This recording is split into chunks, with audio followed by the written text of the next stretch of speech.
This is the NBA on 2K Sports. Welcome, fans. A Friday night NBA presentation. It'll be the Phoenix Suns facing off against the Minnesota Timberwolves. And the players going through their game preparation, making sure they're fully warmed up for the tip. Welcome, everyone, to this 2K Sports broadcast live from downtown Minneapolis. And now a quick check of our starting lineups for both teams. One of the preeminent players in professional basketball, LeBron James. Yeah, he's one of those guys that's special because he lives for the big moments. Fearless. I mean, he will take any big shot down the stretch. He wants the ball in his hands. And also, he's one of those guys who can cover 94 feet in the blink of an eye and often does, with or without help on the break. Last game for the Timberwolves, they picked up the W against the Pistons in Detroit. And if you look at their numbers in that game, what jumps out most is the balance offensively. They really spread the wealth. And they were on fire in all areas. That was a very satisfying road win. For the Phoenix Suns, they're coming off a good outing against the Nuggets. That was a heck of a performance for them offensively. There were some stretches there where it just seemed like everything was falling for them. And it wasn't by accident they shot it that well. Their ball movement was excellent. That was the key to me.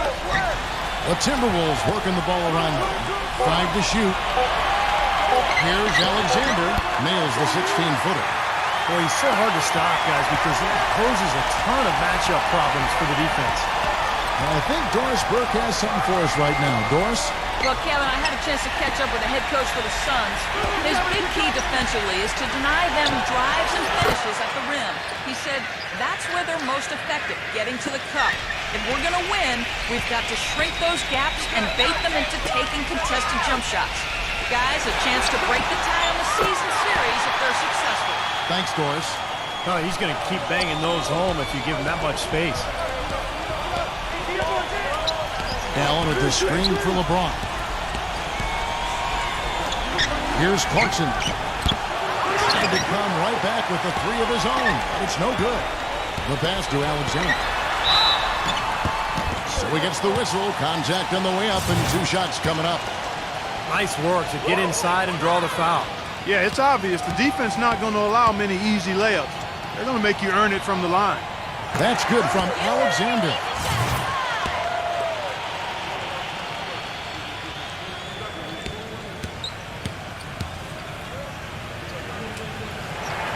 Both free throws good from Alexander.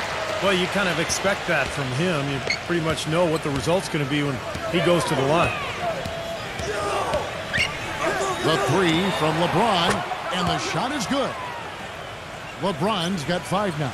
Very well executed pick to give him all kinds of space to get that one off.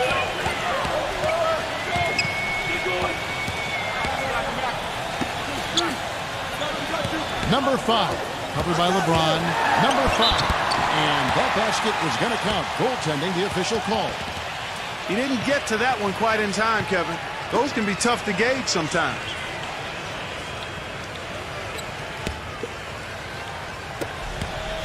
The Suns have gone 3 of 5 shooting the ball so far. LeBron outside. Here's Clarkson. Yes, and it's LeBron picking up the assist. 6 points for him. There is no way a player like him can be left wide open like that. Did you pay attention to the scouting report? Well, he won't miss many of those, especially with the defender not in the best of positions there.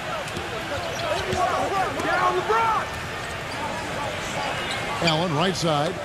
Feeds it to Smart. He passes it to LeBron. Dishes it to Smart. 4 on the clock. The Suns need to get a shot off. LeBron can't get it to go. Minnesota's gone 1 of 2 from long range in the first quarter. Butler is screen on Allen. Pass to Alexander.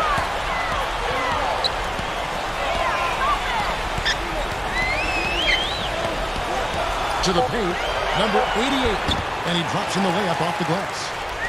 5 points in the game. That is some real serious dime dropping there. Exquisite assist. First quarter of play and just over 3.5 minutes in. Off target from outside. Kevin, I didn't like that defensive effort at all, but they're lucky he missed it. Yeah, they were very lucky defensively because there was some miscommunication there. They left him wide open. Now here's Smart. He picked up 21 points in their last win against Denver. And he played great at the defensive end of the floor, too, Kevin. They had a couple of important block shots in that game, so good all-around effort. And so it's Minnesota with it, following the basket by LeBron James. The kick outside to Butler. Offensive rebound. Passes to Alexander. Out of bounds, Phoenix will take possession.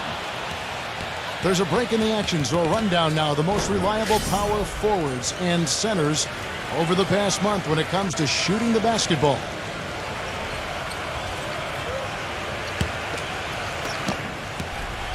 The Suns have gone 5 of 9 from the field here in the first. Kicks it to Smart. Here's Clarkson. Those three-pointers off the mark. The Timberwolves trail. They came away with the victory in their last meeting, which, by the way, was also in this building. And you guys remember that game. They got to the free throw line repeatedly with their aggressive play, and getting all those easy points at the foul line was the difference. So it's Phoenix now. From outside, off the mark. He's jacked up a number of threes, but his accuracy has been lacking. Time to try something different, if you ask me. And we may have an injury here that does not look good. Injuries are such a difficult part of this game. And from a glance, you really can't tell just how bad it is, but he's going to come out, and we'll find out now how bad it is. He may be done for the game. So the Timberwolves called their first timeout. And if your ball handlers and big men, Clark, can draw contact and sink those free throws, baby, you're all set. That's always a game within the game, Kevin. Consistently getting to the free throw line and knocking them down. And so it's Minnesota with it. 4-point game.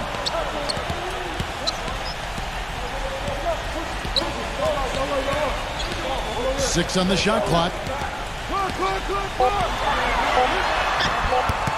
No good from Alexander. The Suns have gone 6 of 12 from the field here in the first quarter. The screen from Thompson. There's the feed to Smart. LeBron outside. Let's go. And the Suns tack on 2 more. They're in the position they're in right now, thanks in no small part to the show that he's putting on in this period.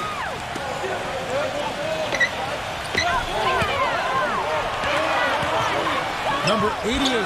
Good. 7 points in the game. Another nice bucket down low. They've really been able to work the ball into the post effectively so far. Yeah, I think that could really set things up well the rest of the game. Pound the ball inside and let your perimeter players play off your bigs. Timberwolves trailed by 4. There's a screen. Sinks that one from the post. He has not missed yet. 4 for 4 in this first quarter. Setting himself up to be their go-to guy today.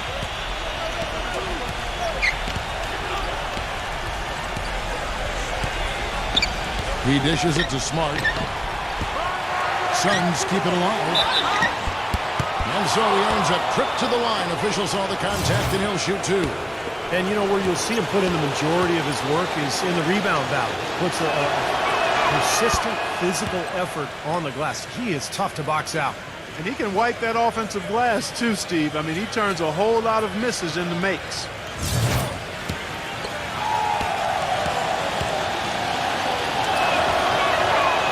That one misses. Minnesota's gone 1 of 3 from beyond the arc so far in the game. Ball. He's covered by Thompson. Here's Walker with the 3. Gets it to go. And that ties it up. A wide open 3. They need much better communication defensively. Smith with a screen on Walker. Nice work there coming off the screen. Incredible. Only took them a few seconds to answer the 3-ball with one of their own. Let's keep this thing going, guys. I love seeing a three-point battle like this. So it's Minnesota now. He feeds it to Martin. And he can't answer back. The three-pointer offline. Nice early advantage for them on the glass, guys. You know, part of rebounding well early is just going after the ball and boxing out. I mean, establishing that tone so that you can maintain it later in the game. Now here is Carter. Averaging 6 points per contest. Gets it to go. And the Timberwolves with possession here. They trail by 6. There's the pick. The basketball. And there's another one for the Timberwolves. Everybody on the floor is hot. Incredible stuff here in the early stages. Tell you what, both teams playing downhill. Who's going to blink first? And Phoenix has possession. He kicks to Carter from deep. They get the rebound. Minnesota's gone 2 of 5 from three-point land here in the first quarter. Carter pulls it in. Suns leading by 4. Suggs, three-pointer, can't hit. 1:24 left here in the opening quarter. Timberwolves passing it around. Three-pointer, Martin, and it's good. Martin's got his first bucket of the game, and he's on the board for 3. Back to Thompson. The dish now to Williams.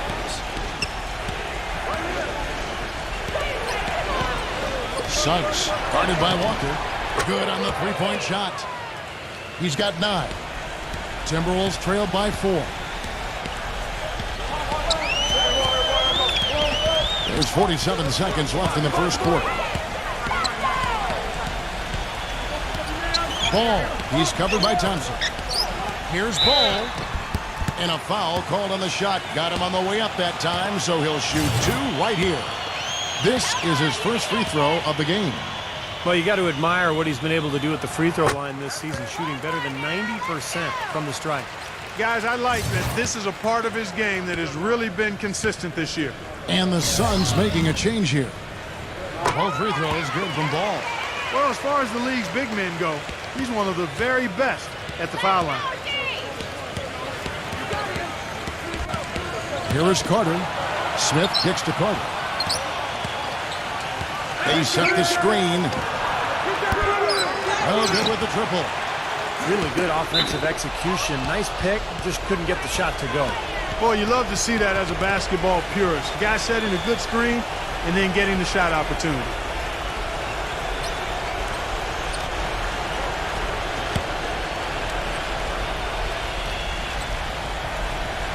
The Suns leading.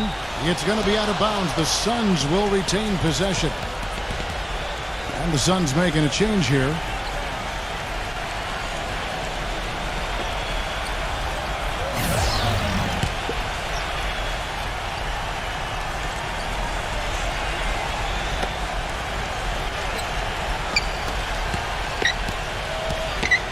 Coming in.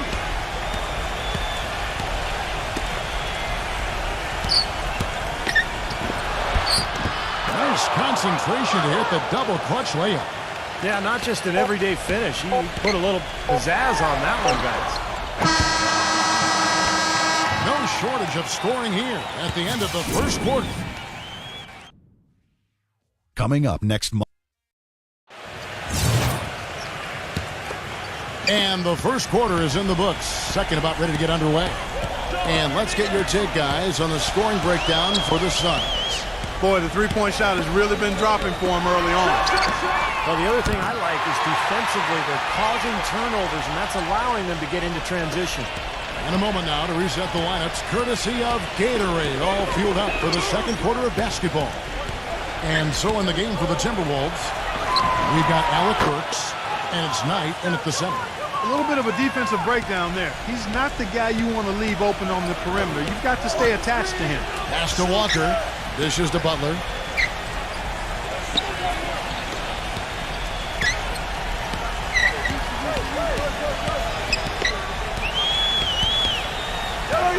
Clock is at 3. Here's Milton. Rebound by the Suns. Well, they'll give him that shot. He doesn't have the most reliable jump shot in the world. We know that. Here in the second quarter with a little over a minute gone. Feeds it to Smith. Fires the 3. Tries again. And there's the whistle. Fouled hard on the shot. He'll go to the line. With this break in the action, here's a look at the teams that have blocked the most shots in the NBA this last month. The Timberwolves second, fourth the Suns. And you love the post defense that both teams have played of late. The shot blocking numbers are really off the charts. And the Suns making a change here. Both free throws good for Mackubex. Timberwolves trailed by 6. A minute and a half gone here in the second quarter. Pass to Butler. Three-pointer. Gets it to go. Butler's got himself on the board with 3 there. He's got a nice stroke from long range, and he's not likely to pass up those opportunities when he gets them.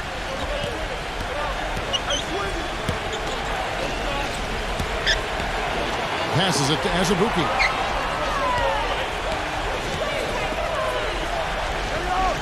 Shot clock at 5. Latrey. Knight grabs the board. Even with every shot clanging off the rim, he seems determined to keep hoisting up these threes. It might be time to get inside of that arc. And no question, he got bumped on that shot. Definitely no room for discussion on that one. The Timberwolves have hit all 4 of their chances so far in this one. Yeah, they've just been an ordinary team in terms of free throw shooting this year, guys. About 75%. Their percentages dropped off just a little bit compared to last year, guys, but it's not a huge drop-off, so no major concern.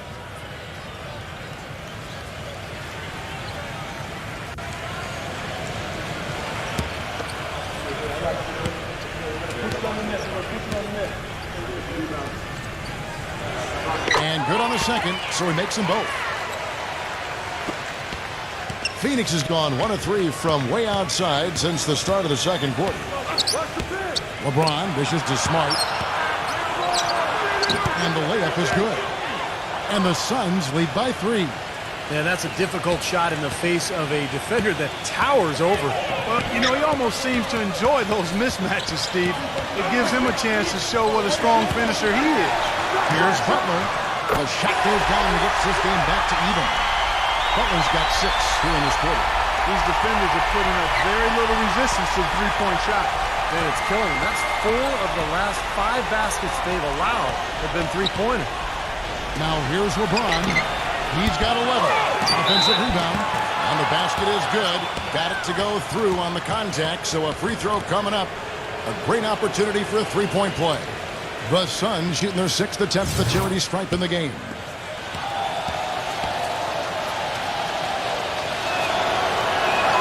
This is exactly what you need to do with the lead.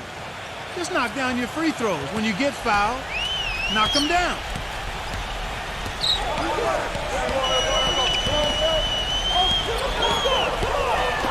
Number 5. No good on the 3. Suns leading by 3. Kicks to Smart. There's the 3. Good. Smart's got 5 points so far. That's something we didn't see at all from him in the first half when he had a goose egg from three-point land. Fires from the corner, and that one's good. And just over 3.5 minutes played here in the second quarter. Now here's LeBron. 20 points for him last game against the Nuggets in Denver. Chipped in with a couple of blocks, too, so just giving you a hint of his potential impact at the defensive end. Now here's LeBron. 4-point game. The defense better not make a habit of giving him that shot. I mean, he doesn't miss many of them. Lets it go. Jump shot is good that time. Phoenix has gone 2 for 5 from three-point land since the end of the first.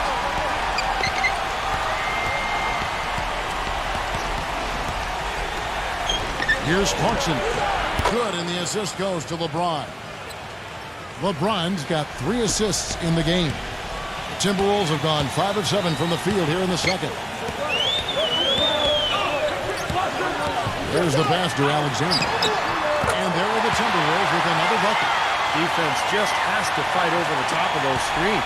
Especially when the ball is in his hands. I mean, he doesn't miss too many open shots.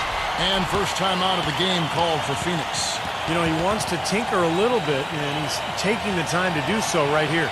Yeah, I think you're right. He just didn't like some of the things he saw out there, a bit uncomfortable, and wanted to talk it over. Over the last month, let's see, Kevin, where the Timberwolves stand in the league rankings.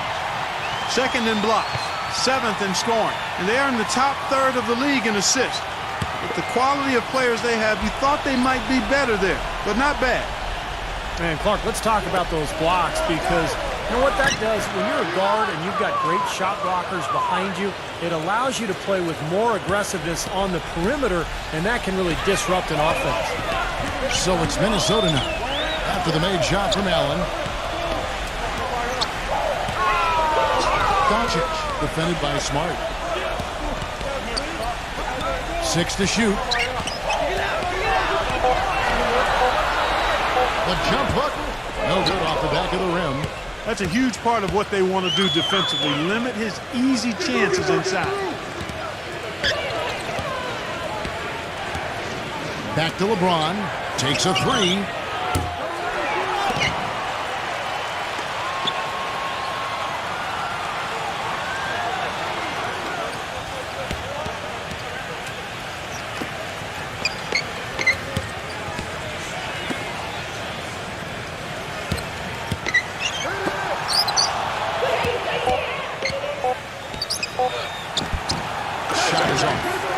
Timberwolves taking it the other way. Following this one, they get to host the Cavaliers. And that will be the middle game of this 3-game homestand. And there's the feed to Smart. Suns moving the ball around. The three.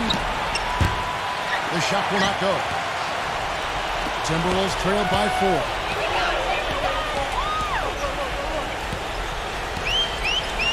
Pulls it up. And once again off the mark by Minnesota. Pass to Alexander. Second shot opportunity. And a foul on the shot. He'll go to the stripe for 2. Let's check out the Western Conference standings right now that we're here in the new year. Look at the Suns earning the first place position with a terrific record. And we've seen them perform splendidly pretty much all season long so far. And they're definitely the team to beat. And, of course, Minnesota, just way behind. When I look at Minnesota, they've managed their expectations well. I mean, they've been even keel, not too high, not too low on themselves, and in decent shape as we get deeper into the season. This is probably where they should be, I mean, to be honest with you, and I like it. I mean, what you want to do with the NBA season, you just want to take it week by week. You can't get too high or too low. And this team, if they continue to just do their work on a daily basis, they should be fine. He shot the ball exceptionally well as they've built this lead for themselves here. Here's the screen. Number 5, covered by LeBron. Number 5 gets it to go from beyond the arc. 9 points in the game so far. It took him a little while to get into the flow of this game, but now he's definitely found his stride and rhythm. LeBron up top, 13 points in the game. Inside. And he draws body contact. Looked like a blocking foul, and he was in the shooting motion. So he'll head to the free throw line. The Suns have hit most of their free throws tonight, 5 of 6. That free throw good from Allen. They struggled a bit at the line earlier, but they found a nice comfort zone there now here in the second. They've been red hot from the strike. And the Suns making a change here.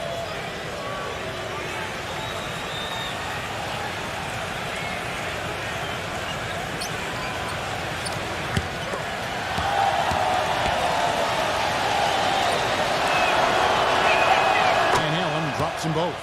Shooting 100% in the quarter. They've made them all, taking full advantage at the line. Well, it's a nice job of really making the most of their opportunities. And the Timberwolves with possession here. It's a 3-point game. Doncic, defended by Smart. Number 24. And the basket good. Here's LeBron. Right now averaging 21 points a game. Puts the lead pass in front of him. Williams. Good, and the assist goes to LeBron.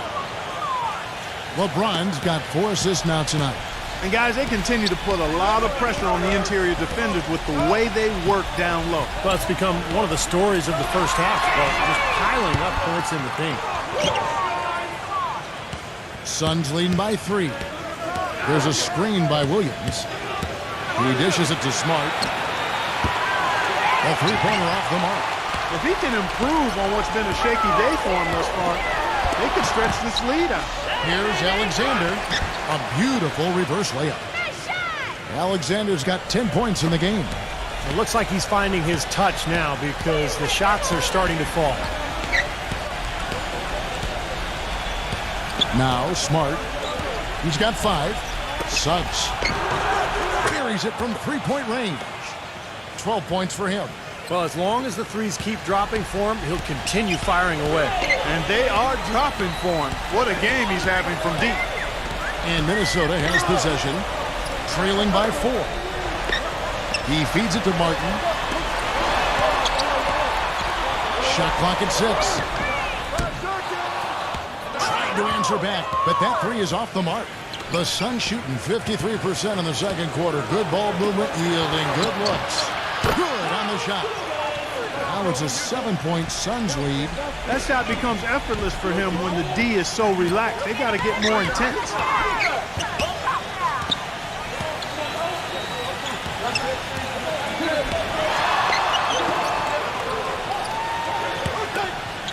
Number 24, defended by Allen.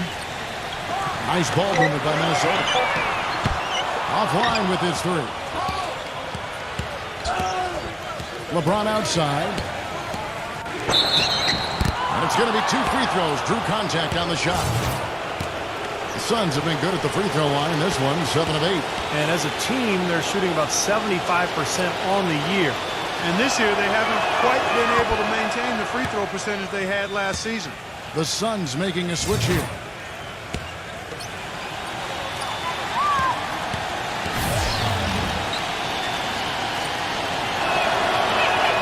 He hits the second from the line.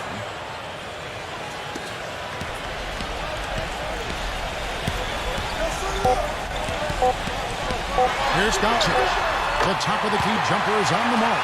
Well, he could have gone some style points there, but he really doesn't need to use the fadeaway when he's that wide open. And that does it for the first half of play. Now, presented by Sprint. And it's a good one. The Pacers are in a close one again. The Sprint Halftime Report, presented by Sprint. The third quarter now beginning. Both sides looking to pull away in the last half of the game. What a game for LeBron. He has 17 points, and he's got 2 baskets from out in three-point land. I'm sure they'd like to get him a few more of those, so look for them to run some screens for him, try to pop him open. And Phoenix looking who they've got on the floor. They've got Tristan Thompson. He's out there with Allen. LeBron James is out there with Smart. Phoenix with the ball. 6-point lead. The D has gotten a little lax defending the three-point shot at that end. Agreed, Clark. They've poured in 3 of the last 5 baskets on pretty open looks behind the arc. Number 5. Tried to come right back with the 3 of his own, but it's no good. I'd love to see them impose their will a little bit more on the backboard. Usually that's a great way to take control of the game. Well, they haven't been able to do that yet, but it's something they're certainly capable of. Passes it to Alexander. And foul called as he misses. He'll go to the line and shoot 2. With a break in the action, let's take a peek at the top rebounding teams in the NBA this season. 4th, the Suns. Yeah, this team's success has always been tied to their rebounding. Just a physically dominant club.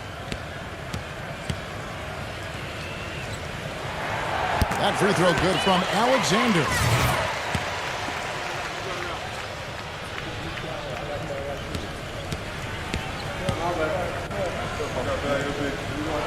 That free throw is good from Alexander. And for those of you turning in, we're about a minute into the second half. Smart with the ball. He's got 5. LeBron kicks to Smart. They grab their own miss. Here's Thompson. So the whistle blows on the shot and 2 free throws for the contact right there. Looking at the Timberwolves, let's see where they rank in the NBA statistics right now. First in scoring. First in assists. And they're number 1 in block shots. This is a team that doesn't allow easy shots in the lane. And the points that they're scoring per game that you talked about is really a result of great offensive execution. And this is a club that works well together. They get great looks, and they'll also score in transition.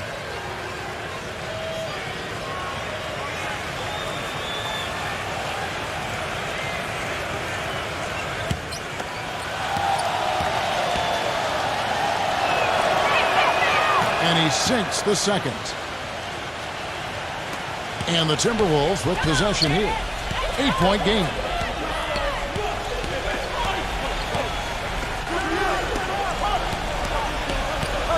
Number 5. Covered by LeBron. Allen with the rebound. Changing sides didn't seem to help them at all, huh, guys? They've missed their first 3 shots in the third quarter. Thompson passes to LeBron. Back to Thompson.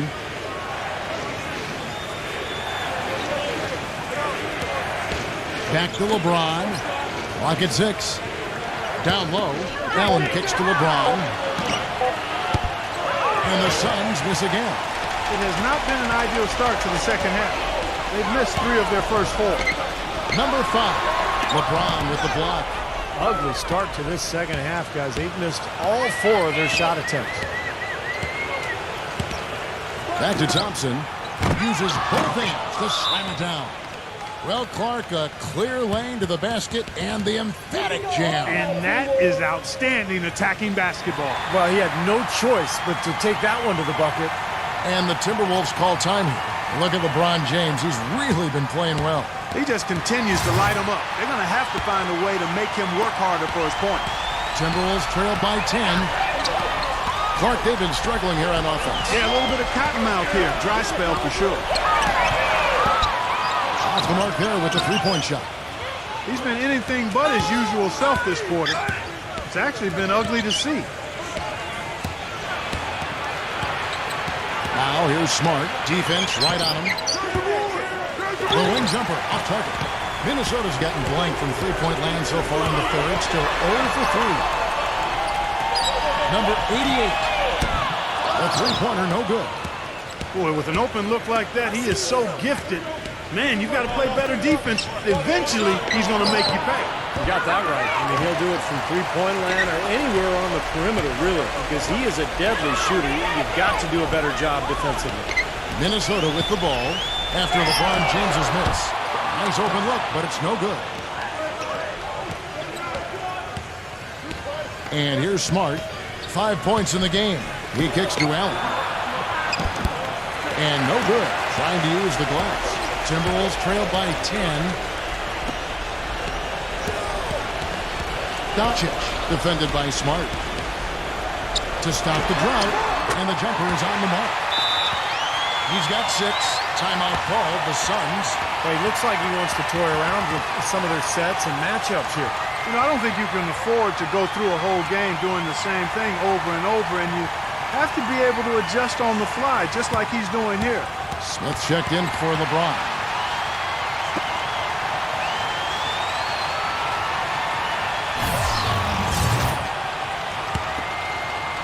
In the third quarter with just over 3.5 minutes off the clock.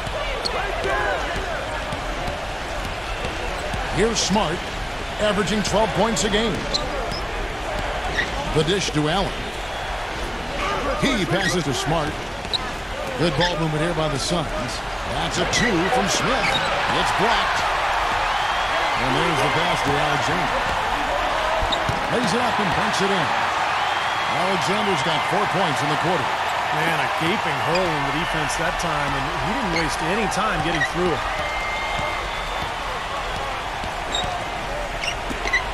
Dishes to Smart. Launches a 3. No luck. Timberwolves trail by 6. Here's Doncic. Oh, good on the triple. The clear look at the hoop, he doesn't miss many of those. The drive by Smith. That's good. Smith's got 5. The soft finger roll is just one of the many finishing moves he has in his bag of shot making. Here's the screen. Right on the wing. Pass to Alexander. Number 5. That one wide left. And this has not been a quarter for him to remember.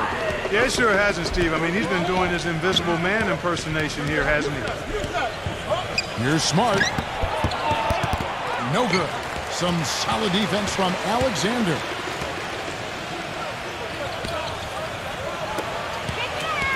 Number 5. And so he draws the foul on the shot. A trip to the line to shoot 2. Here's what Phoenix has lined up on their schedule. And following this game, they'll challenge the Grizzlies on the road at the FedEx Forum in Memphis. That's game 4 of 4 out on the road for them. And guys, let's get your take on the scoring breakdown for the Suns. How about the three-point shooting we're seeing so far, guys? Amazing. Something that also stands out tonight is the number of assists they have. I mean, that's a mark of a good club. The Suns making a switch here.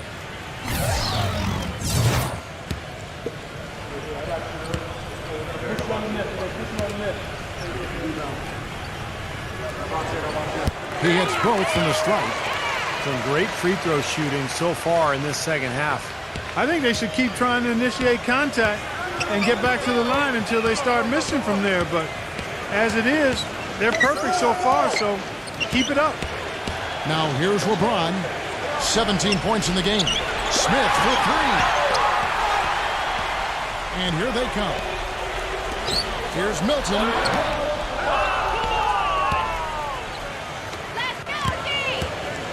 Releases. And fouled hard that time. He'll get to the line and shoot 2. And the players on your screen now have been experts with the ball in their hands for the last 10 games, leading the small forward position in assists. LeBron James second. The passes we've seen some of these guys make from the wing are outstanding. Truly gifted distributors. Yeah, and one of the passes that you really need to prioritize and be able to make is that entry pass, getting that ball inside. Accurately throwing it into the low post is really a bit of a lost art in today's game. And the Suns making a change here. Williams is checked in.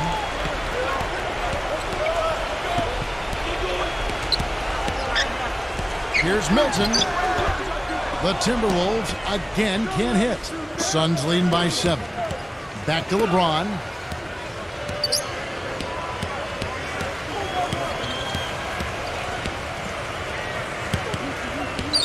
Pass to Williams.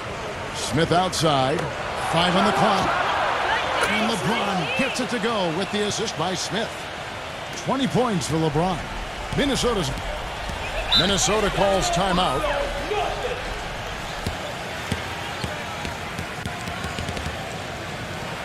You can go home now, T-Wolves.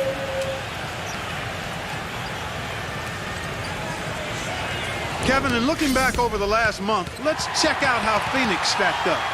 First in shooting percentage, 4th in scoring, and they also show up as a top 5 rebounding team. And the shooting is really what stands out to me. This is a team that does such a good job of finding open looks. They're unselfish. They work offensively to create good shots. And when they do that and they're on their game, they're tough to beat. Now here's LeBron following the shot by Alec Burks. Smith dishes to LeBron.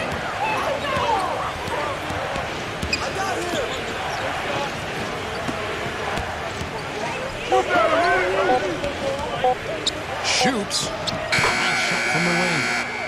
And the Suns lead by 12. Minnesota with the ball. Guys, they're looking for a way to score here. Yeah, they've had a tough time getting the lid off the basket so far. Knight with a screen on Smith.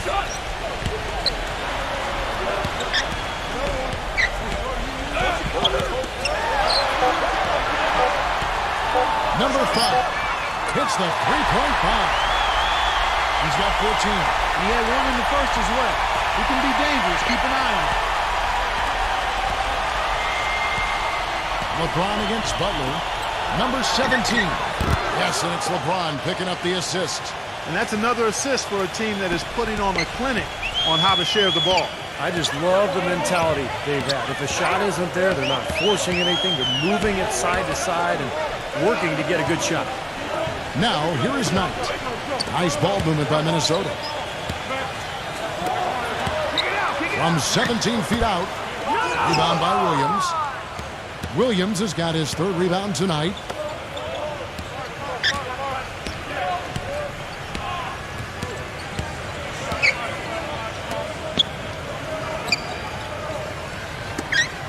Backing down. And that fourth foul might force him to scale back the aggression defensively a little bit. He does not want to pick up number 5. And the Suns making a change here.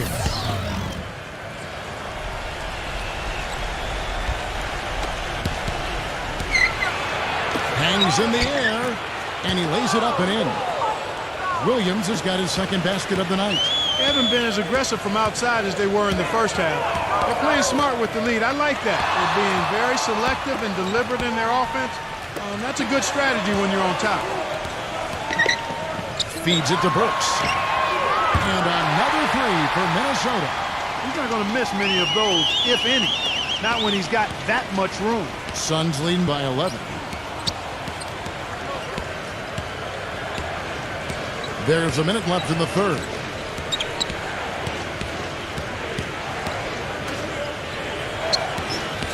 Shot clock at 6.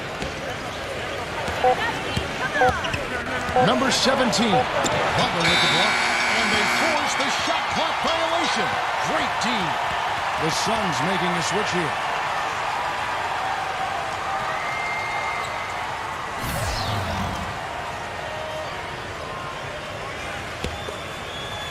And so it's Minnesota with it.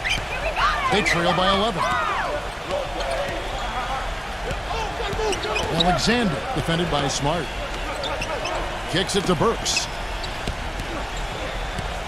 Number 88. And goaltending is going to be the call. So they get the basket there anyway. Good job threading that pass into the lane. I like his vision, guys. He sees everything. And the Suns making a change here. James is checked in. 3 seconds separate the shot clock and game clock. Now Azubuike. Back to LeBron. The feed to Smart. Just 5 to shoot. Looking to get back on track here is Williams. And the Suns miss again. And that's going to do it for the third quarter. Suns lead by 9. And after a quick... Coming up Monday. The fourth quarter just moments away now as we welcome you back. Suns leading by 9. Stolen away. And for Phoenix. They've got LeBron James. Smart is out there with Allen. And it's Azubuike in at the fourth shot. Textbook example there of how to use defense to create offense. Yes, beautiful transition play after the steal all the way to the basket. Wasted no time going from defense to offense. It feels like they're starting to pick up the intensity as the game itself starts to get a little more tight and close. Gotcha. They get it back. Goes back up. Foul call that time on the way up. That'll give them 2 chances at the free throw line here.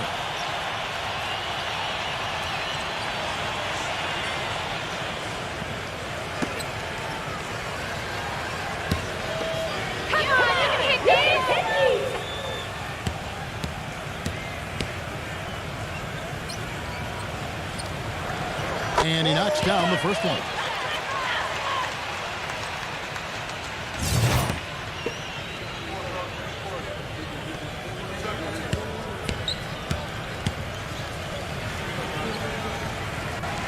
And the free throw is good from Alexander. Suns leading by 5. Now here's Smart.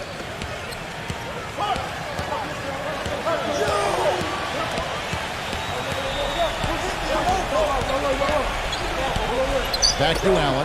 And there's the slam dunk to finish it off. Maybe could have tried for a more memorable dunk than that. And we know he's capable of those memorable dunks. So, you know, they've got a nice lead. Don't take any chances. The simple one-hander is just fine. Well, he's established himself as one of the league's premier clutch performers. You know, with some unbelievable plays down the stretch of tight ball games. And one thing about him that might not show up in the box score, but is as important as anything else, is his leadership. I mean, he sets the tone for this team, and all of his teammates follow his example. And that is good.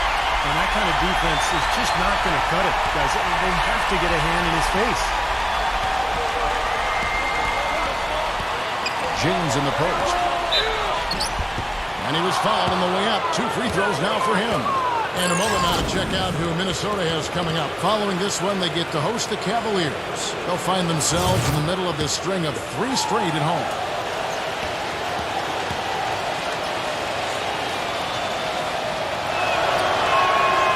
Free throw good, LeBron. You know, this is a common problem for them, their inability to consistently knock down their free throws. Williams is checked in for Phoenix. And both free throws good for LeBron. Timberwolves trailed by 4. There's a good screen. Here's Doncic. The finger roll finish at the bucket.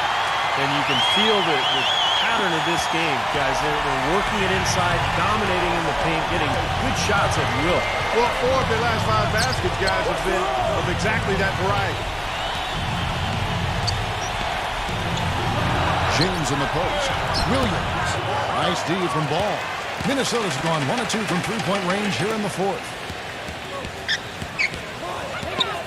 Passes it to Alexander.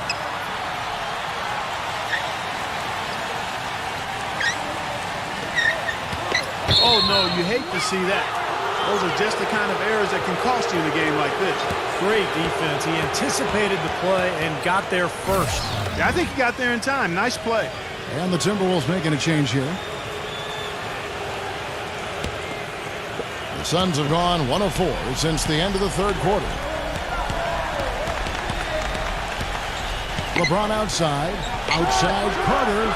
Yes, and it's LeBron picking up the assist. LeBron's got assist number 7 for him tonight.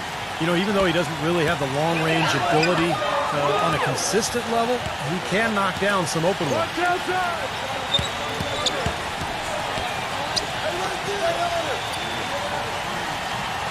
Number 5, covered by LeBron.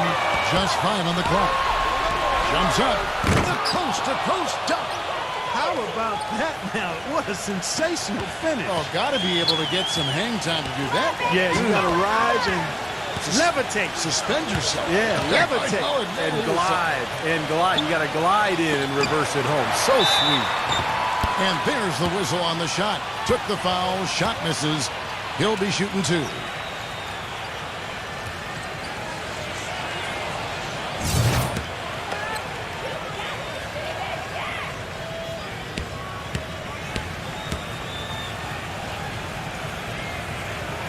That free throw good from Alexander. And the Timberwolves making a change here.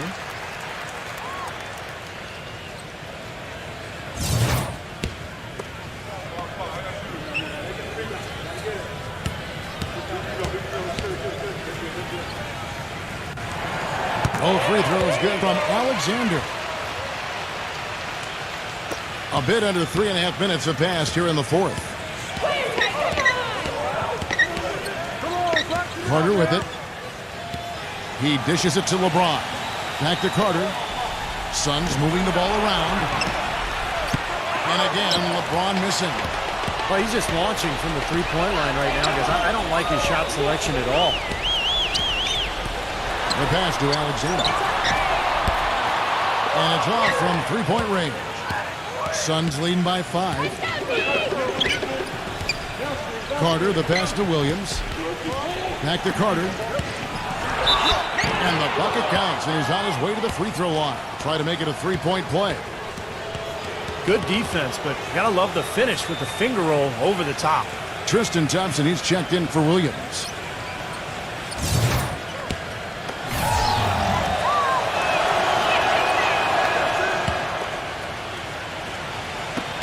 So it's Minnesota now. Alexander, defended by Carter. Here's Alexander, and once again off the mark by Minnesota. Well, he hasn't had much success shooting the ball, but it's not too late for him to get it turned around and start contributing. And here's LeBron outside, kept alive. Here's Thompson, and it's thrown down hard with both hands. Excellent work on the offensive boards. Went after that rebound hard and quickly turned it into a putback jam. Beautiful work. And those are the types of plays that have put them in front in this game. Minnesota calls timeout. Look at LeBron James. He's really been playing well. He's really taking it to him inside. They got to find a way to slow him down. Let's find out what Doris Burke has for us.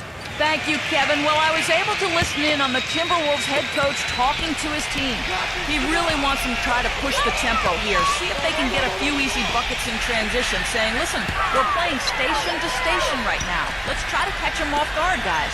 Let's see if they can do exactly that, Kevin. Pass to Alexander. 6 on the shot clock. Gets it to go. Alexander's got 10 points in just the second half. Well, for one, he hasn't let them down. I mean, but a few other guys need to pick up the pace if they're going to be good. It's LeBron with the drive. Knocks down the 3-ball. And the Suns lead by 11. You know, the more these three-pointers continue to drop, the more you can sense the frustration coming from this defense. No question. No matter what they've thrown at him, they've not been able to take that shot away. Butler, a screen on Carter. Alexander passes to Butler. Number 88. Oh, and it looks like that's going to be a goaltending call. Yep, that's it. So they'll get the basket. He thought he had that one clean, but the ref saw it differently. They'll count the basket. The Suns making a switch here. Suns leading by 9. Suggs takes the lead pass. Thompson. And he floats in for the easy 2. Credit the assist on that one. And assists like that have typified their effort today. Great ball movement. Really an example of the difference in how these teams have operated offensively. Much more individual play at the other end. Outside Butler.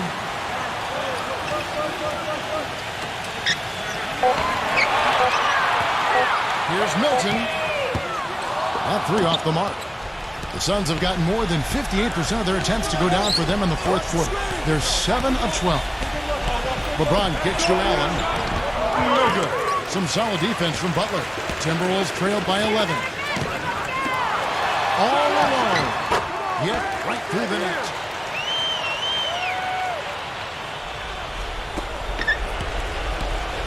Phoenix has gone a disappointing 2 of 6 on 3-point attempts here in the fourth. LeBron outside.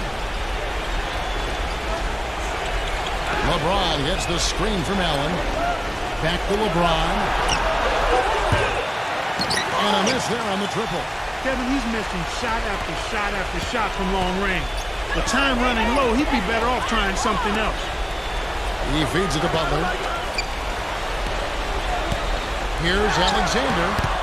And it's Phoenix with the rebound. LeBron's got 4 rebounds now tonight. This quarter has not been his best. The defense may be starting to affect him a little bit. And the Timberwolves making a change here.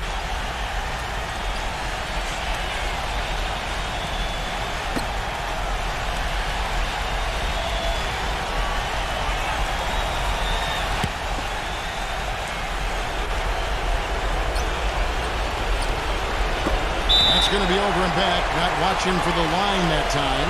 Well, despite that possession, something I'd like is that they've really been in control while getting out to this lead. They've kept the turnovers down.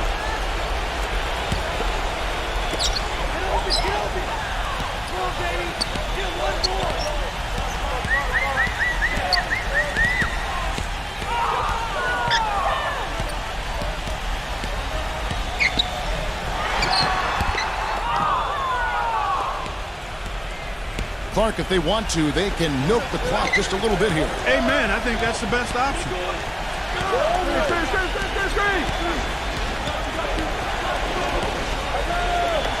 From deep 3-point range, can't get it to go. I wonder if switching baskets really threw him off.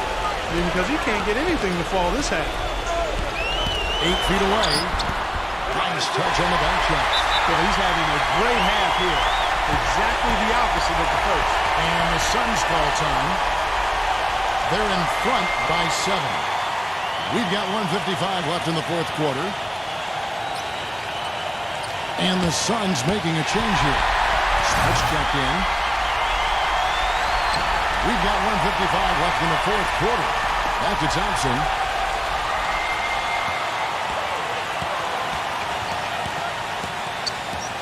He kicks it to LeBron. Lays it up, and despite of the excellent defensive pass, LeBron's got 6 points in the quarter. You know, guys, I would call that methodical but explosive. You know, he waits for the opportunity and then boom, right to the rack. And the Timberwolves call time here. They're down by 9. There's 1:38 left in the game.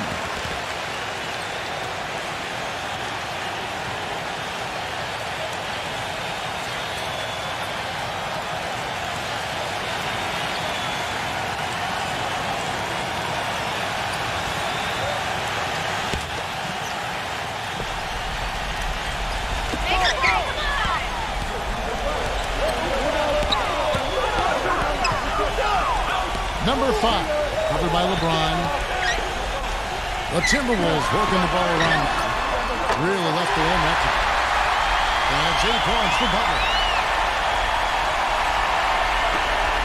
1:24 left to play here in the fourth. And here is LeBron. He passes to Allen. It's going to be out of bounds. The Suns will retain possession.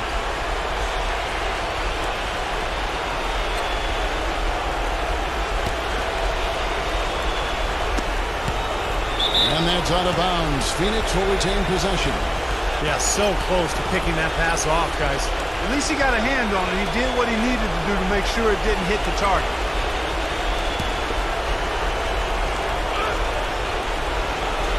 Here's Smart. And you know that's going to be goaltending, guys. So that's a free basket right there. He almost got to that shot in time, but not quite. You can't touch the ball once it's on the way down. And you can hear the reaction of the fans to that call. Well, it's obvious they did not like it, Steve. Number 5, covered by LeBron. Here's the dish to Butler. Pass to Alexander. Down to 5 on the shot clock. From deep. Out of bounds. Phoenix will take possession. And the Suns with a completely new group on the floor.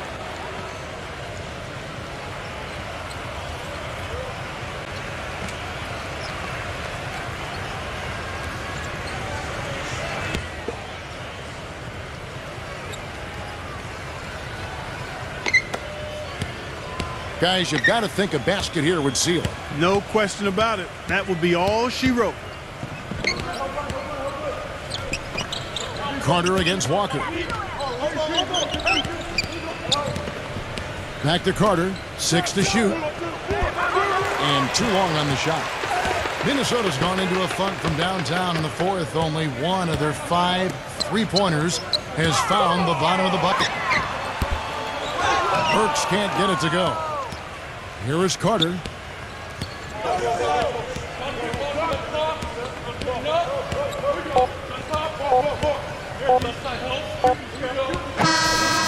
So the Suns win it. Both teams played well, but these guys had the edge. Yeah, I think so. They were just steak knife sharp. Very on top of their game here. Well said. Thank you for joining us for this presentation of the NBA on 2K Sports. For Clark, Steve, and Doris, and the rest of the crew, this is Kevin Harlan saying thanks for joining us, and we'll see you next time. Last but not least, here is your Jordan Player of the Game, LeBron James.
Thanks for joining us. Get ready for the NBA here on 2K Sports. It's Friday night basketball. It'll be the Denver Nuggets facing off against the Los Angeles Clippers. And things are just about ready to get going. Let's head out now to Kevin, Clark, and Steve, who will be making the call out in Los Angeles. And the players getting together for a little chat as we're just about ready to get going here. Coming to you live on 2K Sports, this is the NBA. Hi, everyone. Kevin Harlan alongside my broadcast partner, Steve Kerr and Clark Kellogg. It's great to have you with us. Now a chance to check out our starting lineups. Hey, guys, check out Ricky Rubio. What can we expect here? And Kevin, when the opposing team is bringing the ball up, they can't get careless when he's on the floor because he will pounce on a lazy pass or a lazy dribble, and he'll be heading the other way in a heartbeat. Steve, it has to be said here that he operates the pick and roll to perfection. I mean, he delights in running unwitting defenders or blindside picking guys so that he can end up rolling into a basket. Looking at the last game for the Los Angeles Clippers, it was a loss to the Dallas Mavericks. They found themselves up against a hot team that night, Kevin, and they just didn't have the manpower defensively to shut them down. You know, guys, I expected a little more fight out of them than what they showed us. They never strung together any stops like they needed to. And here's Rubio after the three-pointer from Bogdanovich. Shot clock at 5. Here's Townsend. Makes the most of the high percentage shot. He's so reliable. His offense seems to be consistently there for this team. And let's get this update now from Doris Burke, who's across the way on the sideline. Kevin, I had a chance to talk to head coach Rick Carlisle. It's been a pretty even matchup against this team, at least so far this season, with a game going each way in their first 2 contests. And the key to them taking this one tonight, he said, is defense. We know they can score with anyone, and we're certainly capable of putting some points on the board when we need to. But we can't get into a barn-burner shootout with them. We've got to slug it out, play some gritty D, and make them work for everything. Kevin, this should be a tough game. Great, thank you, Doris. And guys, it's probably a good idea to be cognizant of the need to contain this offense they're up against here. And to contain it early, Kevin. I mean, they're capable of getting off to very fast starts. So defensively, you've got to be ready. And I'm sure that was a big part of what he was talking about in the locker room, guys, being prepared from the start. Now here's Barnes. He had a 12-point outing in their last game against Phoenix. And he really kept his head down, withdrawing contact, getting himself to the line, played an aggressive game. That was a big-time help for him and his team. Now about 2 minutes gone here in the first quarter.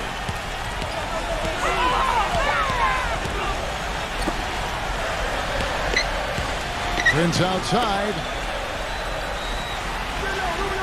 Feeds it to Rubio.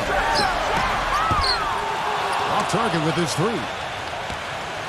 Denver's gone 1 of 2 from long range in the first quarter. Harden with it. Guarded now by Prince. Pass to Bogdanovich. He feeds it to Barnes. Clock at 6. Bogdanovich passes to Barnes. From the top of the key. The rebound by Prince. You just assume he's going to knock those down when he's as open as he was there. And Tyler kicks to Rubio. Dishes it to Tyler. Prince with a screen on Harden. Here's the 3. Out of bounds. Denver takes possession. Let's check out the Western Conference standings right now that we're here in the new year. You take a look at the Nuggets. They've managed to crawl down to the 9th best record in the conference. And, of course, the Clippers, 4 games back. Checking out Los Angeles, they've proven they have a long way to go if they're going to be a competitive team in this league. And even if they weren't expected to play at a high level this year, I think most people felt they were capable of being better than what they're showing right now. Gets it to go. Looking at Denver, they want to turn it around after the loss to the Suns. They came out flat that night and could never really get it going. Not their best effort for sure, Clark. No, I agree with you. And I thought maybe they could find somebody to come off the bench and give them a spark, but it didn't happen. Now here's Barnes. He hasn't yet put up any points in this one. A pull-up. And it's James Harden with the rebound. And here comes Harden, leading the fast break. The feed to Barnes. The pass to Bogdanovich. Barnes kicks to Bogdanovich. All alone. And he gets it to go, hitting off the back of the rim. Bogdanovich has got his second basket of the night. Rubio outside. There's the three. Shot's good. I'm not sure that was the play they had set up, but it was too good a look to pass it. The Nuggets trail by 4. Young left side. Harden kicks to Bogdanovich.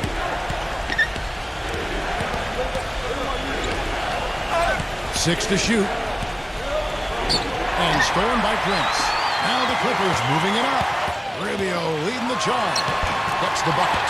So far, so good for them at the offensive end here in the early going. Boy, the field goal percentage is fantastic. Exactly the kind of start they were hoping for. Now, here is Harden. He had an 18-point outing in their last game against Phoenix. Young's shot is off. Clippers leading by 6. And Tyler kicks to Prince. The dish to Rubio. Back to Prince. Here's Townsend. Banked in off the glass. He's got 6. You know, that putback's about as easy as it's going to get. You have to put a body on someone down there. Well, no box out. That's the result you get right there. Timeout is called. First of the game for the Nuggets. Last time they met was in Denver. You know, they weren't anywhere near their best in that game, but it was a really scrappy performance in the end. Somehow, they almost pulled it off, Clark. Yeah, they showed a lot of guts there, Steve. A lot of fortitude, tenacity, perseverance. Even as shaky as they were, they probably felt they should have come out on top.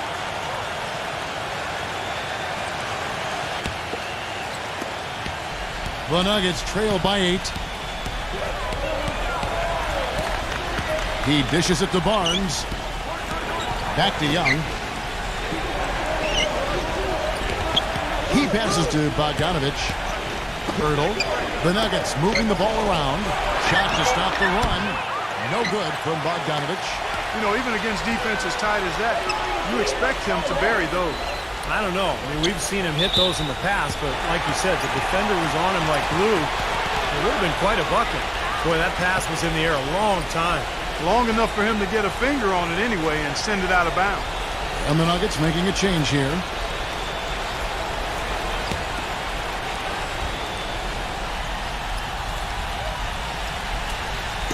On defense, Denver. 8-point game. Here's Tyler, guarded by Harden. Shot clock at 6. The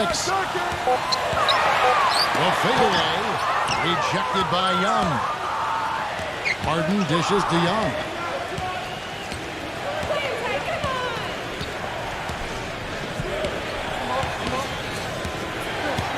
Winslow. Off target from outside.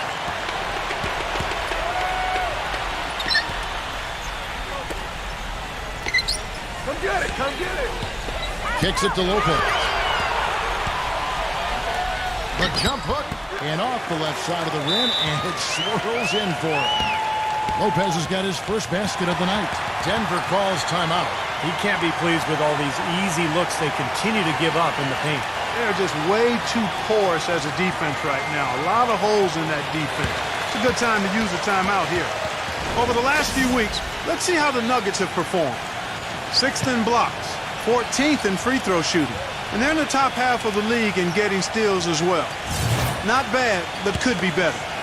And this is a team that really relies on those blocks that you talked about, Clark, because when they're at their best, they're really challenging every shot. They cover up, they close out on jump shooters, and if you penetrate and get to the rim, they've got a host of shot blockers that are waiting for you.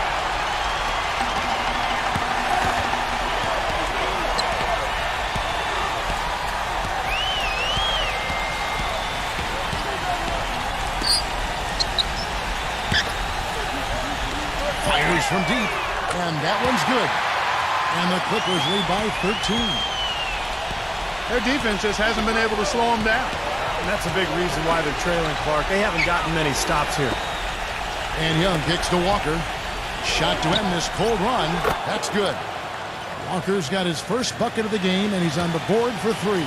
This is great. Three-pointers going down quickly at both ends.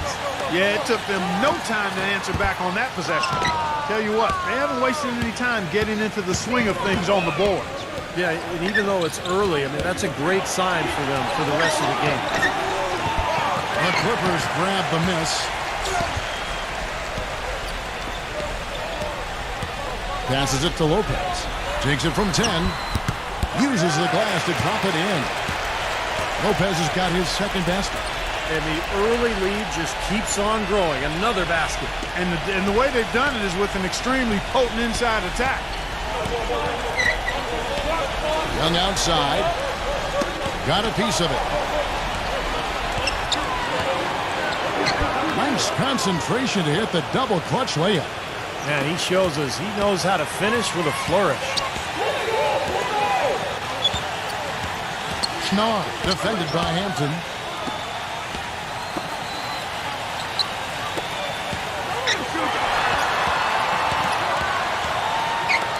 Number 21 misses the wing jab. Oh, easy look there, but, you know, he misses those once in a while. He tries for three. Another three for Denver. And here are the Clippers now. They lead by 7. The three. It's rebounded by Ertl. You know, he's been off his game this quarter just a bit. Hasn't been able to get a whole lot to go so far. Pass to Hampton. He kicks it to Walker. Fires it up. And again, it's Denver. 32 seconds left in the first quarter. There's the pick. Number 21. And again, no good by the Clippers. He's been anything but his usual self this quarter. It's actually been ugly to see. Winslow, offensive rebound. Leaps for it.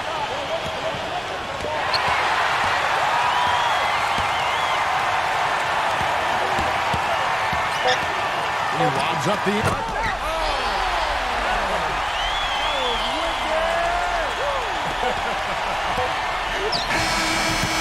And the Clippers lead by 7.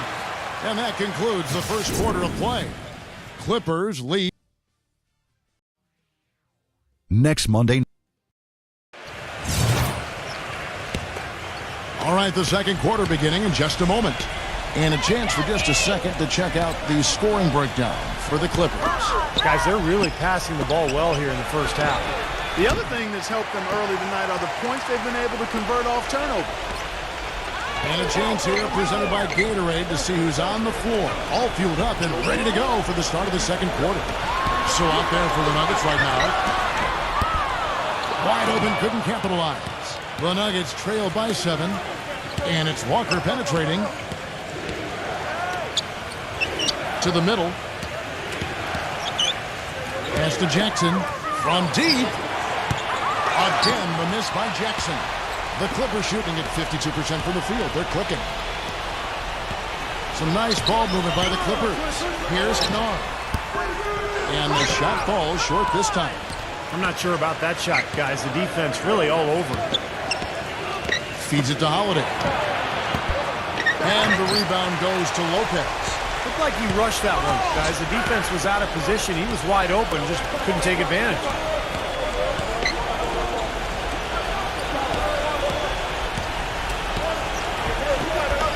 Number 24. Can't get it to go. Now the Nuggets take it the other way. A minute and a half gone here in the second quarter. It's Jackson with the drive. He feeds it to Holiday. Walker pulls it up. It's good. The assist that time from Holiday. Walker's got the first basket of the second quarter for the Nuggets.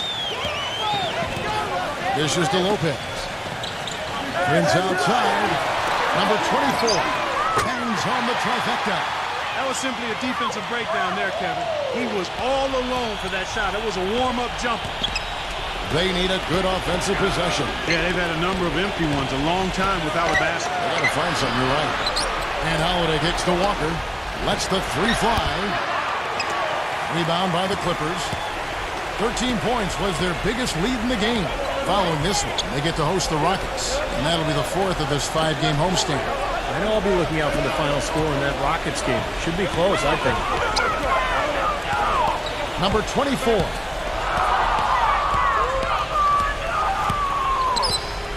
And we're now a little over 2.5 minutes into the second quarter. That's not his shot at all. Way too far beyond his range.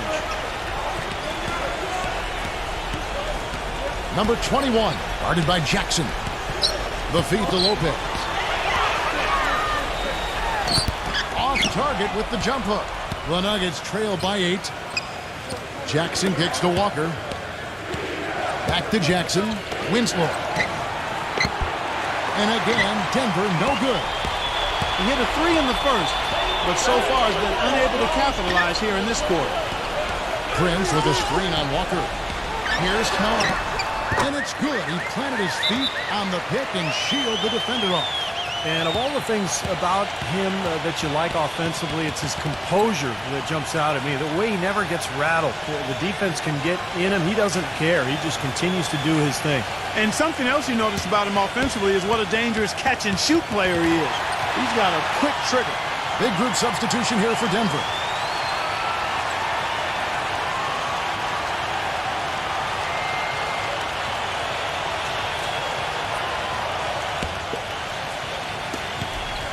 The Nuggets trail by 10.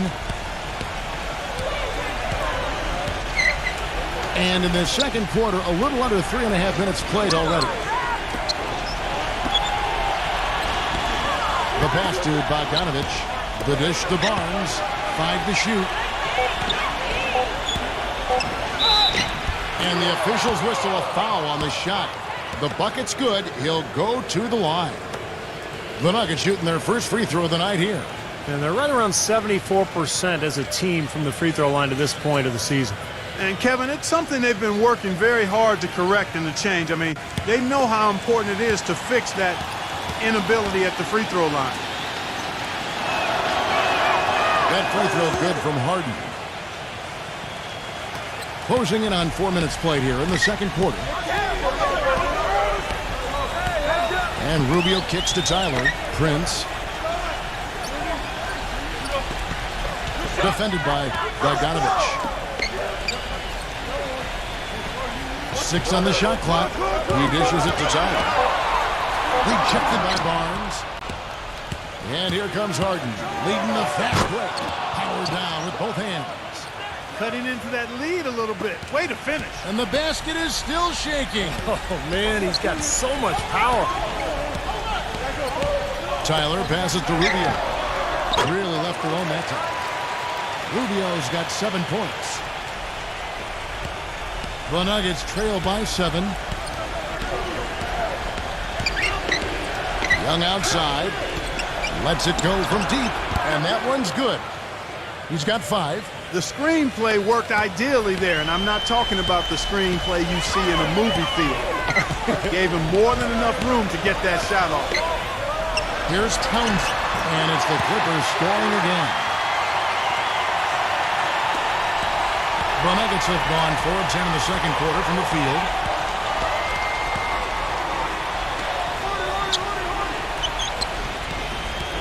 Kicks it to Young. Uncovered. That one wide left. Clippers leading by 6. Passes it to Tyler. From downtown, there's the bucket pull. Tyler's got 5 points so far. You know, one aspect of their play today that's really been tight and far superior is their passing. Agreed. I mean, you look at the points, I mean, they're getting a lot of baskets off of assists, so the offense really clicking here. Pretty bad defense letting the offense get right to the rim, but smart play to foul once he was there. But you know what's going to happen, and they sent a message right there. Nothing easy inside. The Nuggets had shot just 1 free throw earlier. 1 for 1 in the game.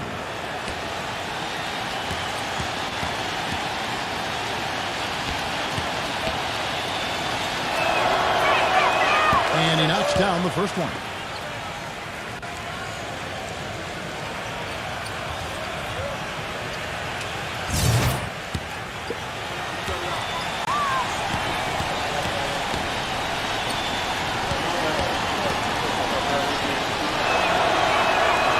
Second free throw, no good.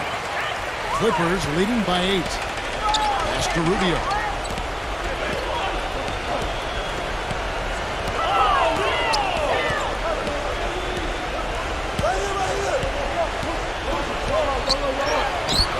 The shot misses. Good defensive work there by Young. 4-on-3 break. And Harden with the basket on the assist by Young. And that's now 7 points for James Harden. LA's gone 2 of 3 when they've stepped beyond the arc in the second quarter. This one for 3. And it's James Harden with the rebound. Harden's got his 4th rebound with that last one here tonight. And Bogdanovich kicks to Harden. Goes up on the wing. And there's another one for the Nuggets. The Clippers have gone 5 of 12 from the field here in the second. And the Clippers decide to take their first timeout here.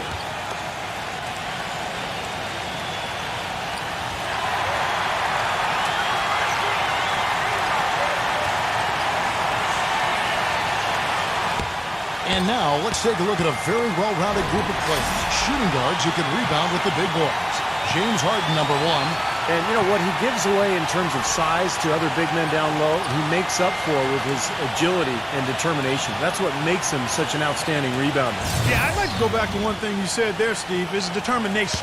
You can't be as good a rebounder as he is from the 2-guard spot without significant determination and effort. I mean, and he brings it every night. Prince outside. Here's Townsend. And terrific work on the offensive glass, and he picks up 2. He's got 10. A large part of what they've been able to do here is centered around his offense.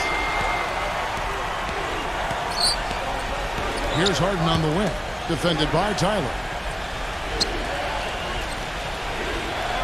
Young outside. 4 on the shot clock. Again, the Nuggets score. It looks like he's finding his touch now because the shots are starting to fall. And Rubio kicks to Prince. Back to Rubio.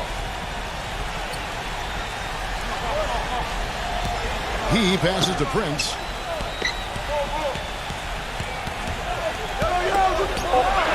Here's Townsend. The baseline jumper goes down. He's got 12. You know, as soon as he recognized the height mismatch, he immediately pulled up for the jumper. As he should. That's a good decision. When he gets a clean look, he's got to take it. Harden with it. Now guarded by Tyler. Here's Barnes. Smooth as silk on the finger roll. Broke out the finger roll, guys. That was kind of a stylish finish. Clippers leading by 4. 1:57 left in the first half of the game. Rubio misses. Well, the pick, and with that weak screen, I use that term loosely, he had nothing to spring him open. It was ineffective. A shot by Young, and it's Denver scoring again. Boy, he's really doing a nice job taking advantage of what the defense is giving. Clippers have gone 7 of 16, shooting just under 50% here in the second quarter. It's Prince on the wing. He kicks to Rubio.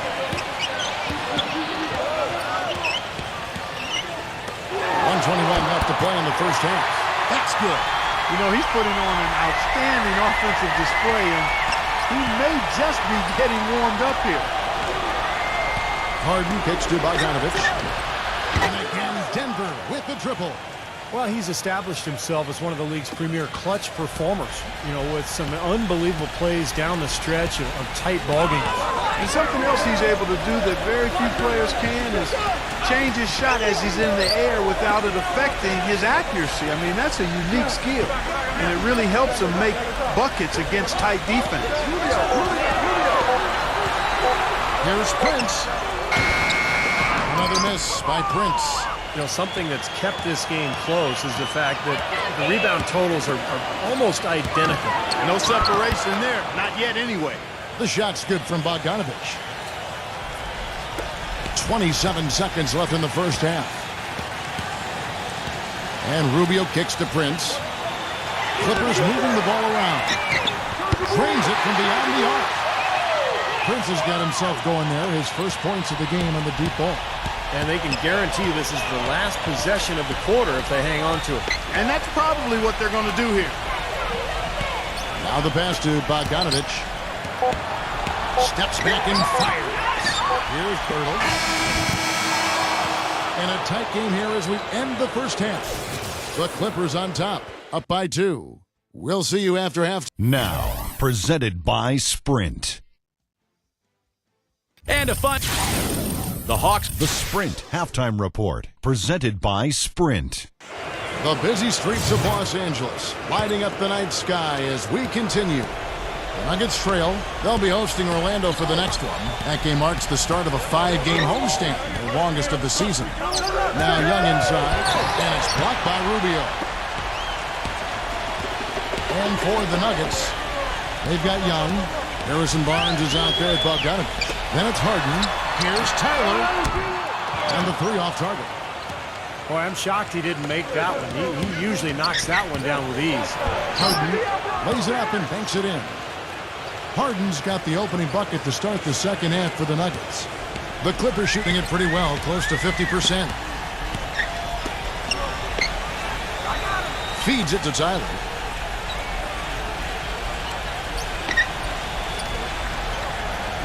And there's a whistle. That's going to go on James Harden. That's his first foul.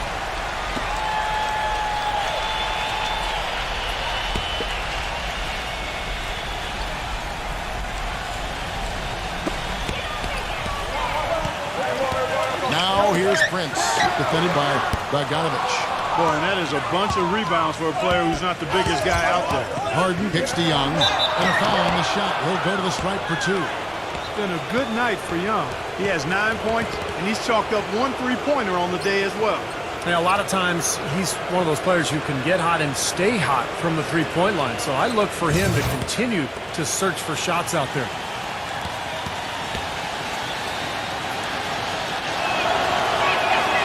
First one falls for him.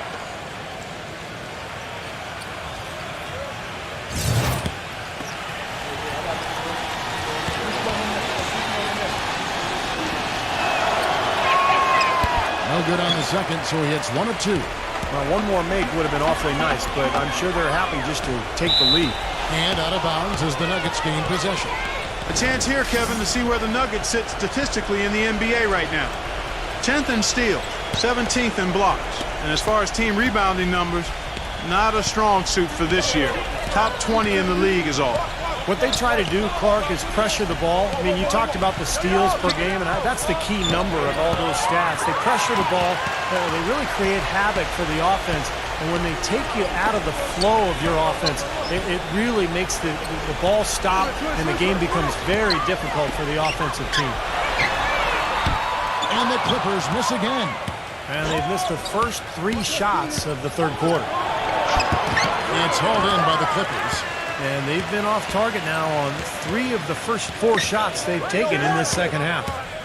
Back to Prince. He feeds it to Tyler. From past the arc. It's rebounded by Bogdanovich. Bogdanovich has got 3 rebounds now in this one.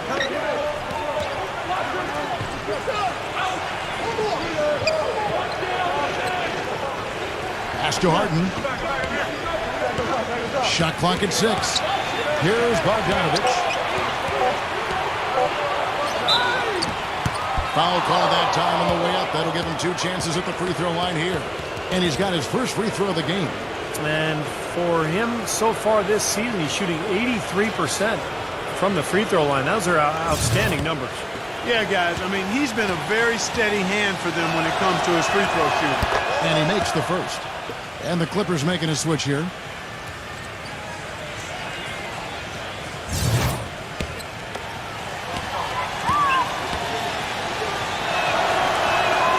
Both free throws good from Bogdanovich. Here's Rubio. He's got 7. They really want to find that igniter here. Yeah, that's right.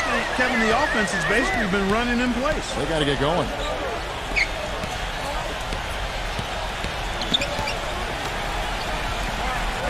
To stop the drought, and it's good on the way up. 16 points for him. The defender a little hesitant to offer resistance as he bursts to the hoop. Denver calls timeout. And as with any timeout at this point of the game, important to go over the strategies that are working and those that are needed in terms of adjustments. And, of course, the opportunity, guys, to get hydrated with Gatorade before coming back onto the floor. We've seen some good action so far, and there's more of it to come. Yeah, this game has been physical, it's been fast, it's been high-paced. So anytime you're in a situation like this where it's really a hard-fought game, critical to keep yourself hydrated throughout. Dishes it to Tyler. Rubio outside. Some nice ball movement by the Clippers. A nice shot by Tyler. Tyler's got 8 points. And Steve, this game has a lot of character here in the third period. Yeah, you know what, guys? I love seeing this type of action. A competitive, compelling matchup. A lot of lead changes here so far. Yeah, 6 in total, folks. So this has been a great game. Both teams playing hard and really competing out there. Back to Young. Passes it to Bogdanovich.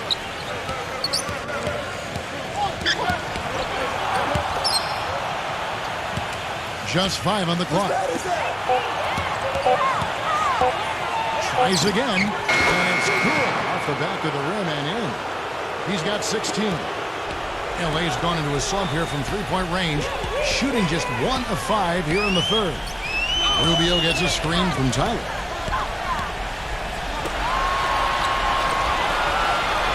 Releases. Harden grabs the miss. Harden's got 6 rebounds in the game. Leads him in there. Young with the ball. Guarded now by Rubio. Another miss by Harden. Clippers have gone 2 of 7 from the field in the third. That leaves room for improvements here. Back to Rubio. And he's going up for the alley-oop. Stolen away. Nice job to interrupt the alley-oop attempt there. Here's Bogdanovich, covered by Rubio.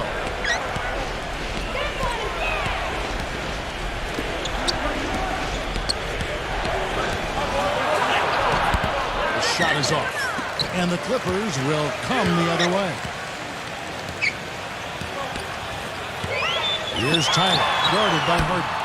They get it back. Rubio outside. Number 7, defended by Young. And Tyler kicks to Rubio. 6 to shoot.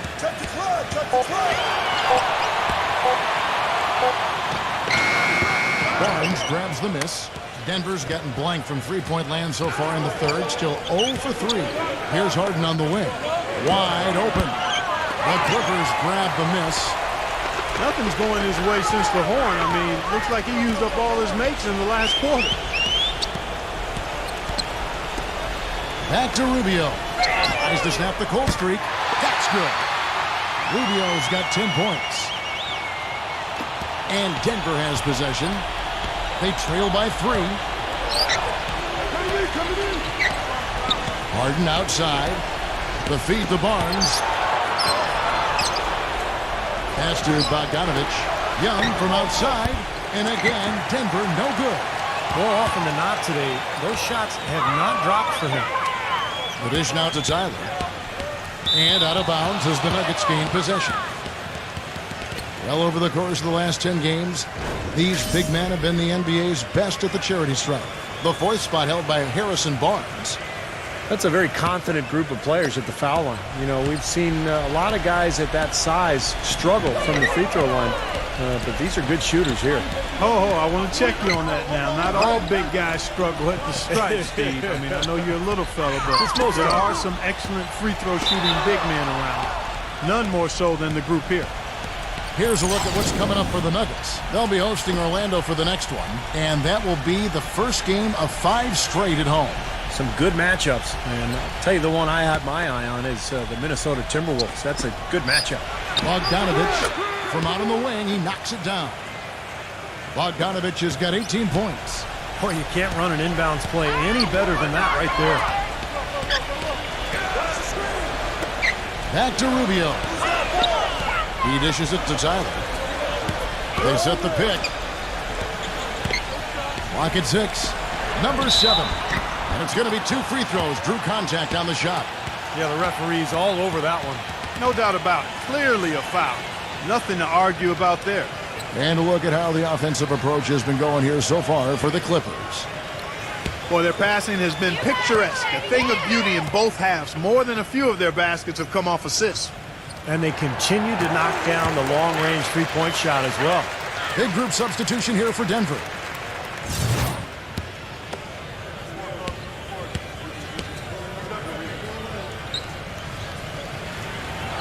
So he gets them both.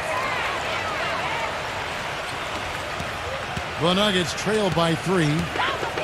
Clark, some tough offensive sets. They want to turn it around. Yeah, they need a basket just to regain some momentum here, Kevin. Back to Walker. A 3-ball. That's good.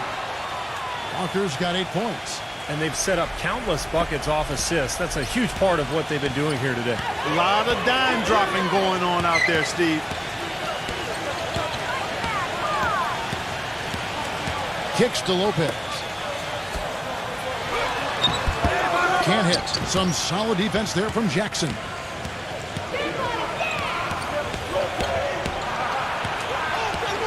He kicks it to Walker. And the pass to Hampton.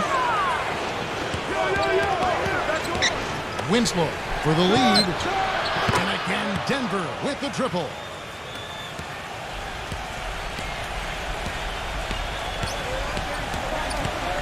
Back to Lopez.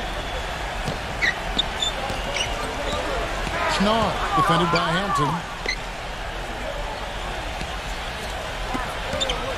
Down to 5 on the shot clock. The Clippers need to get off a shot, and that one's good. You got to love the big bucket in the paint in this sort of grinded-out physical game. Yeah, that was your game, Clark. Pound it inside and take the ball right to the defense. That's what I tried to do, man. I knew my limitations. He's one guy the defense is not afraid to leave open from that range, and for obvious reasons. Well-executed possession. They controlled the shot. Nicely done.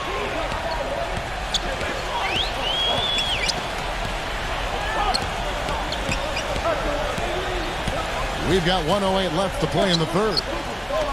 Clippers moving the ball around. Schnarr, defended by Hampton.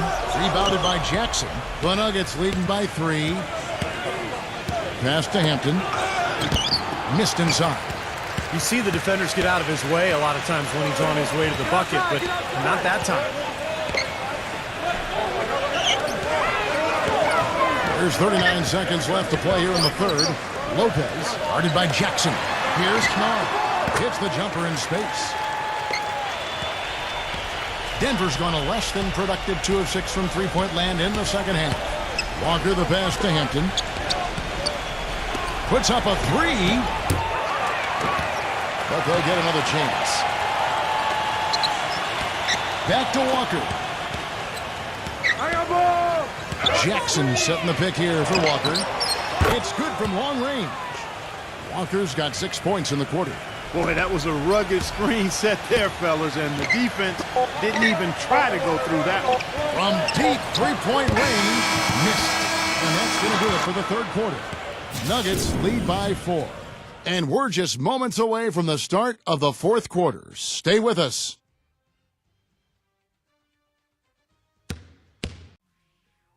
Coming up next.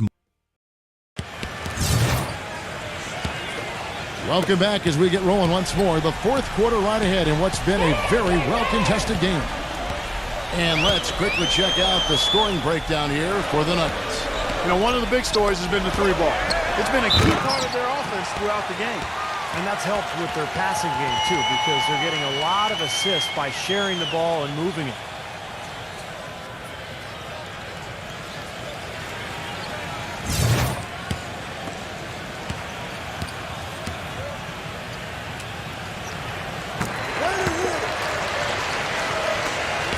Denver in the lead. And Denver will start the fourth quarter with. We've got Young. And it's Hampton at the 2-guard spot. Winslow. The tray. They get it again. The kick out to Young. Pass to Hampton. Back to Young. Winslow. He passes to Hampton. Just 5 to shoot. Second chance shot. So the whistle blows on the shot and 2 free throws for the contact right there.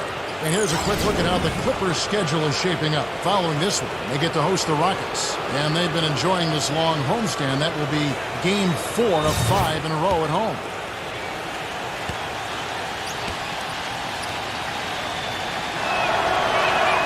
That free throw good from Hampton. They didn't shoot it well from the line in the first half. But they've turned it around here, and it's helped them secure the lead. I mean, free throw shooting is important when you're trying to pad a lead. All free throws good from Hampton. They're doing a great job here in the second half. They've brought their free throw percentage up quite a bit.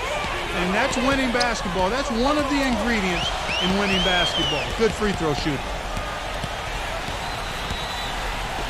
Here's Knorr. And he hits it to tie the game up.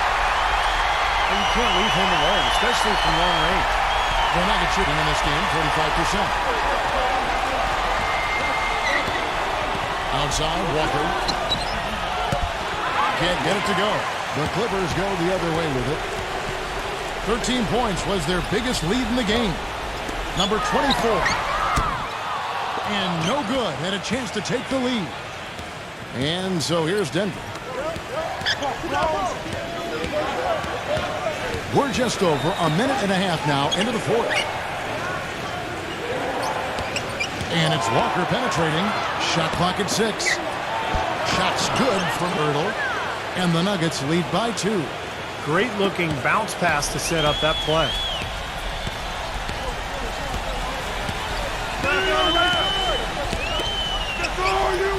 To take the lead.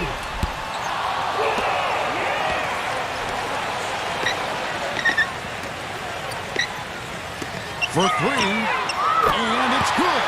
Guys, what a game. 8 lead changes here. Yeah, nobody giving up any ground either way, fellas. And don't be surprised if this comes down to the final possession. It just kind of has that feel tonight, doesn't it? Outside, Walker shoots. Denver the rebound. And there's the pass to Hampton. Just over 2.5 minutes played now here in the final quarter of regulation. Very nice pickup of the offensive rebound. And once he gets his hands on it, you know it's going back up and back in. Number 21. It's rebounded by Hampton. Nuggets have gone just 33% from the field in the fourth quarter so far. They are 2 of 6. And the officials call over the back. A little too aggressive there. A little overeager right there. Left his feet too early. And if you're already boxed out, you got to try to work to get around. Otherwise, it's a surefire foul. Denver with a platoon swap here on the floor. LA's gotten off 4 3-pointers in the final quarter, and 2 of them have fallen. Rubio outside. Prince lets it go with a 3. It's rebounded by Bogdanovich. Bogdanovich has got his 4th rebound with that last one here tonight. And he banks in the layup. And now a 3-point Nugget lead. I tell you what, you don't want to allow too many of those kinds of baskets with the game on the line. Now, this is when defenses have to protect the basket with everything they've got. Force the offense to shoot from the perimeter. And good work on the boards. They pick up the second chance points. Perseverance paying off on the offensive boards, guys. And Walker gets to Holiday. No good off the front iron. That's one he knows he should have made. Rubio with it. Now guarded by Bogdanovich. Doubled by Bogdanovich. And the basket is good. Got it to go through on the contact. So a free throw coming up. A great opportunity for a 3-point play. And you know where you'll see him put in the majority of his work is in the rebound battle. Puts a persistent physical effort on the glass. He is tough to box out. And Steve, very few players have his finishing ability. We see him get a lot of and ones because even if he draws hard contact, he is able to play through that and typically score. Wide open look, and the jumper falls for him. Bogdanovich has got 22. How about this performance in the face of the injury, playing through a lot of pain out there. And Rubio kicks to Prince. That's in, coming off an assist from Rubio. Rubio's got 4 assists in the game. The Nuggets trail by 3. Harden the pass to Bogdanovich. Rejected by Tyler. Well, remember, he made 2 3-pointers in the first half, but has not been able to get anything to fall here in the second. Prince kicks to Rubio. Back to Prince. 5 on the clock. Fires from the line. Another miss by Prince. It's just been one of those days for him. He has really struggled. Passes to Bogdanovich. Harden. The Nuggets moving the ball around. And the bucket counts, and he's on his way to the free throw line. Try to make it a 3-point play. Terrific play right there. Great strength to finish through the hit. That's how you do it, the bump and the bucket. Young's checked in for the Nuggets. That free throw good from Harden. And the Clippers call time here. What are you doing here, Glenn? Get out!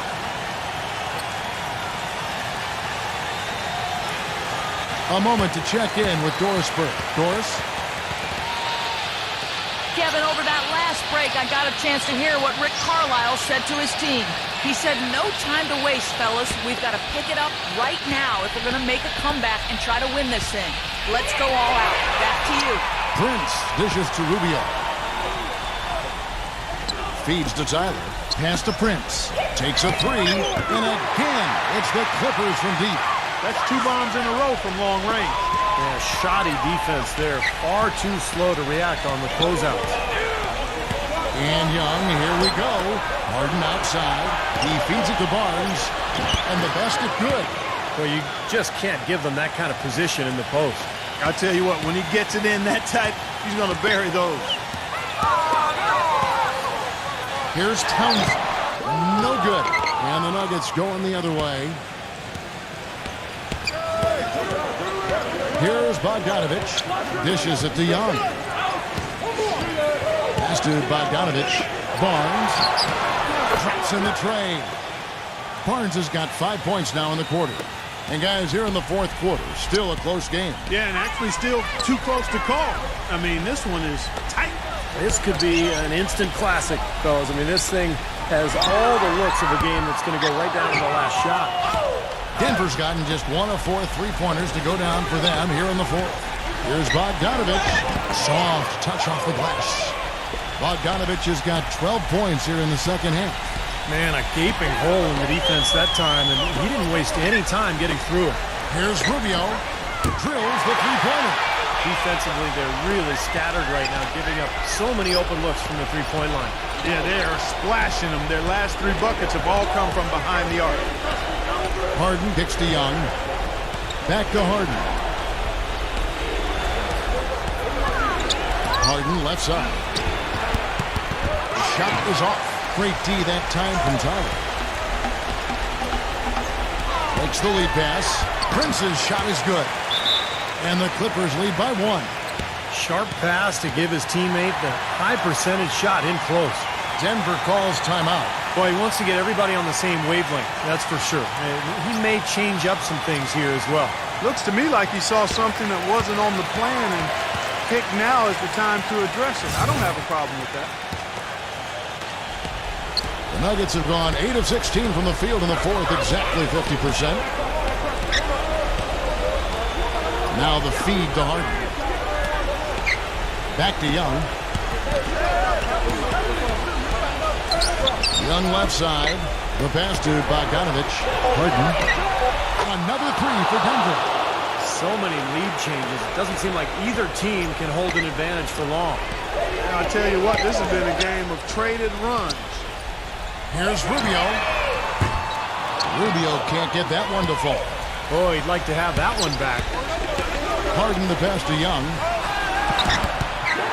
Rubio with the rebound. The Clippers trail.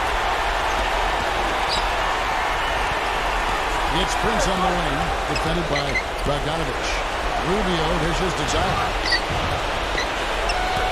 Here's Townsend. The feather touch on the finger roll. Beautiful. He's got 23. Well, I tell you what, he's having one of those days where if he takes it, he makes it. Time call here. The Nuggets decide to talk it over.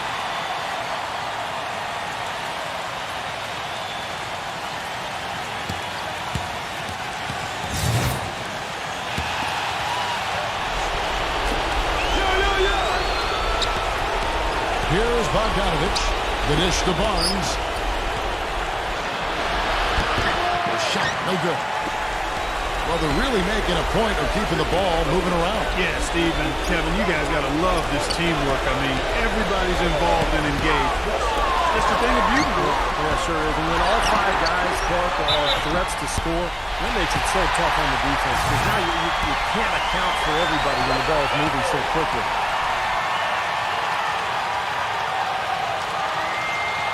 He drops the first one, and that gives them the lead.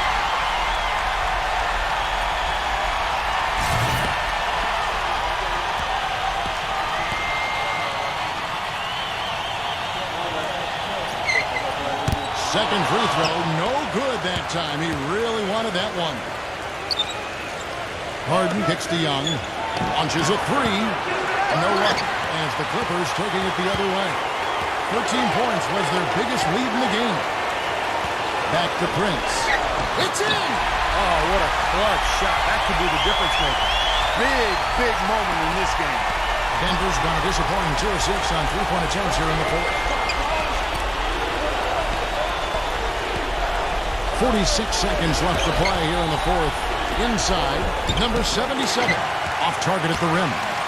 Well, one of his issues is he's a player that just does not excel at fighting through contact on his way to the rim. Back to Rubio. Puts the lead pass in front of him. To the inside, number 7. Moves back up. Money! Time call here. The Nuggets decide to talk it over. They're behind by 5. 20 seconds left in the game.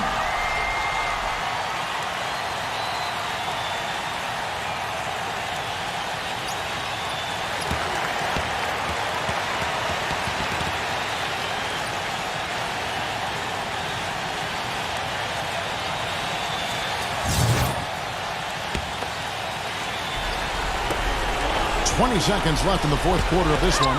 Looking to end the run. Barnes can't get it to go. And now they decide to foul intentionally.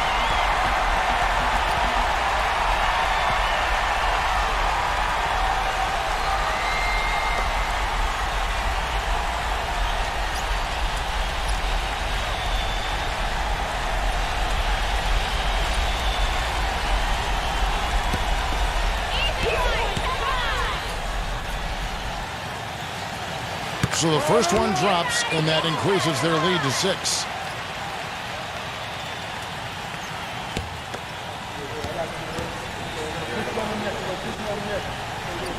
And he hits both free throws here. So now it's a 7-point game.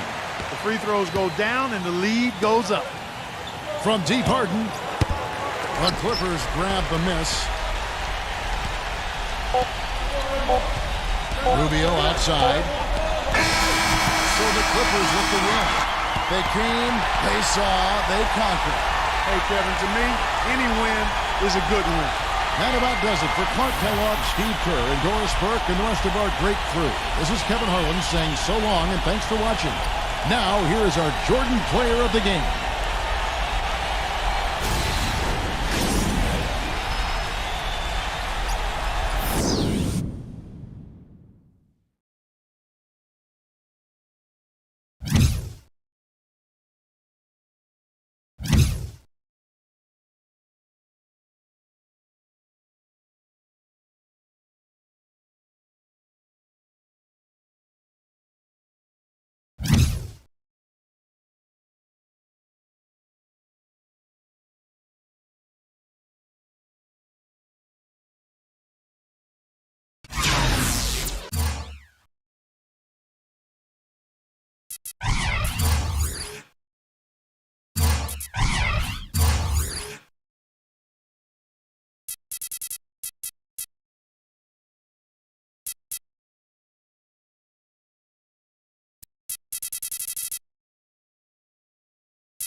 Hello, everyone, and welcome to 2K Sports. Damon Bruce here. It's a Saturday presentation of the And a thoughtful moment indeed. The national anthem and a crowd anxiously awaiting the tip-off. On the road and hungry for a win against an Eastern Conference rival, the Milwaukee Bucks are ready for this thing to get started. Kevin Harlan here with Steve Kerr and Clark Kellogg. Thanks for joining us on this Saturday afternoon. It's the NBA on 2K Sports. Now a chance to check out tonight's starting lineups. One of the guys we'll be watching out for today, Chris Paul. Well, you know, one of the toughest commodities to find in this league, Kevin, is a great point guard, not only on the floor, but off the floor. Chris Paul is a model leader. He's a guy who is probably as talented as any point guard in the league, but his leadership qualities, I think, put him over the top.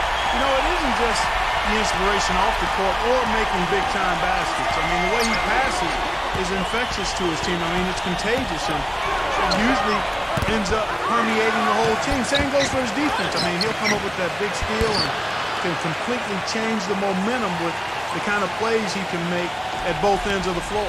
And with the road trip approaching, the Heat will play their final game of their homestand. This is a game they expect to win. They come into this matchup confident and ready to take care of business. Checking out Miami, they've still managed a lot of positive results this season, but maybe not just as much success as they had in mind. Yeah, I agree with that. I mean, if you had asked them before the season where they expected to be in the standings at this point, I'd say it was probably higher than where they are right now. Pass to Leonard, a free ball, and Paul pulls it down. Well, with only one attempt so far falling, this is not looking good. 1 for 4 so far. Bucks passing it around. Gallinari. No luck. And it's Miami the other way. They put up a nice win against the Bucks the last time out. You know, so often in the NBA we talk about how you have to earn your points the hard way, but it didn't seem like that was the case. Everything came pretty easy. Too many of their points came the easy way, Steve. You're right. On dunks and layups against the defense that didn't really put up much resistance.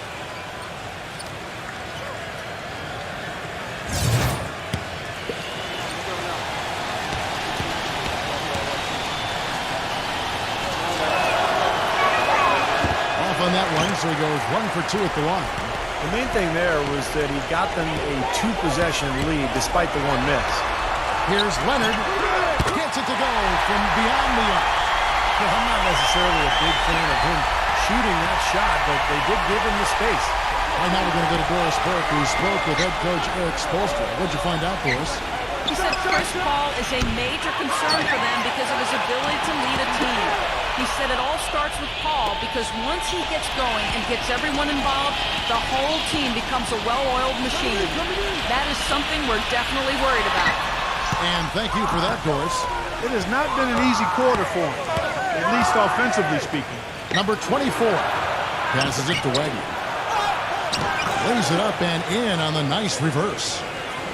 You know, he didn't need to make the layup complicated. I mean, it's not a trick shot contest, but he decided to go for a little extra flavor on that one. Paul against Bridges. Here's Brunson. And again, it's the Heat missing. Feeds it to Leonard.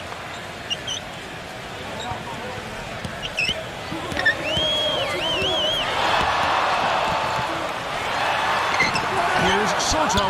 And he battles for the ball and gets the second chance bucket. Oh, no, he may have gotten injured right there. He's in a lot of pain. Injuries are such a difficult part of this game. And from a glance, you really can't tell just how bad it is, but he's going to come out and we'll find out now how bad it is. He may be done for the game.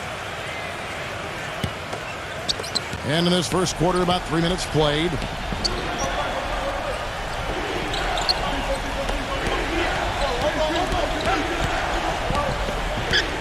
He feeds it to Gallinari. Number 24, rejected by Leonard. Oh, and a fast break for the Heat.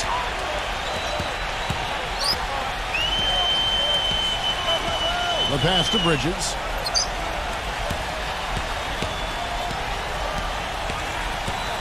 Shot clock at 6.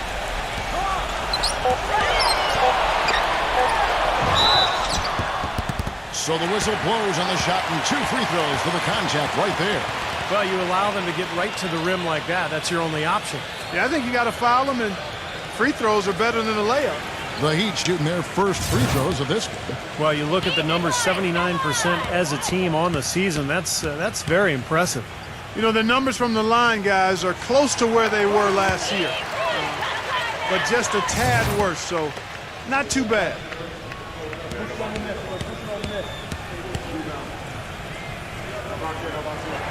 That one drops. He ties it up. And here in the first quarter, with a little over 3.5 minutes played, back to Gallinari. And he drops in the layup off the glass. Another nice bucket down low. They've really been able to work the ball into the post effectively so far. Yeah, I think that could really set things up well the rest of the game. Pound the ball inside and let your perimeter players play off your bigs. The shot's good from Soto. Great interplay there between those two teammates. So it's the Bucks now. The Heat beat them last time when these two teams met down in South Florida. Tough game to lose, really. They actually put up a great fight, I thought. But, you know, when you're battling for a road win, even when you play hard, nothing's guaranteed. Yeah, I think it's something they learn from, though. I mean, you have to convert the positives, even from a loss like that, into momentum for your next game. They got to take what they did well and kind of double down the efforts here tonight. Pass to Wagner. The finger roll finish at the bucket. He's got 6. Great move to the hoop, and I love the finger roll finish. Outside, Green.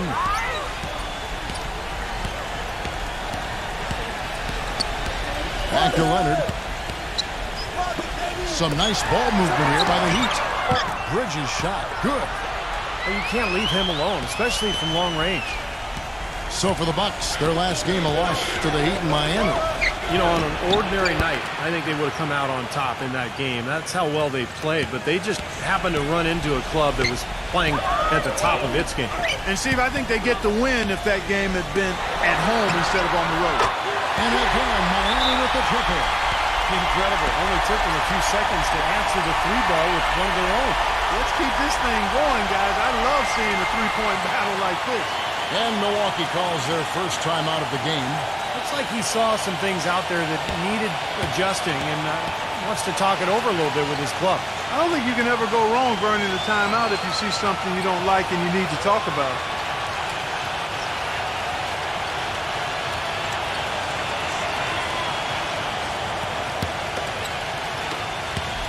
The Bucks trail.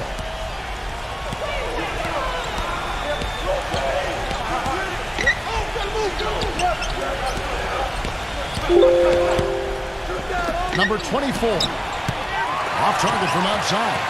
The Heat have gone 6 of 12 from the field here in the first quarter. Leonard the pass to Soto.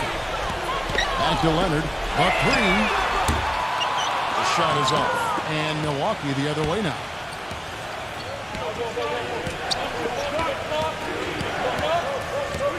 Dishes it to Gallinari.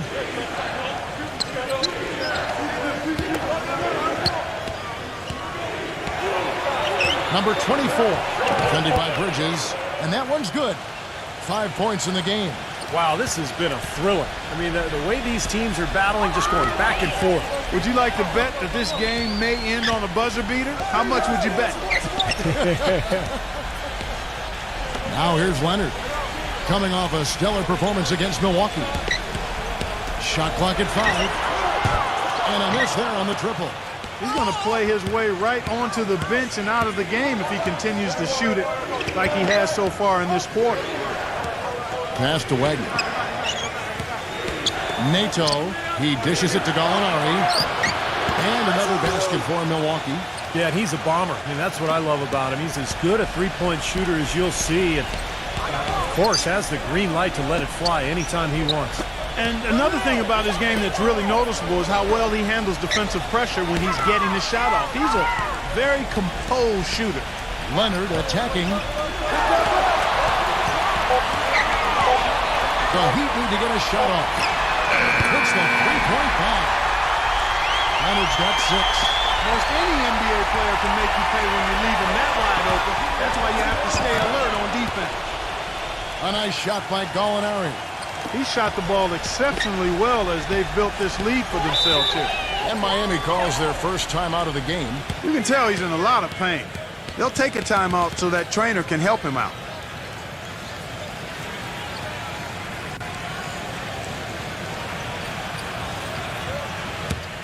Let's take this chance to look at the teams that have been the league's most efficient passers this past month. The Bucs second. In fourth, the Heat. You know, Kevin, you look at both of these teams, and passing and ball movement have really become priorities, a focal point for both of them. A platoon swap here for Milwaukee. Here's Caldwell Pope, another key contributor in that nice win against Milwaukee. The dish to Haslam. None. Kicks it to O'Neal. None. Defended by Dang. Now the feed to O'Neal. Sinks the three-pointer. O'Neal's got himself on the board with 3 there. They're going back to the three-point shot over and over and over. That was the 9th straight point from behind the arc, Clark. It feels like they're finding the holes in this defense. Caldwell Pope kicks to O'Neal. He passes to Haslam. Here's Caldwell Pope. Pass to O'Neal.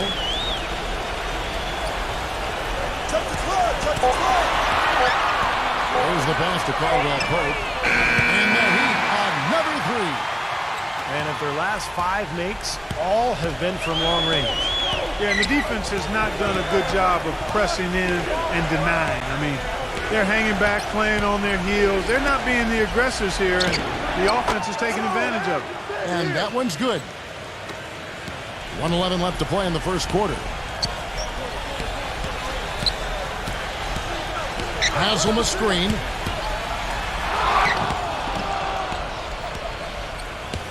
Three on 3.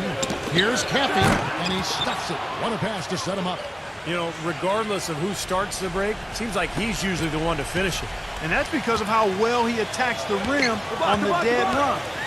Here's Caldwell Pope, averaging 14 points a game. And out of bounds as the Bucs gain possession.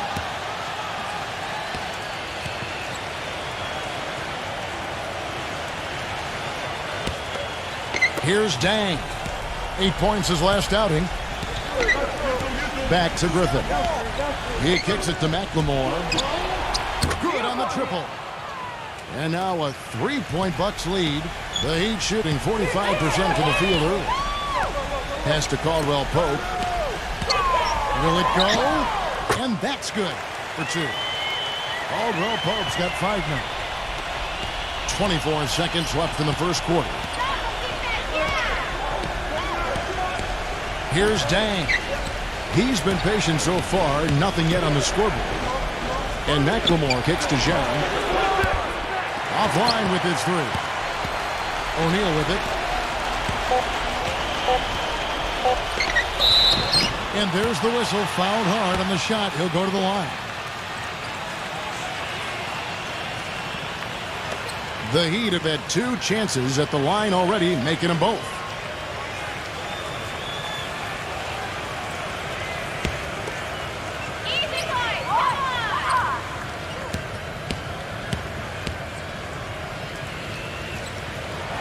And he knocks down the first one. And the Bucs making a change here.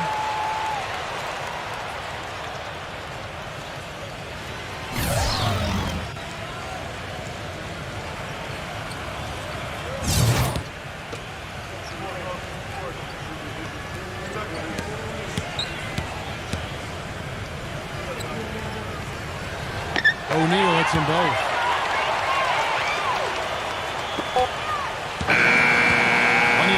In this closely contested first quarter of play. Heat lead. Coming up next Monday. And we welcome you back to more NBA action. Players looking hydrated and plenty of Gatorade to help them get their job done tonight. All right, well, a look at how the points have been generated so far. A scoring breakdown for the Heat. Well, they've definitely had the hot hand from the three-point line so far. Always nice to start out like that. Also, what passing we've seen from them here early. I mean, there could be a big number in the assist column if this keeps up. And now, brought to you by Gatorade, all fueled up and ready to go. Let's reset our lineups. On the court for the Heat, they've got Rajon Rondo, Caldwell Pope out there with O'Neal. And it's Holmes in at the pivot spot, manning the middle. And Miami has possession. 4-point game. Over the last 10 games, Kevin, you can see where the Bucks rank in the league stats. First in assists, fourth in free throw percentage. And they're in the top 10 in fewest turnovers per game. And they really do emphasize taking care of the ball. Yeah, and the one thing that really jumps out at me when you talk about all these stats, Clark, is the assists. And this is a team that has been very unselfish. They're sharing the ball, they're moving, they're really getting a good flow to their offense. And as a result, they're finding pretty high percentage shots almost every possession. Here's Hayes. It's good from long range. That's just a case of two teammates working perfectly together, one setting the screen and the other using it to get that separation. Outside Rondo, back to O'Neal. Outside Rondo. Caldwell Pope kicks to Rondo. 6 to shoot from the arc. No good from Caldwell Pope. Boy, even though he missed, you can't give up that kind of a look very often. Yeah, they're lucky that they didn't get burned on that one. It's rebounded by Holmes. The Heat leading by 3. Here's Caldwell Pope. He has 5. Good ball movement here by the Heat. Miami no good on that time either. I thought he'd make that one. And that's his range, and the defense nowhere to be seen. Here's Cousins. Hits it from three-point range. Cousins has got himself going with the triple, his first basket of the game. Miami's gone 7 of 15 from three-point range tonight. They're not afraid of that shot. Rondo kicks to O'Neal. Passes to Caldwell Pope. Lets it go from deep. Gets it to go. And the Heat lead by 3. That bounce pass got him the ball in rhythm. Nice play. Set it up. Quarter 2 and just under 2.5 minutes gone by. Hall. It's going to be a goaltending call here, so they'll count the bucket. He got there late, but you do have to like the aggressiveness to go after the block. But that one's going to count. Now you can tell what the crowd thinks about that call. Yeah, they erupted as soon as the whistle blew. But Trey and O'Neal gets it to go. O'Neal's got 11 points. They've been outstanding from three-point range in this quarter. Paul against Rondo. Paul outside. Back to Gallinari. No one near him. Good, and Paul gets the assist. 10 points for him. You know, it looks like despite the injury he's got, he's still able to deliver, and that's what he's showing us right now. Bucks have gone 4 of 6 from the field here in the second. All alone. Hayes, no good. The Heat with the lead. Rondo drives in. Here's Dang. He's had some playing time, but no scoring yet from him. Knocks down the 3 ball. No shortage of drama here early on. Well, neither team can grasp control of this thing. I mean, both teams trying to get a hold of it. What do you think, Steve? Oh, yeah, 8 lead changes already. I mean, that's a big number this early in the game. So we're in for a treat tonight. This is a competitive matchup. Here's Hayes. The Heat knocking down the tray. Tries a 3. Here's Eaton. Kicks it out to Paul. A 3 off the mark.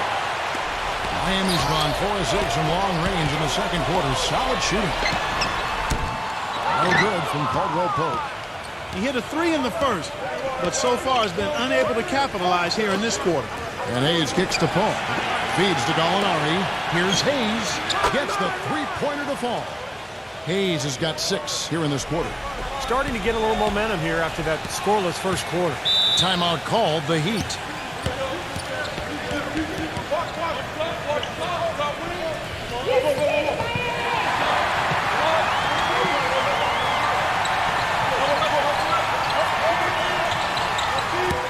Let's check out the Eastern Conference standings now that we're in the new year. Look at the Heat. They're 6th right now in the conference with lots of time to make a move. And, of course, the Bucks, 7.5 games behind. You know, looking at the Bucks, they performed at a level well below what I thought they were capable of. I mean, I expected a much, much better showing out of them. You're not the only one who thought that, Clark. I mean, even if they weren't going to be an elite team, I think most people thought they would at least be competitive and solid, but they are really struggling. It has been nip and tuck through the first half. No kidding. I mean, neither team has been able to hold the lead for any length of time, guys. Steve, so close. Well, such a seesaw affair back and forth. I mean, this has been an unbelievable game to watch. And here's Rondo. Still getting warmed up offensively. No buckets yet in the game for him.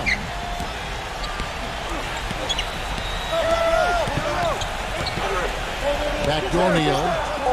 Puts it up. Releases from the wing and drills it. You know, offensively, he's just one of those guys that needs a touch of space to get his shot up. That's all. And if he runs his man off a screen or somehow finds an opening, that's it. He's going to let that thing go. And Steve, he's earned a nickname that's familiar to anybody that's followed basketball, the microwave. There's no slow build-up with him. All he needs is one shot to go down, and it can set him off, turn him into a real scoring machine. He cooks with gas, not electricity. Boy, where was the box out? Too easy on that second chance opportunity. Yeah, no box out is what happened there. Those kind of mistakes on the glass will kill a team. Rondo off the pitch from Caldwell Pope.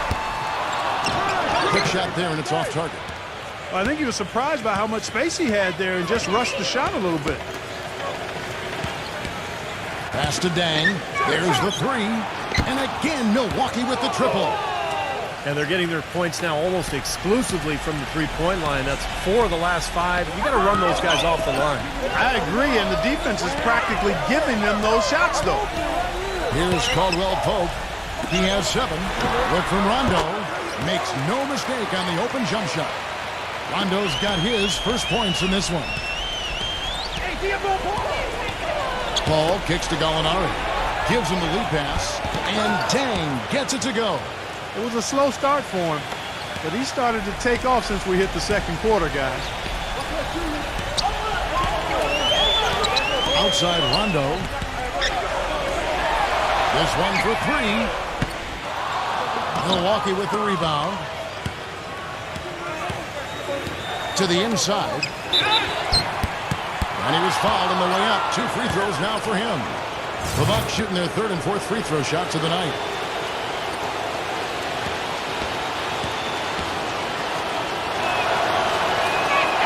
The first free throw is good. A platoon swap here for Milwaukee.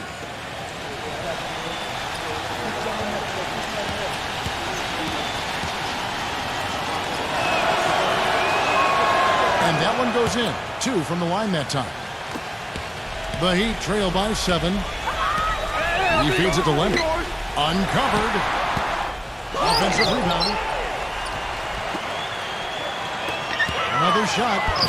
The shot's good from Soto. 6 points for him. There it is again. On a lot of their possessions this first half, they've established great position inside.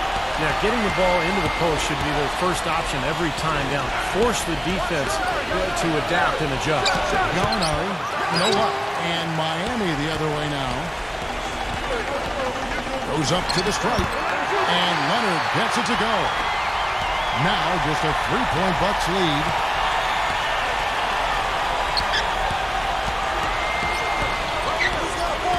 Back to Gallinari. And all around the rim that time before dropping in. Gallinari's got 4 points this quarter.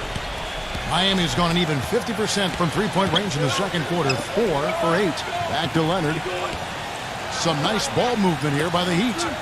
Bridges. Outside Leonard. From deep. Here's Green. And a foul called on the shot. Got him on the way up that time, so he'll shoot 2 right here. Boy, they're trailing in this game, and they're starting to settle for jumpers offensively. Well, that's fine, but you can't really count on those to go. I think they should be fighting their way inside for higher percentage looks. Free throw good, Green. Hitting your free throws is a good way to get back into it. It stops the clock and extends the game. I mean, you want to take advantage of that situation.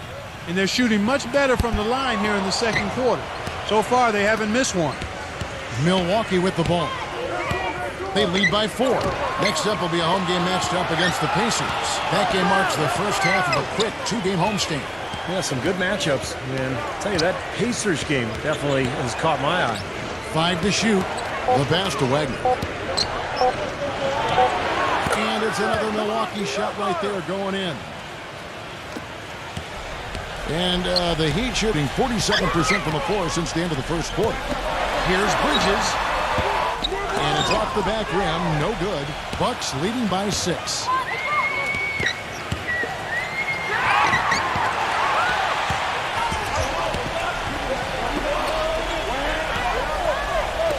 Takes the 3. Here's Soto. It's good, and he drew contact on the shot, so he will go to the line. A 3-point play chance here. He's getting his first free throw attempt of the game here. Well, of course, we'd all like to see that free throw percentage improve. I mean, he does not have the touch in the 60s. And, guys, this has not been a season to remember for him at the free throw line, certainly to this point. Blake Griffin, he's checked in for the Bucks. And that one misses. And the Bucks, they're shooting and feeling it offensively in the second quarter. They're shooting 60%. There's the triple. Miami grabs the miss. Green's got 3 rebounds now in this one.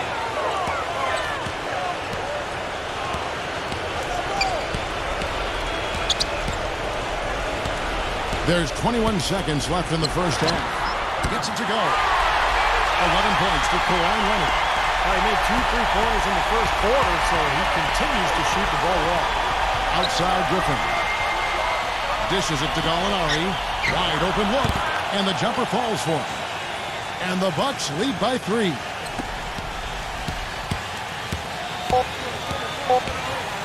Here's Brunson. Second quarter ends in a tight one. The Bucks on top. They're up by 3. And coming. And now, brought to you by Sprint. I hope your weekend's off to a great start this Saturday night. Thanks so much for tuning in.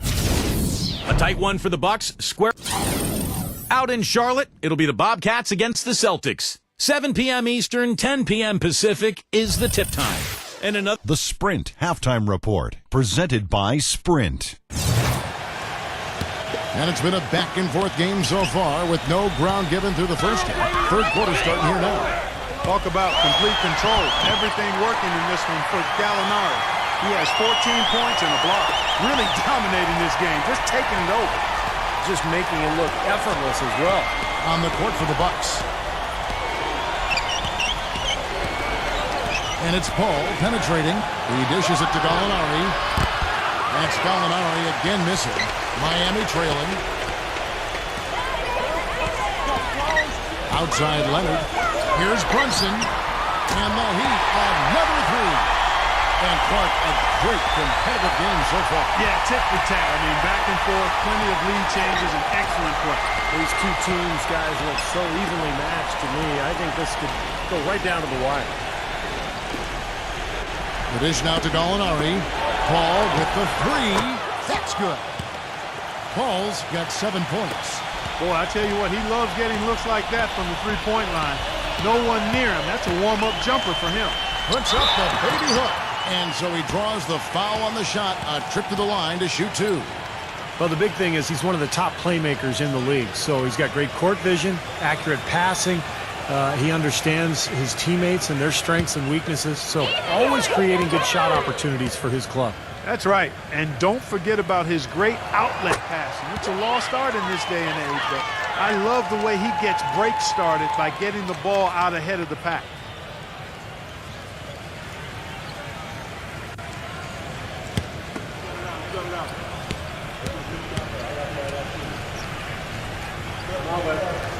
And so he makes both from the line. Here in this third quarter, just over a minute play.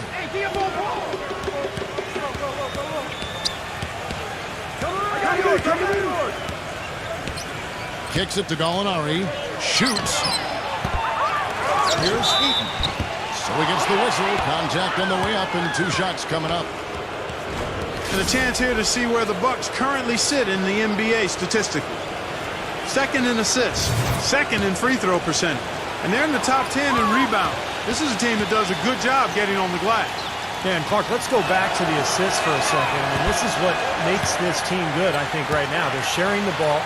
They're getting great ball movement and spacing, and they've become so efficient offensively that they've become a nightmare to guard.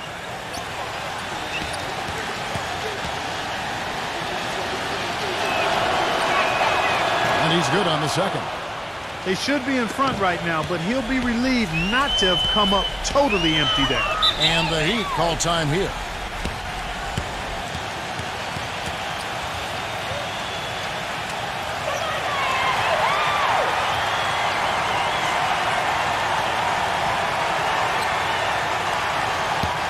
Let's go to the 2K leaderboard and look at the NBA's best rebounding teams for this last month. In fourth, the Bucks. I like how this team has been coming up big lately, Kevin. They seem to have a new dedication and energy to rebounding the ball, and it's paying off.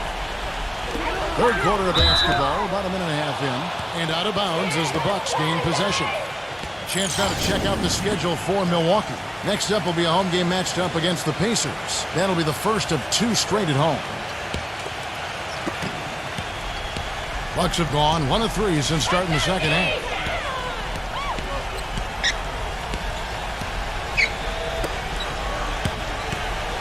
Number 24, defended by Bridges.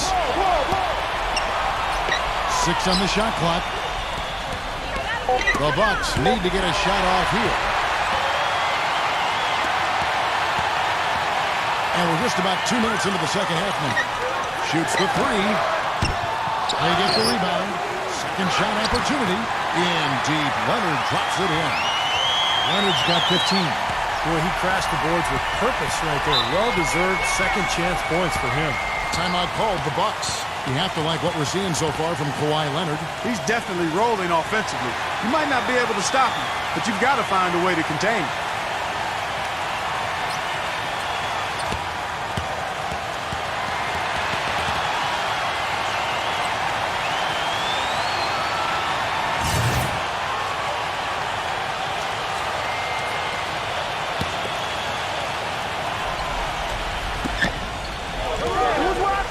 Ball outside. A little under 2.5 minutes gone by here in the third. Pass to Wagner. 5 on the clock. Shot on the wing.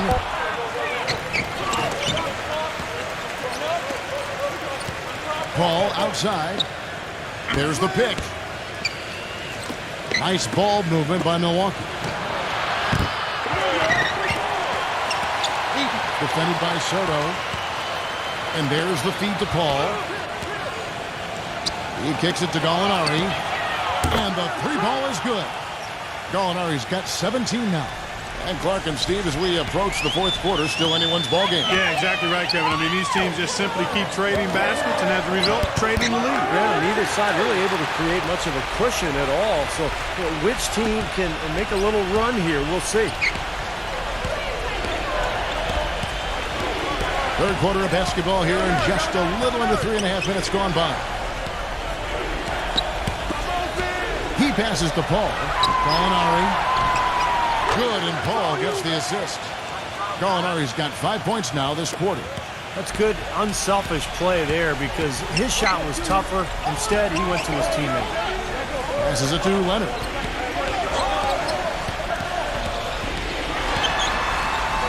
It's tipped. Paul with the steal. Number 24, guarded by Green. Launches it. Shot is off. He's tried to get it going, but the shots just have not dropped for him today.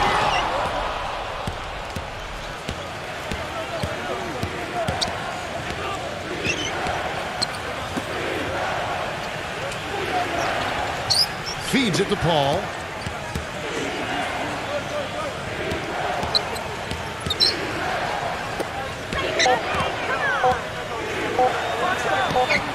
Good, he hits the jump shot. Paul's got 9 points. The Heat trail by 3.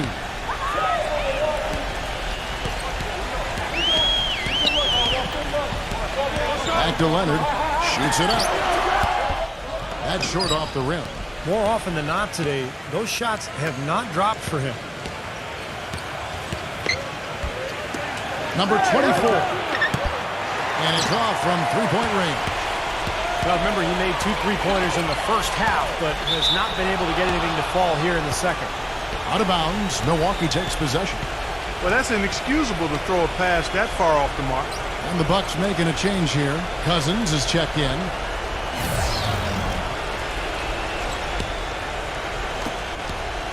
Bucks leading by 3. Paul outside.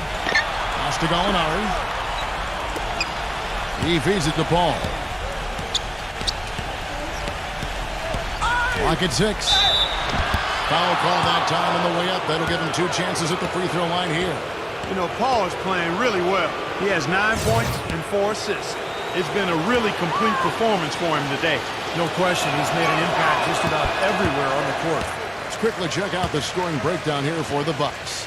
Guys, the passing we've seen from them has been tremendous. Very unselfish. And they're getting so much penetration on the defense that they're getting a lot of easy buckets as a result of breaking down that defense. And he sinks the second. The Heat trail by 4. Brunson defended by Wagner for 3. Rebounded by the Bucks. Gallinari's got rebound number 8 now on the night. Paul, right side. Who's got ball?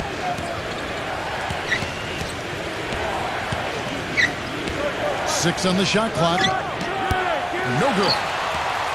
The Heat have gone an even 50% from the floor here in the third quarter. 4 of 8. Brunson, defended by McLemore. Now, connects from three-point range. Milwaukee's gone 2 of 5 with the three-point shot since coming out of the break. Now the pass to McLemore. Dishes to Gallinari. Milwaukee, no good that time either. The Heat have gone 5 of 9 on field goal attempts since halftime. Takes the assist and lays it in. Pick out the pass nicely. 5 points in the game. How about the passing? Yeah, moving the ball without any thought, without any agenda. It's hard to overstate all the points they've scored on assists today. Beautiful to watch. And not even 3/4 out of the way. So many lead changes. One heck of a game. I mean, guys, this has been outstanding in terms of the effort that both sides have been able to put on. Looking over there at Steve. He's enjoying every second of it. Yeah, me too. Man. This has been great, guys. The fans getting their money's worth here. Both teams just playing so hard out there. The drive by Paul. Unloads. Offensive rebound Bucks. It's stolen by Green. Now defended by McLemore. Outside Green.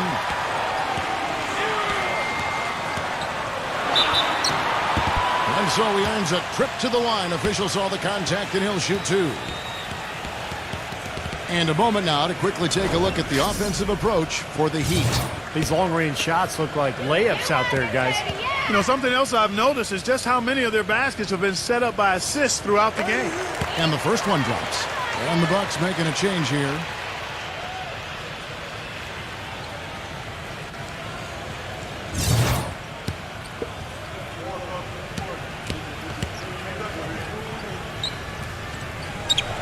That's also good, so he hits both free throws. Bucks trail by 4. Guys, they're looking for a way to score here. Yeah, they've had a tough time getting the lid off the basket so far. He dishes it to McLemore. Beyond the arc. Here's Eaton. An amazing finish with a hand right in his face. He has 6. More good work on the glass there. When it's all said and done, I think rebounding might well tell the story in this one. And that should tilt things toward them. I mean, they've been winning that battle. Here's the 3. Shot's good. And the Heat lead by 5. Boy, they've gone on this run, and ball movement has been a big key. Yeah, they have the defense on the run right now because every pass seems to have a purpose. They're getting great movement, great spacing, and they're really lining them up defensively. Count the bucket. Guys, he's actually indefatigable. He never gives in, never gives up on a play, and that's what it takes to be a great offensive rebounder. You've got to be relentless. The Bucks have made 5 of 8 of their free throw attempts. Well, with a team percentage of 81% from the line on the season, this is one of the best free throw shooting teams in the NBA. And guys, that's really an upgrade over how they shot last season. Not a huge upgrade, but an upgrade nonetheless. The Heat have gone 8 of 12 from the field since the beginning of the third.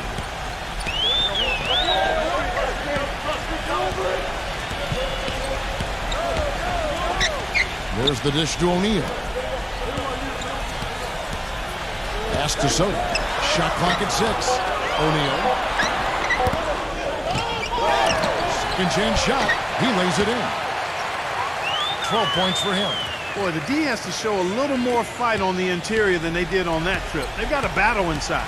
Well, this game has been tough, Clark. I mean, they're getting after it, and I think they're starting to run a little bit low on energy, possibly. But they get it back. Way to play the boards and come away with the offensive rebound. No luck, they battled on the glass, but couldn't knock it down. The Heat leading by 4. There's 42 seconds left in the third quarter of the game. For the key. Again, the Heat good for 2. 35 seconds left in the third. Gallinari passes to Wagner. O'Neal with the rebound. That's terrific defense right there to prevent from converting in close. O'Neal gets a screen from Soto. Brunson, he's guarded by Cousins. And stolen by Cousins. Here's Wagner. Here's Gallinari. Lays it up and banks it in. Gallinari's got 21 in the game. Good look. He'll make that one most of the time. There's the steal. Shots continuing to fall as we conclude the third quarter. Both teams putting up points. Heat lead by 4. Monday. All right, the fourth quarter of action getting underway. We've had a great one so far with both sides coming to play. We've got Haslam. Caldwell Pope out there with Rajon Rondo. Then it's O'Neal. That's the group in the game for the Heat. And plenty of contact on the shot. So, 2 free throws coming up. And a moment to check out Miami and who they've got coming up. They've got the Hawks ahead of them in their next game, and it's in Atlanta. And that one will start off a 3-game road trip for the team.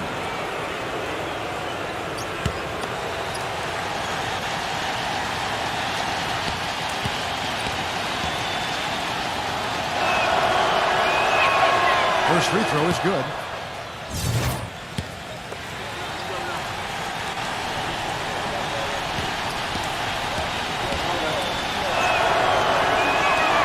And that's good as he hits both of his shots. The Heat with the lead. Passes it to Caldwell Pope. That's good, coming on the assist by Rajon Rondo. The Bucks shooting 49% on the game. They'll take that. Kicks it to Griffin. Nice ball movement by Milwaukee. This game's going to take a big swing. Clark, if the D continues to clear out like that and give up easy dunks. Yeah, that's the kind of defense we expect to see in a blowout, Kevin, or even an exhibition game, not a close game like this. Look how frustrated Steve is over there. You know what, come on, I just like that he didn't choose to just lay it up there. I mean, he threw it down with force. And there's the pass to Wagner. Here is Stevens. And foul called as he misses. He'll go to the line and shoot 2. Yeah, the defender draped all over him. Pretty plain and simple. Got him good there.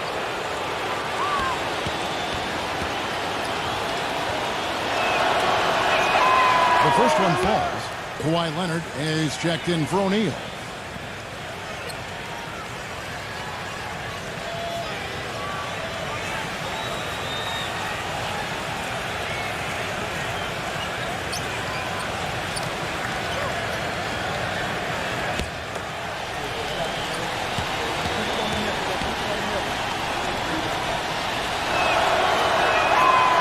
No good on the second free throw.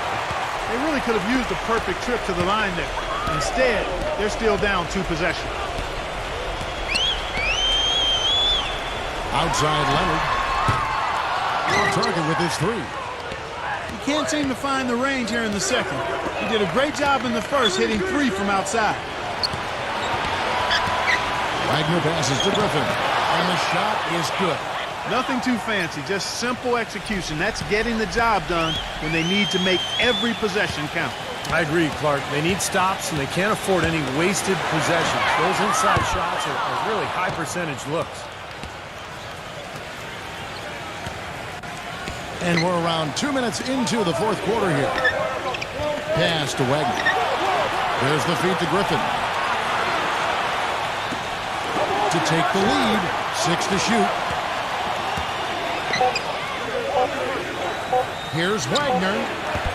Off the left rim and out. He'd have gone 2 of 4 from the field since we started the final quarter of play. Leonard kicks to Caldwell Pope.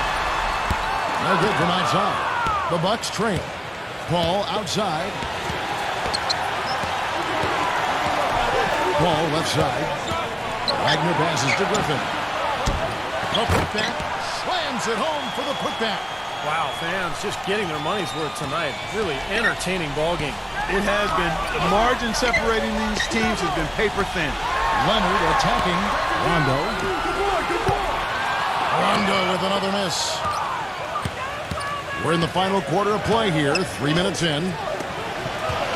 Wide open. He tried to bank it in, but he misses. Boy, he had a good look at that one. You hate to miss that shot. Caldwell Pope kicks to Rondo. Inside. And there's the call by the official. They'll count the basket here following the goaltending call. He almost got to that shot in time, but not quite. You can't touch the ball once it's on the way down. The Bucks making a switch here. He kicks to Cousins. He passes to Wagner.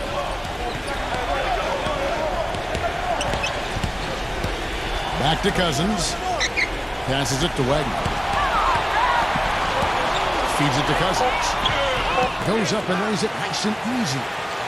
And a little over 3.5 minutes in the books so far here in the fourth. Caldwell Pope passes to Soto. Green. Down low. The shot's good from Soto. And the Heat lead by 2. Superb assist there. He played the role of the maestro on that one. Back to Paul. Paul gets a screen from Wagner. And count it. 2 points with a chance for one more at the free throw line. I love it when a player like this shakes off a poor first half and comes back strong like he has, showing a lot of confidence in his game. And that one falls, and that puts him up by 1 point. The Heat have gone 4 of 8 in this fourth quarter, shooting an even 50% from the field. Out of bounds, Milwaukee takes possession. Now, a severe lack of awareness on his part. He had no idea he was near the out-of-bounds line.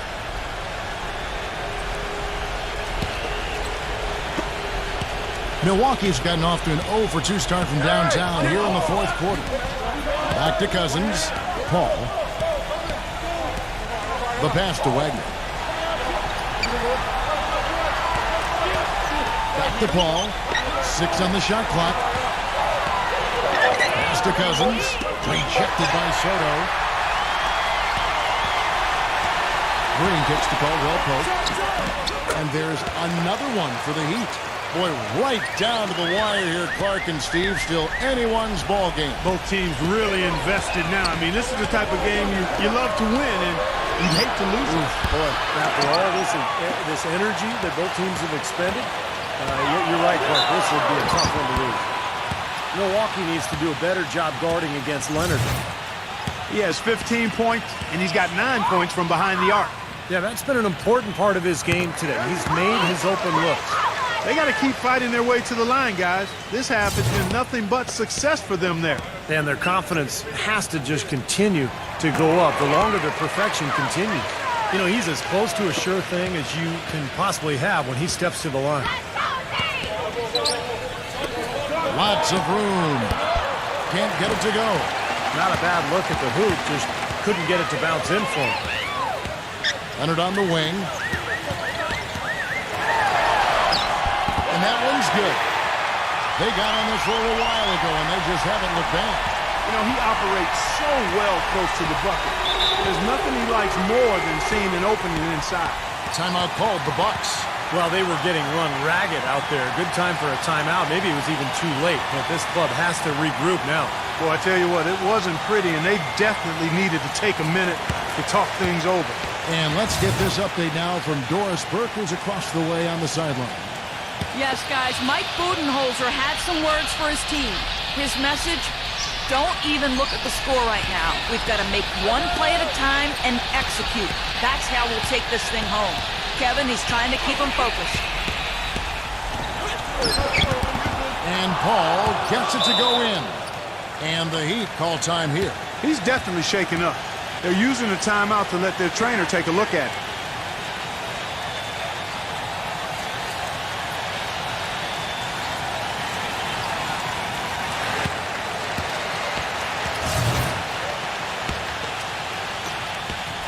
The Heat leading by 3.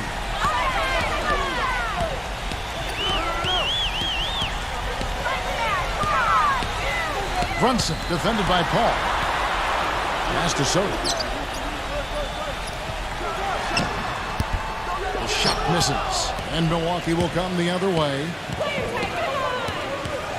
Wagner passes to Gallinari. The Bucks working the ball around. Here's Cousins. It's rebounded by Leonard. Leonard's got 6 rebounds here tonight. And the foul called on DeMarcus Cousins. That'll be his second foul of the game.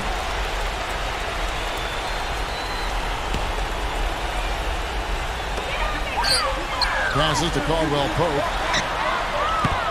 Off target from three-point range. You know, even though he missed that three-point shot, I think the defense has to do Used the screen and took it all the way. Boy, that's some physical basketball out there. I'm glad I'm not in the middle of that. A hard pick and an assault on the bucket. Old school stuff there. Yeah, there was a lot to like on that play. He feeds it to Gallinari. Drains it from beyond the arc. Gallinari's got 24. He's starting to feel it. He's in a groove here in the second half. Leonard off the pick from Soto. Leonard attacking. The second chance effort, and that one's good. Leonard's got 10 points in just the second half. 4 of their last 5 makes came off of a high-quality shot inside. Yeah, that's textbook basketball. Just having their way down low. Cousins. Some solid defense from Soto. Had a pretty good look at the basket, but defensively they did a nice job rotating, forcing the miss. Dishes it to Leonard. There's the screen. And the pass to Soto. And he lays it straight in. And now a 6-point Heat lead. Timeout called, the Bucks.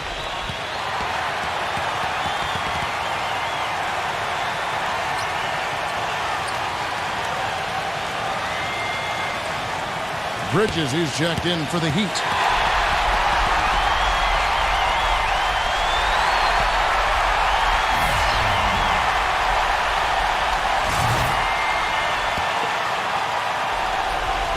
Here's Paul. Out to Gallinari. And a great assist by Paul as that one goes in. Paul's got 5 assists in the game. Timeout called, the Heat. They're up by 3. There's 1:54 left in the fourth.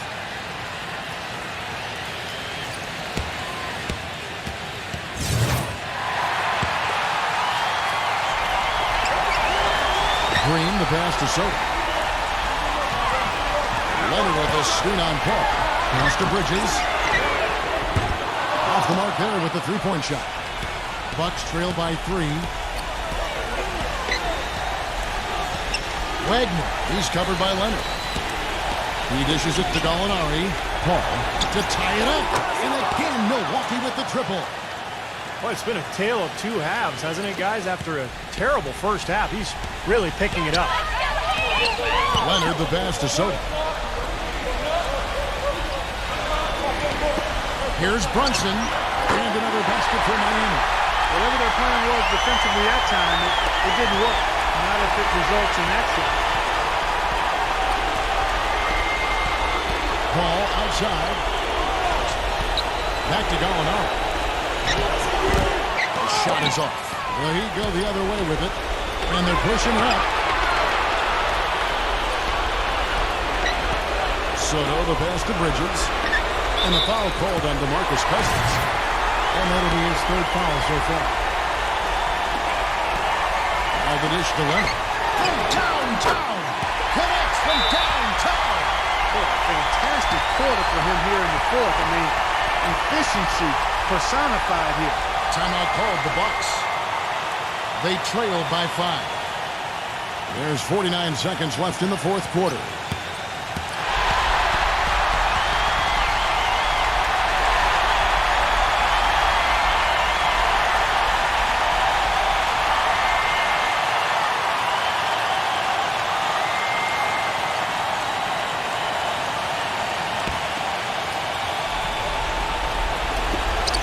There's 49 seconds left in the fourth quarter.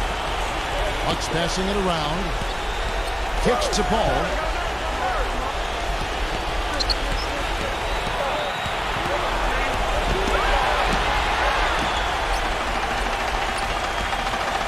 And the Heat shooting and hitting almost everything here in the fourth, up around 58% from the field. And now they decide to foul intentional.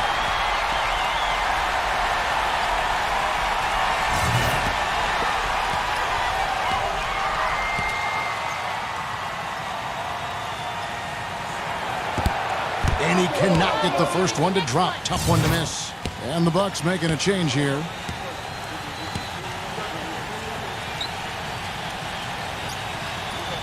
And he can't make the second free throw either. Missing both. Milwaukee's gotten 3 of their 6 3-pointers to fall here in the fourth. Number 24. And he has brought them to within 2 points. Huge points. That's beyond huge, Steve. I mean, they needed that bucket desperately. And there's the intentional foul. No choice but to stop the clock here. That's right. No other option but to foul and hope for some misses. Yep, you got to extend the game here. Try to keep that clock from moving.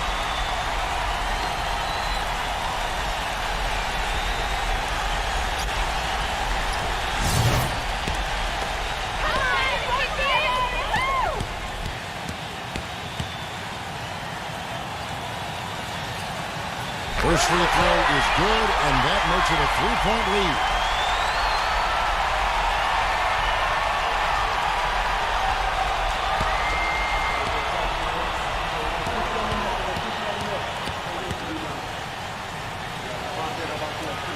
So he goes 2 for 2 at the line, and it's a 4-point ball game. That may be the knockout blow, guys. Those free throws would seem to have put this one away. Timeout called, the Bucks. They're losing by 4. There's 14 seconds left in the game. Guys, your thoughts? Well, they need to draw something up here. I think they'll go for a quick 2. And if not, maybe break somebody free for a long three-pointer. They have to know they need to foul right after the shot goes in as well. Paul passes to Wagner. Sinks it.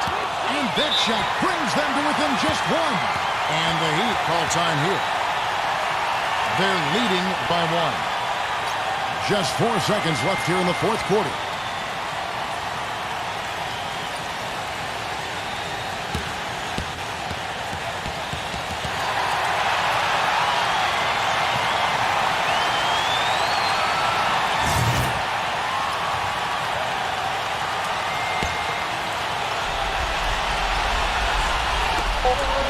And an intentional foul there stops the clock.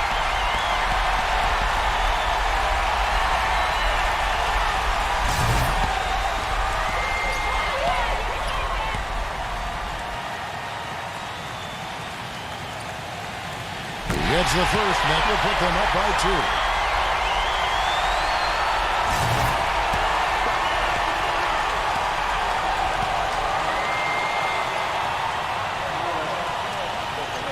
So he gets them both, and it's a 3-point game. That last free throw is critical. Their only choice now is to go for the 3 to tie. And so the big win by Miami in a tight game. Clark, it was anybody's game right to the very end. Yeah, it was. The coach is happy with the outcome, but maybe not so much with the margin. For Clark Kellogg, Steve Kerr, and Doris Burke, this is Kevin Harlan thanking you for tuning in. Now it's time to present our Jordan Player of the Game.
Hi and welcome. I'm Damon Bruce and you're watching 2K Sports. Saturday night in the NBA. Greetings, everyone. 2K Sports brings you the NBA. This is Kevin Harlan. I'm joined by Clark Kellogg and Steve Kerr as we get set to bring you all the action. Now a chance to check out our starting lineups. And the guys checking out DeMar DeRozan here. What can we expect? Well, when you think about instant offense, his name comes to mind immediately. Doesn't take much for him to get it going and run off a string of buckets. And, you know, he is an extremely skilled player attacking off the dribble, too. I mean, he's got a great pull-up jumper as well, Steve. And, of course, they're looking forward to the return of Al Horford. Yeah, I hear you, Kevin, but really it's an issue for both teams in regards to the injury situation. So it's a matter of which team can rise up and show the fortitude necessary to play through the injuries and still come out on top. Well, there's probably a lot of sympathy these teams have for each other. I mean, they're going through the same thing at the same time. So injuries a major factor in this game. Now here's DeRozan. He's coming off a 19-point game against the Nets in Brooklyn. And he did some nice work on the boards too, Kevin. That was definitely a factor in that game as well. And so it's the Celtics getting on the board first.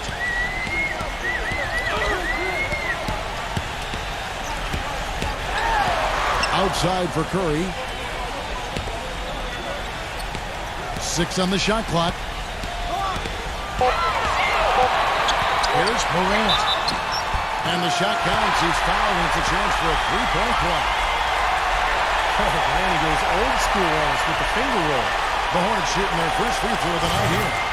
Yeah, it's been an average year at the line for them so far this year, shooting about 75%. You know, they've really put themselves behind the 8 ball in so many of their games because they just have not been able to knock down those foul shots. Now here's DeRozan, averaging 24 points per contest.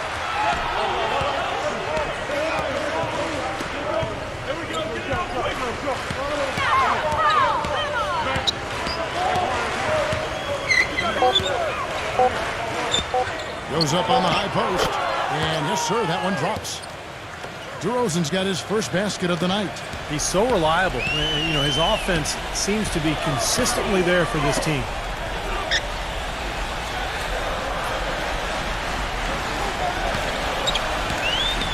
Wagner, defended by Jones. Wagner passes to Williams. The dish now to Barnes. Puts it up. And Jones pulls it down. The Celtics have gone 2 or 3 here to start out the game. Pass to DeRozan.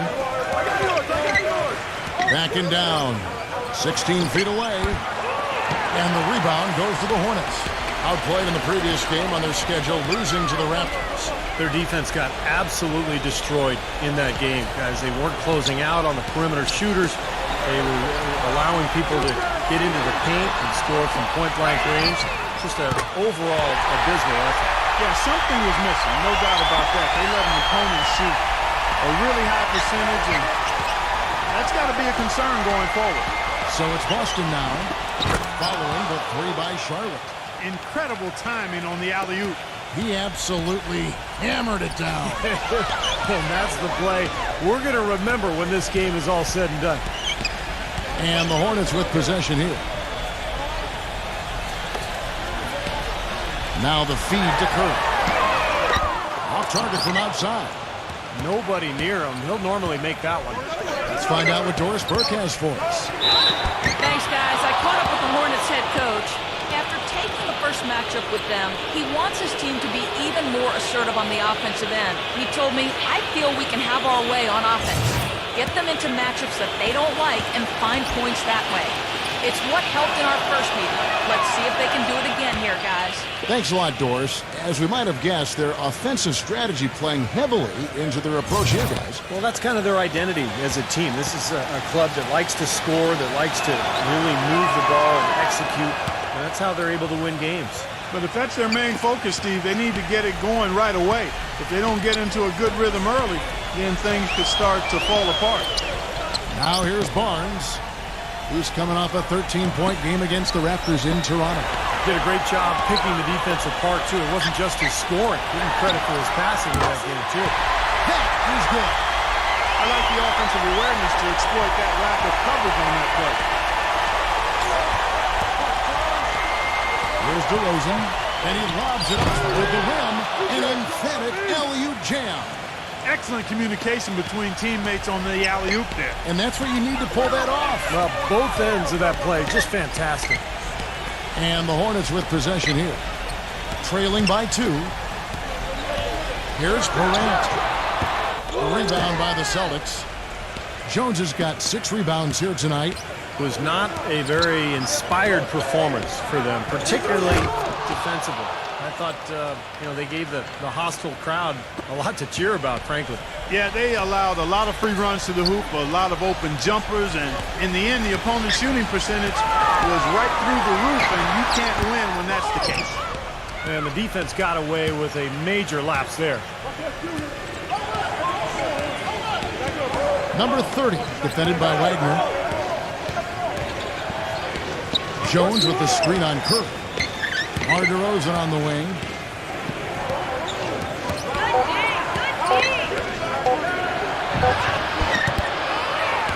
Another shot. Williams with the block. It has not been an easy quarter for him, at least offensively speaking. Here's Morant. And it's off the back rim. No good. That's a huge part of what they want to do defensively. Limit his easy chances inside.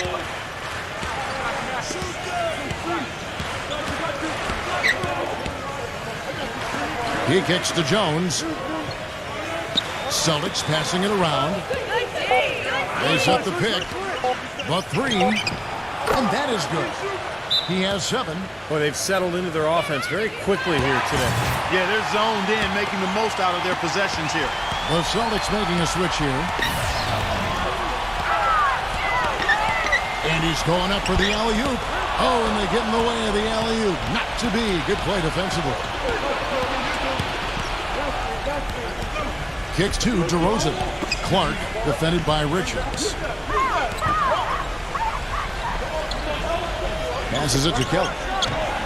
Drops one in from the wing. And the Hornets with possession here. 9-point game.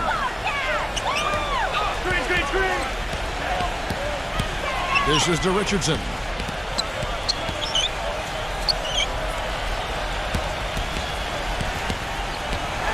It's Richardson on the wing. Down to 5 on the shot clock. And again, the Hornets missing. Celtics leading by 9. Pass to DeRozan.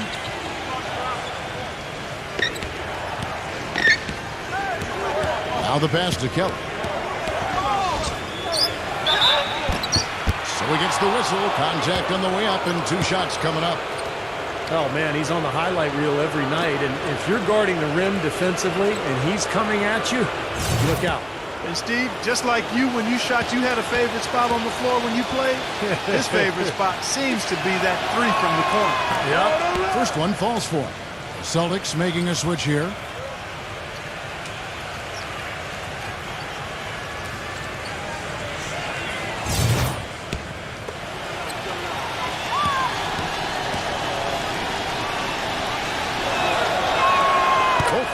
Good from Kelly. And the Hornets call time here. He just is not happy with how his team is executing. And they've been on the wrong side of this run. It's time for a momentum shift. You know, sometimes just getting off the court, taking a break, and coming back out fresh will give you a chance to pull together. Here now is the 2K leaderboard. Over the past month, these teams have tortured opponents defensively. Yeah, what a month they've had defensively. They really get after it at that end of the floor. Well, it was the Boston Celtics, their last game a loss to the Brooklyn Nets. They had major problems at the charity stripe in that game. It was interesting. They just could not make free throws. Yeah, and that's frustrating to watch, especially on the road where your opportunities at the line tend to be a little more sparse than when you're at home. Boy, you've got to cash in on them. Here's Morris after the made shot from Richardson. The stupendous finish in traffic. And the Celtics lead by 11. Now, I'll tell you what, they've been a step slow here early on. I agree with you. I mean, they're allowing too many open shots. They seem a little sluggish to me. So it's the Hornets now. Passes it to Richards. Richardson. The 3. Rocket 6. The shot is off. Celtics leading by 11. It's intercepted. Tice powered down after the assist. Let him into the lane. Guys, that's simply superb. Ball pressure, a run out, and then a dunk in transition. Exactly, Clark, what they want. The aggressive defense to lead to. Yeah, points in transition. Yeah, that's why you want to make the other team feel uncomfortable handling the ball, because you can get easy points out of it at the other end. And the Hornets with possession here. After the miss from Kelly. They set the pick. Tice. Nice jump shot from the top of the key. Here's Morris. He's coming off a 10-point game against the Nets in Brooklyn. Base. Brown outside. Out of bounds. Charlotte takes possession. Here's where Boston sits right now, Kevin, in the current league rankings. 11th in fewest turnovers per game. 14th in blocks. And they're in the top half of the league in free throw shooting as well. Pretty good, but they could certainly stand some improvement there. And the Hornets with possession here. They trail by 7. 56 seconds left in the first. Morris with the ball. Now defended by Richardson. And the 3 ball is good. They've made one basket after another since getting this game started, and you wonder, is the blowout in store? Too early to say that and go there, Steve, but it has been pretty ugly so far. Now here's Richardson. 11 points for him in that last game against Toronto. Purely from a size standpoint, that is a mismatch that's going to be hard to overcome defensively. Here's Morris. 8-point game. Brown outside. He passes to Kelly. Williams with the block. But they get it done. Just 3 to shoot. The Celtics need to get a shot off. Can't hit. Feeds it to Richardson. Tice. Here's Morant. And that's not going to go. And that concludes the first quarter of play. Celtics lead by 8. On tap next. And now the second quarter just getting set to start. What do you guys think about the Celtics here in this one? And this team has done a nice job on the glass. I think that's how they've built this lead. They've been very physical, really established a presence in the paint. Well, they've chased down those balls. As soon as they've hit the iron, they've been chasing them down. That's been a solid effort by them. On the court right now for the Celtics, they've got Jones, and it's Anderson in at the small forward. They've been the glass eaters today, guys. A ton of effort out of them down low. And they've needed every one of those rebounds. I think that's what's put them in front here. Now, here is Morris. Here's Kennedy. Nailed from three-point land. 7 points in the game. That's 2 straight quick three-pointers they've allowed. They better not make it 3 straight, because now all of a sudden you're looking at a hot streak. And it's out of bounds. The Hornets able to retain possession here. And the Eastern Conference has been fun to watch. A lot of focus as always this year. And as we hit the mid-season surge, let's check out the standings and how they're shaping up. A season filled with ups and downs. 10th right now in the conference. And, of course, there's the Celtics. 6 games out. I think for the Celtics, they've got to be incredibly deflated by the way things have gone for them this season. Seems like everything that could have gone wrong has gone wrong, Clark. For a team that had some high hopes, it's been a major disappointment. Johnson off the pick from Williams. And here's Richardson outside. That one falls coming off Johnson's feet. Richardson's got 5 points so far. Now Morris, averaging 13 points a contest. He dishes it to Anderson. Trying to come right back with the 3 of his own, but it's no good. Richardson with a screen for Johnson. He feeds it to Richardson. And a little luck that time, but it drops. Richardson's got 5 points now in the quarter. And that's why teams Emphasize the use of screens and picks, just to get you some open looks like that one. Pass to Kelly.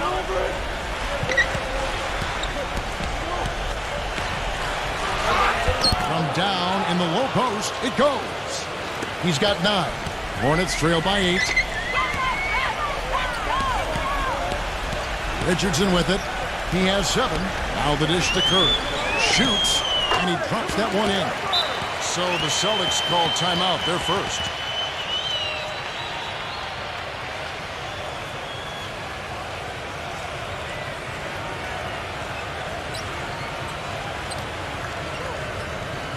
And the Celtics making a change here. Celtics leading by 6. DeRozan on the wing. And for those of you just joining us, we're almost 2.5 minutes into the second quarter. 6 to shoot. And stolen by Barnes. Jumps up. And the powerful one-handed slam. Man, he got fancy with that one, didn't he? Yeah, maybe trying to give them the momentum boost they need to break this game open. And I like that. And some coaches might want to see just a sure-handed lay-in, but I say put as much as you can on the finish and get your teammates going. Now here's Curry.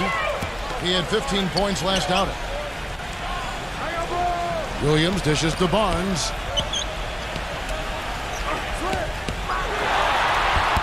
Great D that time from Anderson. Usually if he gets to the rim, he's converting it into points. But the defense stood tall there. Jones with the screen on Curry. There's the screen. Number 30. Hits it from three-point range. He has 5. I'm not sure who was supposed to pick him up, but somebody's going to get an earful from the coach for leaving him that wide open.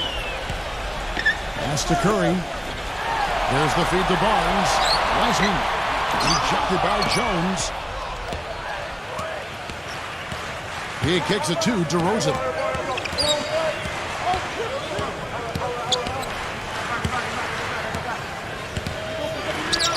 Number 30. No good from outside. Almost surprised that he had that much room to work with. Kicks it to Curry. From the wing. Pulled the shot a little up, but the bounce goes his way. Curry's got his second basket. Celtics leading by 5. And DeRozan kicks to Anderson. Dishes it to Jones. Now here's Barnes. He has 5. The pass to Wagner. And another 3 for Charlotte.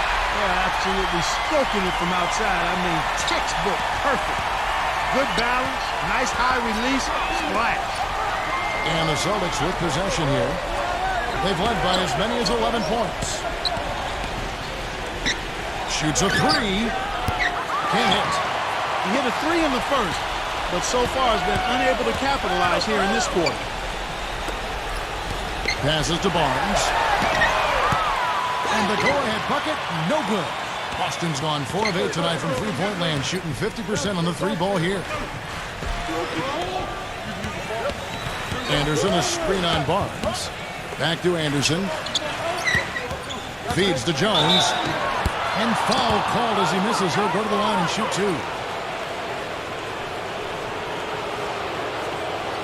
2. This is his first trip to the line tonight.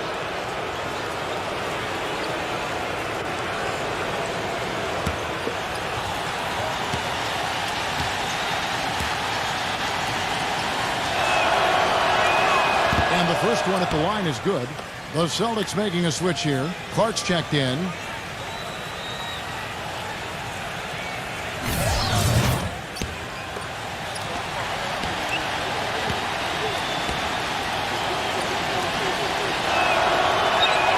He makes 1 of 2 that time. Hornets trail by 3. And here is Barnes. Curry outside. But they'll get another chance. Pass to Wagner. He dishes it to Curry. And there's the pass to Wagner. Shot clock at 6. Here's Morant. The Hornets need to get a shot off here. And they're unable to get the tying basket there. Celtics leading by 3. He feeds it to DeRozan. Curry meets him. Pulls up on the elbow. That's good. DeRozan's got 6. Now you got to love the footwork. How about that turnaround? Hornets have gone 6 of 13 so far from the field here in the second quarter.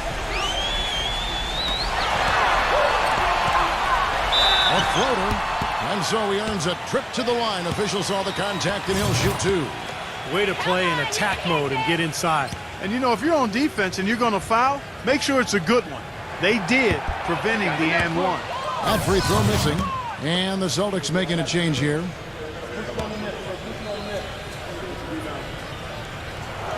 Good on the second free throw. And the Celtics with possession here. They lead by 4. DeRozan gets a screen from Clark. And DeRozan, here we go. Fires for 3. Rebound by Williams. Williams has got his 3rd rebound on the night. Here's Morant. The shot no good. And it's Boston the other way. Number 9. Oh, and it looks like that's going to be a goaltending call. Yep, that's it. So they'll get the basket. He got there late, but you do have to like the aggressiveness to go after the block. But that one's going to count. A lot of noise coming from these fans. Pretty unhappy with that call. Well, you know, we've got a lot of amateur officials in the crowd, and not one of them liked it. There's the dish to Richardson. There's the triple. That's good. Richardson's got 10 points in the game. And he's shaking off a poor first quarter shooting effort. He's really starting to turn it on now, guys. Here's DeRozan. Rejected by Barnes. Here's the break. Moving it up. There's Williams. The layup off target. Celtics leading by 3. I see him. Whose man is that?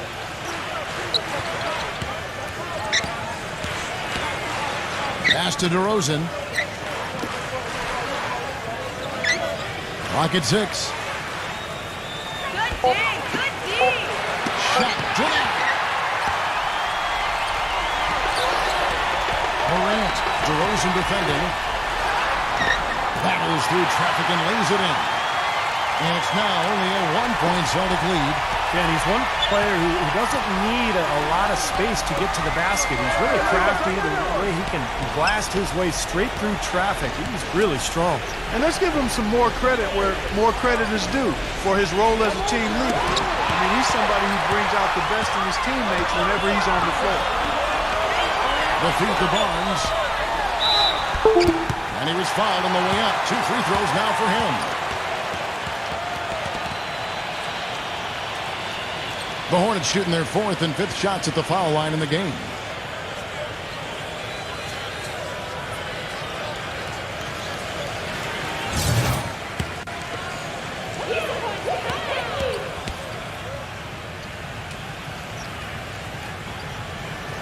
Ties it up, and this next one could give them the lead. And the Celtics making a change here.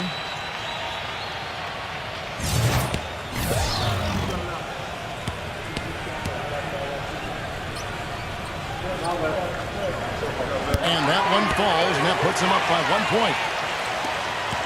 The Celtics shooting 48% from the field. Not bad at all. DeRozan gets a screen from Clark. He kicks it to Brown. Nice ball movement by Boston. Dishes it to DeRozan. Shot from the wing, and the basket good. DeRozan's got 4 points this quarter. I'll tell you what, he's made more than a few of those in his career. 54 seconds left to play in the first half. Kicks to Richardson.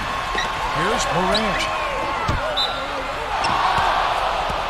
And the Celtics making a change here. The Celtics have gone 6 of 14 shooting here in the second.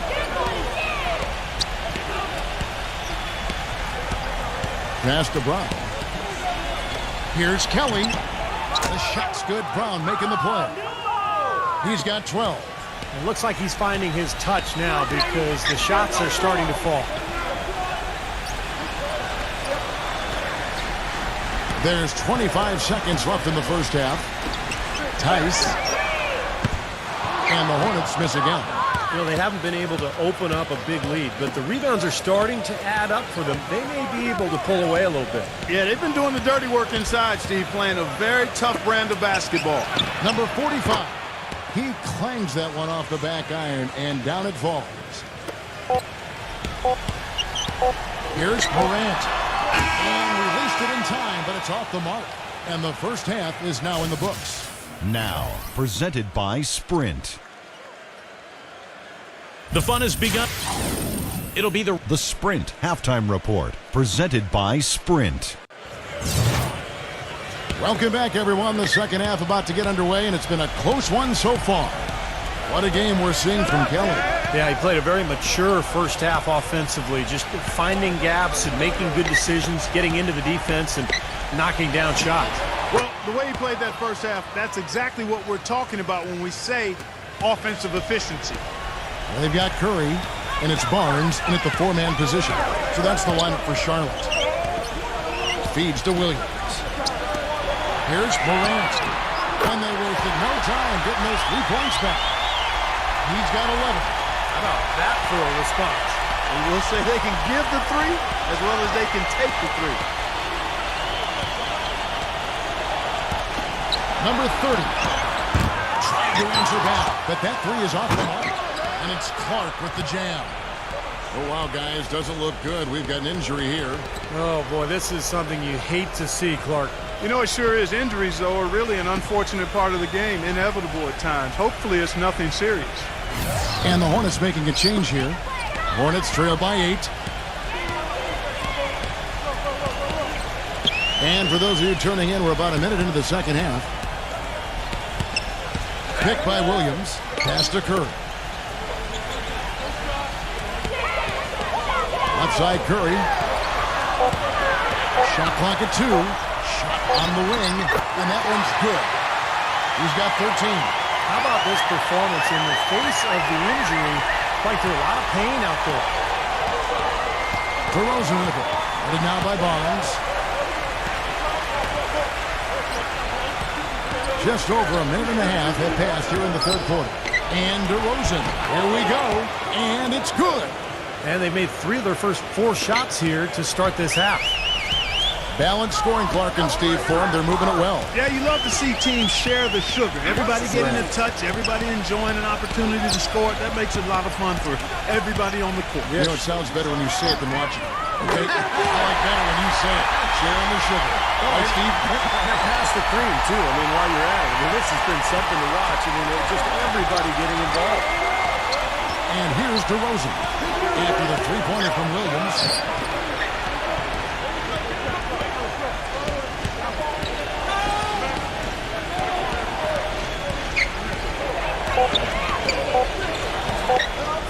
Releases. And it's Boston with another. Hornets trail by 7. A little over 2.5 minutes off the clock in this final half of play. Doubled by Clark. He dishes it to Williams. 5 to shoot. Wiseman. And it's going to be 2 free throws. Drew contact on the shot. Teams value the three so much nowadays. Let's check out the best at it. This team takes smart three-point shots. That's one of the reasons, Kevin, they're amongst the league leaders in three-point percentage. They don't just hoist up crazy threes. They get quality looks from behind that arc. The first one falls.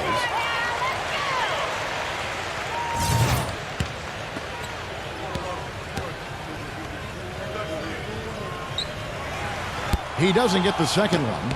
Oh, they're now +5 in the rebound category, really controlling the glass. And rebounding is one of those non-glamour stats. I mean, it takes work and effort and tenacity and physicality. But when you look at the scoreboard, you can see the correlation. Shot is off. Hornets trail by 6.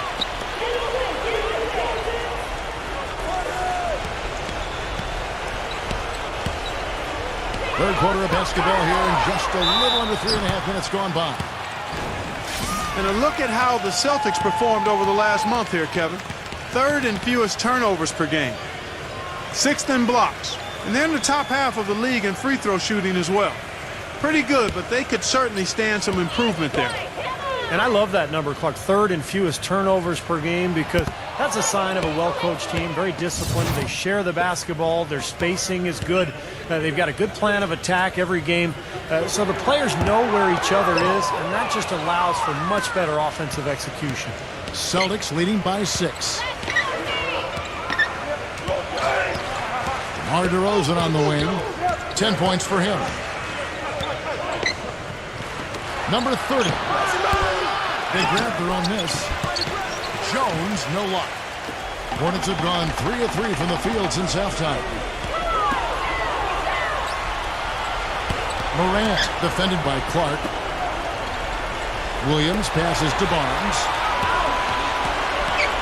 Shoots. The basket drops, and he gets fouled on the shot. One free throw coming his way. And still perfect here in the second half. 4 for 4 from the field. This is his second trip to the free throw line. 76% of the stripe for him to this point of the season. And guys, that's an increase in his free throw percentage from last year. Maybe not a large one, but it is a little bit higher, so you've got to like that progress. The Celtics with the lead.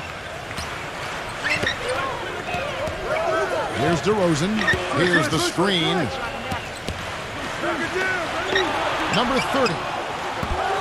From outside, off the mark. Charlotte has gone 2 of 2 from long range in the third quarter so far. And Williams, here we go. Finally a miss, but still 4 for 5 shooting to start this third quarter.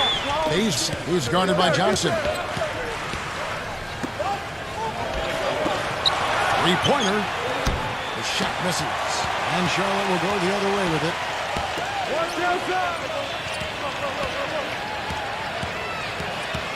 There's a screen by Williams. There's the pass to Barnes. It's good. This game is all even. Barnes has got 13. All these open threes they're giving up have really been the driving force of this run.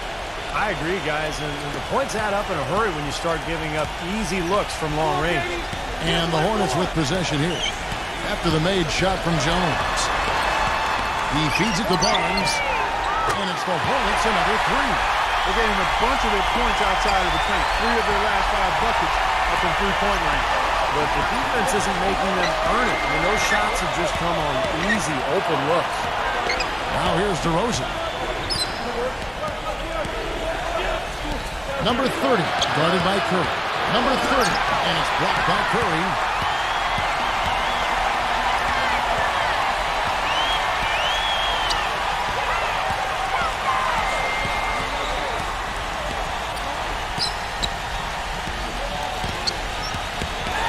The dish to Johnson. 6 on the shot clock.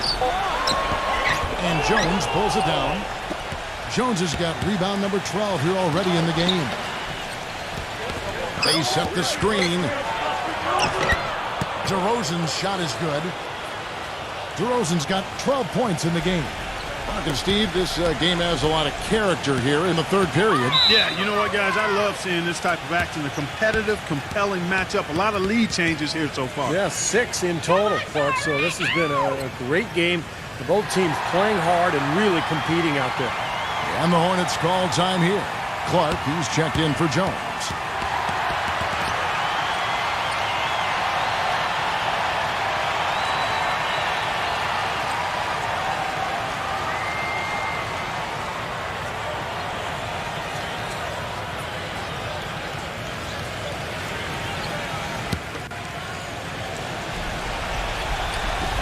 On defense, Boston. They've led by as many as 11 points. Morant defended by Morris.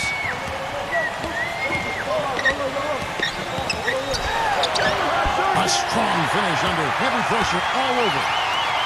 15 points in the game. Celtics have gone at a pretty good shooting pace. They're 6 of 13 from the field here in the third. Morris off a pick from Clark. Morris with the bucket. And the Celtics lead by 1. And of all the things about him that you like offensively, it's his composure that jumps out at me. The way he never gets rattled. The defense can get in him. He doesn't care. He just continues to do his thing. And maybe above all else, we should really mention just what a fantastic setup man he is. So many of their baskets come as a result of one of his assists. Look at two. Morant. Off the left rim and out. Major defensive lapse right there. I mean, he's not a player you can leave open for a jump shot. You got to stay attached to him. They're lucky he couldn't punish them for it. There it is, guys. That Olay defense. Just watching him go, Clark, right by. I think we might be seeing which team is ready to take control of this game. Yeah, that's a dunk that could absolutely get them going. I agree, Clark. Boy, and that is a bunch of rebounds for a player who's not the biggest guy out there. And there's the feed to Morris.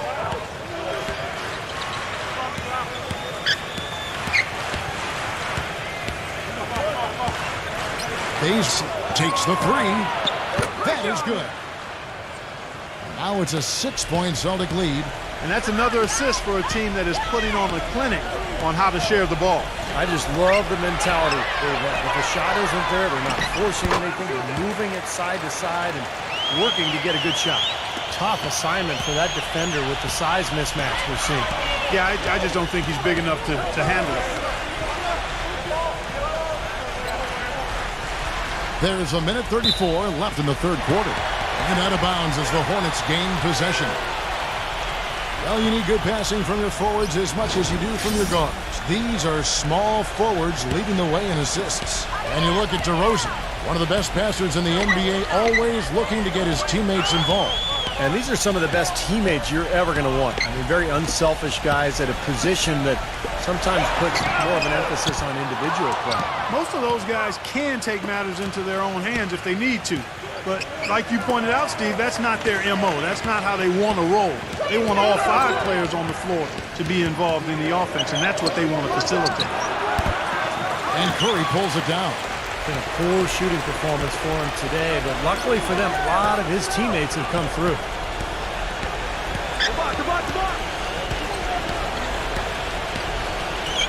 Passes it to Wagner.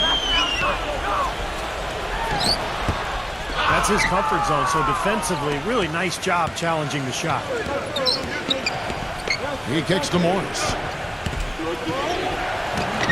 Rejected by Wagner. Here's Clark. Lays it up, and despite of the excellent defense at that, Clark's got 4 points in the quarter. Hornets trail by 6. 6 seconds separating the shot and game clocks.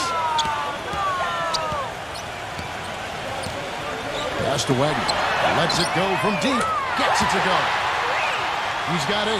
With the success they've been having from the three-point line since halftime, I'll bet you that scoreboard starts to look a lot different real soon. Of course, they have to stay hot, but if they do, I think you're right, Clark, particularly if they can convert defense into offense.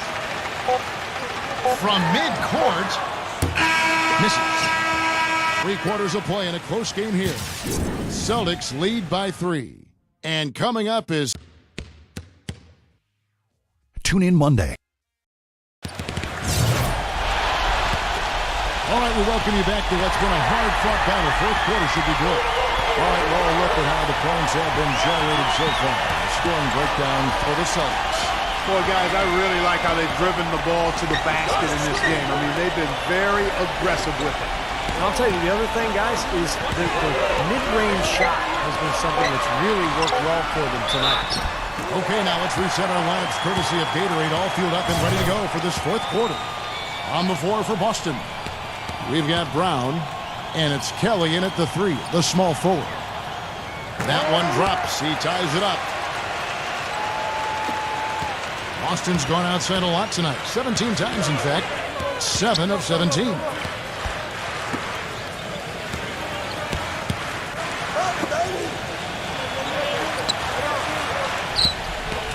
To the inside. And so he draws the foul on the shot. A trip to the line to shoot 2.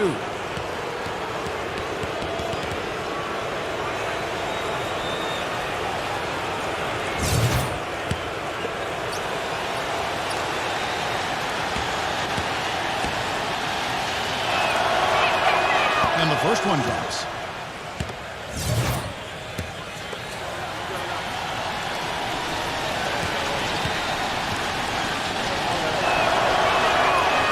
makes both free throws. And the Hornets with possession here. A 2-point game. Morant defended by Morris. Here's Wagner. Can't get it to go. Nice D from Clark. Boy, you wonder what the score of this game would be if they weren't pulling down all these rebounds. Love what I'm seeing from them in the paint. Pass to Brown. Here's Kelly. And the rebound goes to the Hornets.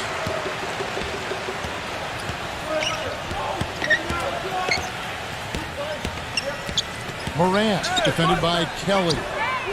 Richardson, good. Boy, they've come out of halftime just smoking hot from behind the arc. Hey, trust me on this one, partner. They are going to continue to let them fly. Morris off the pitch from Clark. Morris with the bucket. And the Celtics lead by 1. And guys, here in the fourth quarter, still a close game. Yeah, and actually still too close to call. I mean, this one is tight. This could be an instant classic, fellas. I mean, this thing has all the looks of a game that's going to go right down to the last shot. Williams from outside. It's hauled in by Brown. Well, the Celtics shooting 52% from the floor. Nice work so far from them. He passes to Clark. Back to Brown. The Celtics working the ball around now. And the Celtics hit again from deep. Just under 2.5 minutes gone here in the final quarter. From deep. Count the bucket. That's a weapon they've been allowed to use at will today, Steve. Also, the defense has been ineffective trying to run shooters off that three-point line. Dishes to Clark. Kicks it to Morris. Number 45. And again, Boston with the triple. Looked like there was a little confusion there as to who was supposed to be guarding him. Third minute of action now gone here in the fourth. Morant defended by Morris. 6 to shoot. On the wing, Williams. Puts one up from 19. They get it back. Swiped it away. There's the bucket. Good. He's got 20. Oh, boy. It looks like he was injured there. Injuries are such a difficult part of this game. And from a glance, you really can't tell just how bad it is, but he's going to come out, and we'll find out now how bad it is. He may be done for the game. Back to Brown. And the pass to Kelly. Buried from 15 feet out. And the Celtics lead by 4. This has been a different kind of game here in the second half. I thought both clubs a little slow in the first. No question, but they're really going at it now.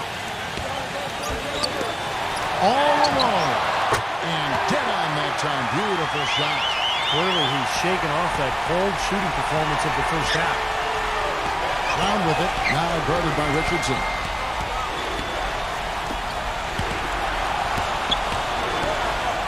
Pass to Kelly. Tries a 3. Offensive rebound, Celtics. So the whistle blows on the shot and 2 free throws for the contact right there.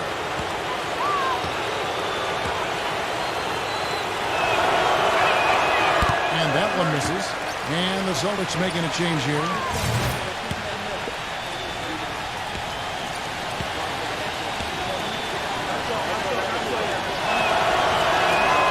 So neither attempt will fall that time for him.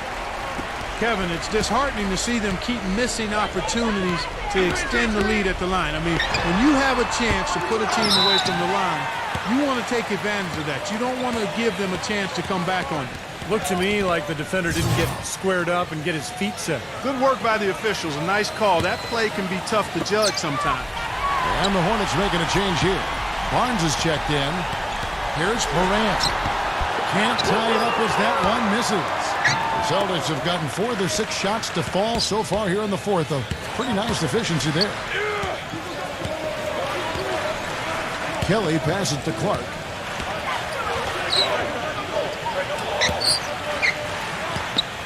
Down low. Here's Jones. The shot is off. Great tee that time from Wagner. Charlotte has gone 2 of 3 in the fourth quarter from long range. Good shooting so far. Feeds it to Barnes. He nails it, and we're tied up. Barnes has got 11 points here in just the second half. He is setting this place on fire, fellas. His shooting has been off the chart. He dishes it to Clark. Here's Jones. Rebound by Williams. Williams has got his 4th rebound in this one. There's the pick. Barnes to take the lead. And a foul on the shot. He'll go to the stripe for 2. When you're hot, and that's certainly been the case for Barnes. 18 points, and he's drained 3 3-point bombs so far. Tell you what, he should not hesitate to keep firing from out there because he's got the touch tonight.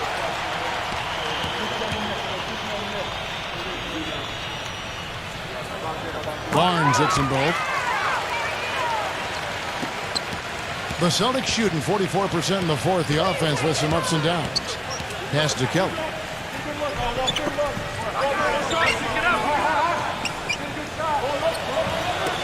Number 30. And it's wide right. It's off the rim. The Hornets have gone 6 of 11 since the start of the fourth quarter. Stolen away. Here's Fultz. And they're going to count the bucket and send him to the line. It could be a 3-point play. That is a terrific effort on the shot. He's giving up a lot of size, but still finds a way to score. I don't think that affected him in the least, though, Steve. I mean, he made it look like he was the bigger guy. Curry's checked in for Richardson. The Hornets trail. Here's Morant. Solid play on the low block, and that one's good. 24 points for him.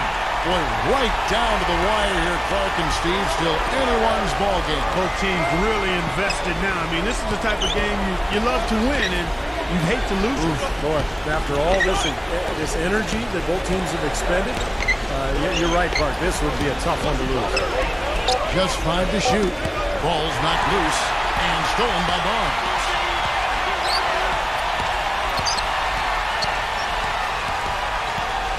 Backing down. Rebounded by Kelly. The Celtics have gone 5 of 11 from the field in the fourth quarter. Here's Clark.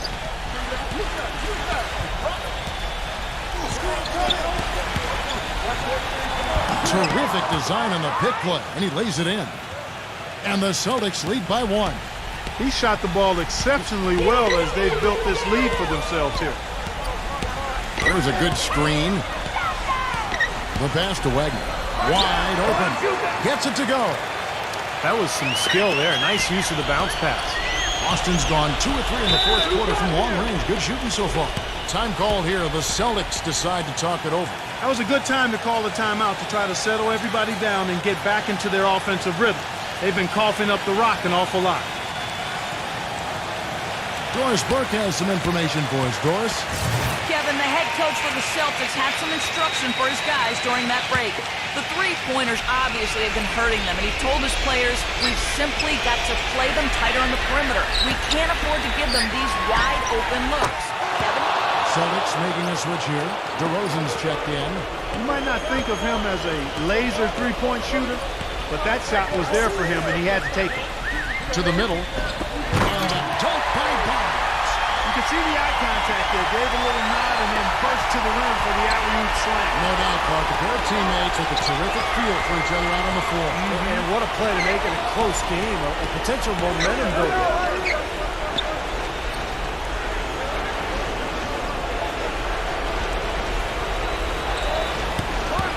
Number 30. The offensive rebound.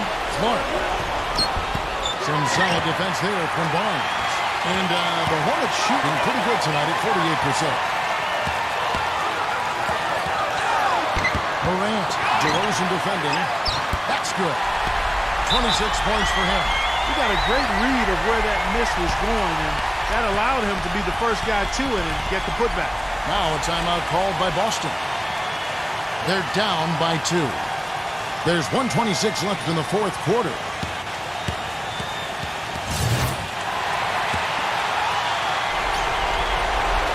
There's 1:26 left in the fourth quarter of this one.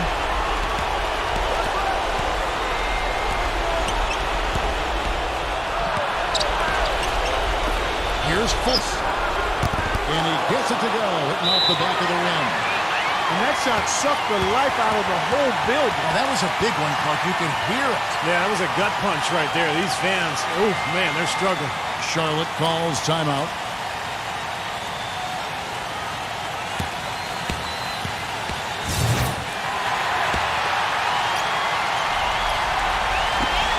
We've got 1:13 left in the fourth quarter. High, arcing shot. Oh, what a great finish as he gets bumped on his way up. He'll go to the line and try to tack on another. And breaking down some numbers here, the hustle stats for the Hornets. You know, block shots, guys, a clear indicator on the stat sheet of their excellent defense. I mean, leaving them no room to get off any shots. And another area where they've done a great job tonight is forcing the issue defensively and getting some steals. He feeds it to Jones. Right side, Jones. Clock at 6. Yes! And that is the shot of the game. Well, he's got the guts and courage to take it and the skill to make it. 51 seconds left in the game.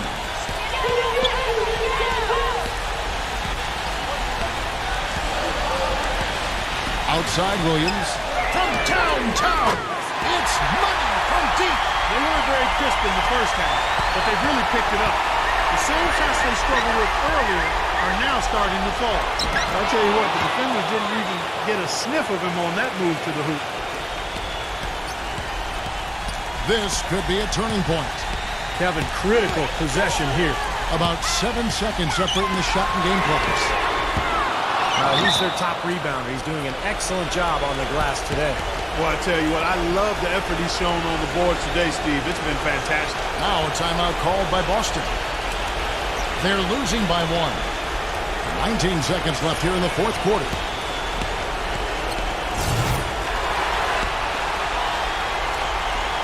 What an opportunity here. Boy, a chance to take the lead. Huge right here. That bucket was absolutely huge. A defensive stop can seal the deal.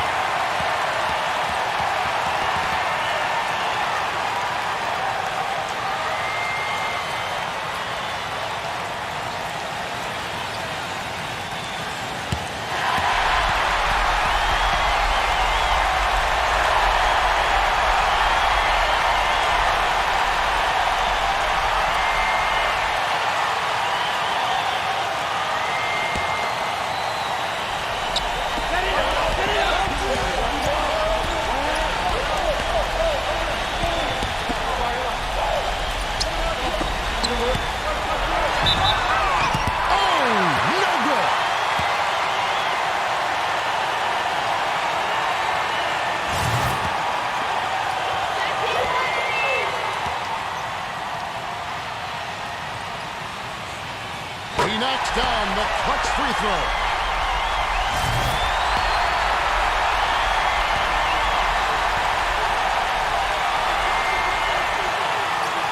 And so is good on both free throws, and that gives them the lead. You know, the tension could not be any higher right now, and he looked like he was shooting free throws. Just a cool customer.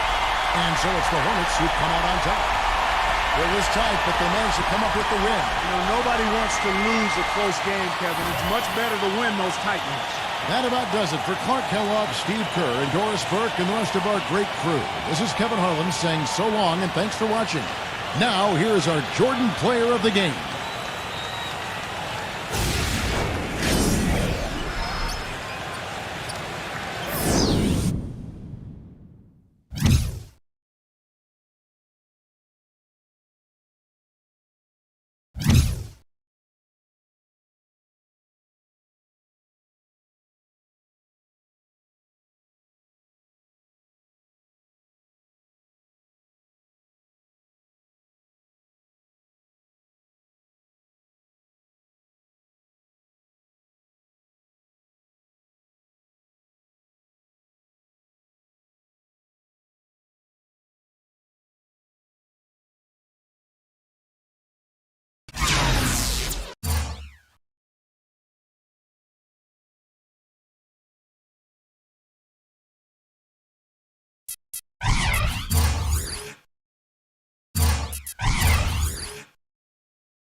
Hello and welcome. I'm Damon Bruce here with you as we get ready for a little NBA action on 2K Sports. Saturday night in the NBA. It's going to be the Memphis Grizzlies up against... It's a road game for the Grizzlies, and they're facing an interconference matchup in today's game. I'm Kevin Harlan. We've got an action-packed Saturday night of NBA action for you. Thanks for joining us. Here with me tonight, Clark Kellogg, Steve Kerr, and Doris Burke. Now a chance to check out tonight's starting lineups. And guys, what are we going to be looking for in this one from Fox? And you know, one of the things you got to love about him is how he triggers that fast break. The instant he gets the ball in his hands, he's looking to make the outlet pass and always seems to put it on the money. And let's give him some more credit where more credit is due for his role as a team leader.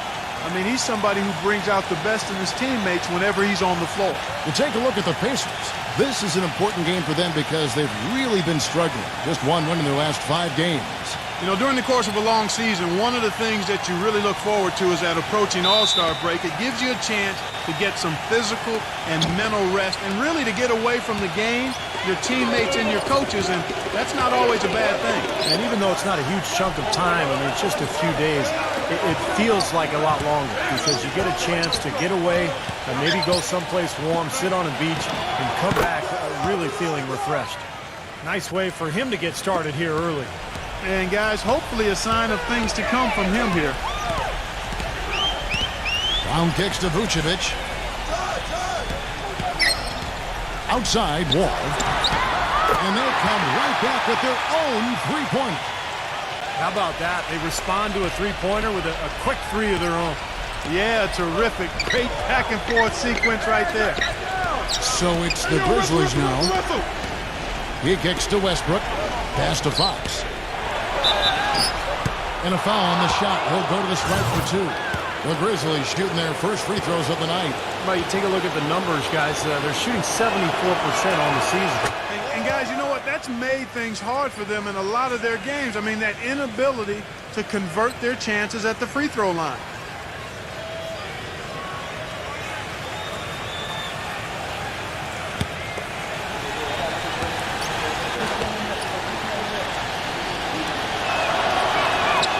So he makes both from the line.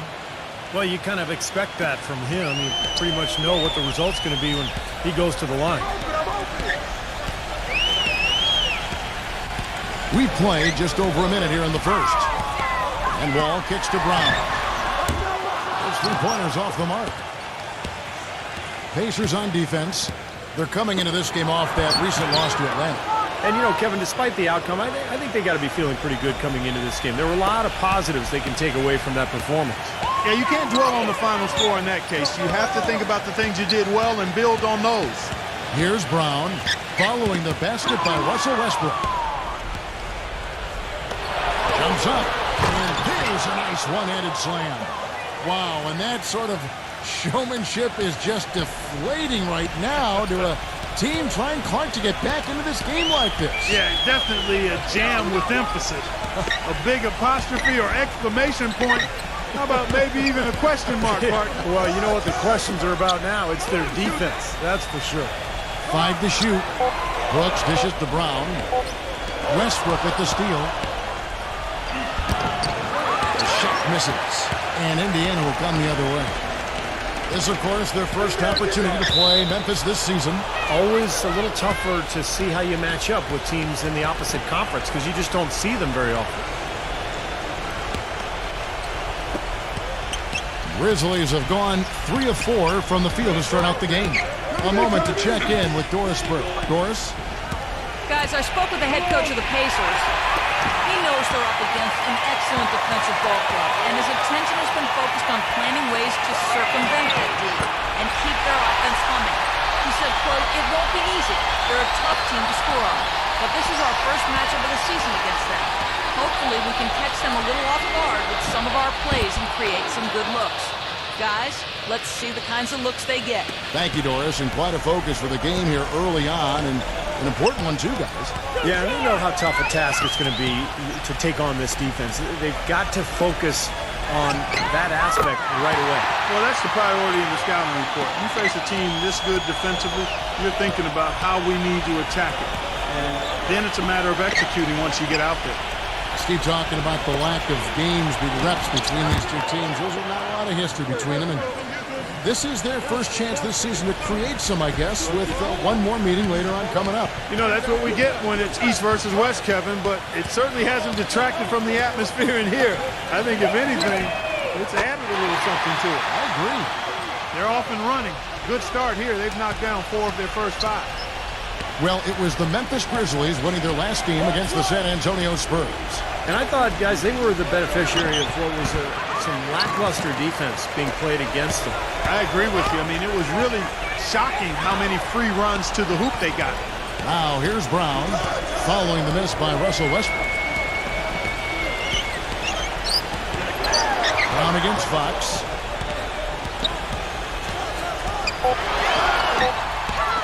There's the steal. And now the Grizzlies. Fast break. Westbrook with it. He's picked up by Wall. Wall gets a screen from Vucevic. Doubled by Antetokounmpo. I like the call. I thought the defense was moving there. Yeah, I think he slid underneath. Good blocking call that trip.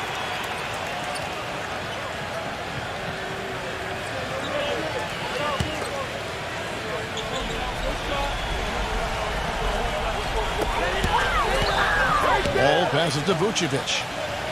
Back to Wall. Indiana moving the ball around. 6 on the shot clock. Here's Brown.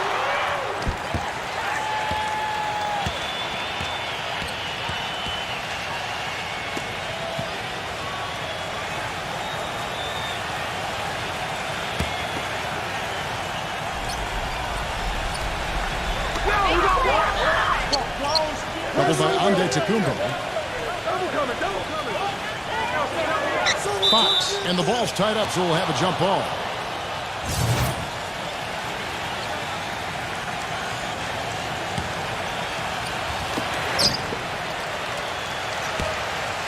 Here's Vucevic. No scoring yet from him, but that's likely to change. Here's Antetokounmpo. Passes it to Fox. He dishes it to Westbrook. The pass to Fox. Fires the 3. And that comes off the assist by Russell Westbrook. He's got 5. Everything going according to the script for them offensively so far. Yeah, the shots have been falling, that's for sure. The offense really in a good groove. So the Pacers call timeout, their first of the game. Let's see where the Pacers are, Kevin, in terms of the NBA rankings right now. 4th in blocks, 4th in free throw percentage. And they're in the top 10 getting into the passing lanes and coming up with steals. This is a team, Clark, and you talk about the shot blocking. This is a team that really has become a defensive-minded group. They rotate well, they cover up for one another, and when somebody does get to the rim, it seems like they've got a lot of guys coming over from the weak side to protect the rim. And so here's Memphis. After the missed 3 from Brown. A pass to Fox. Here's Antetokounmpo. Stolen by Brooks. One-on-one here. And Tucker kicks the wall. And out of bounds as the Grizzlies gain possession. And now look at the teams that have shot the ball the best over the course of the last month. Second, the Grizzlies. They've been playing so smart lately. Just the way they move the ball and they share it. They're always finding good looks. And so here's Memphis. 6-point lead. It's Westbrook with the drive. He lobs it up. Phenomenal alley-oop slam right there, guys. They're taking advantage, Clark, of a team that looks lost out there. Yeah, this is threatening to get kind of ugly out here. Outside, Wall. Brown outside. And that comes off the assist by John Wall. Brown's got himself going there. His first points of the game in the deep post. Here's Fox. He's got 5. There's the feed to Westbrook. Here's Herman. And it's going to be out of bounds. The Pacers will take it. Let's check out the Eastern Conference standings now that we're in the new year. Taking a look at Chicago.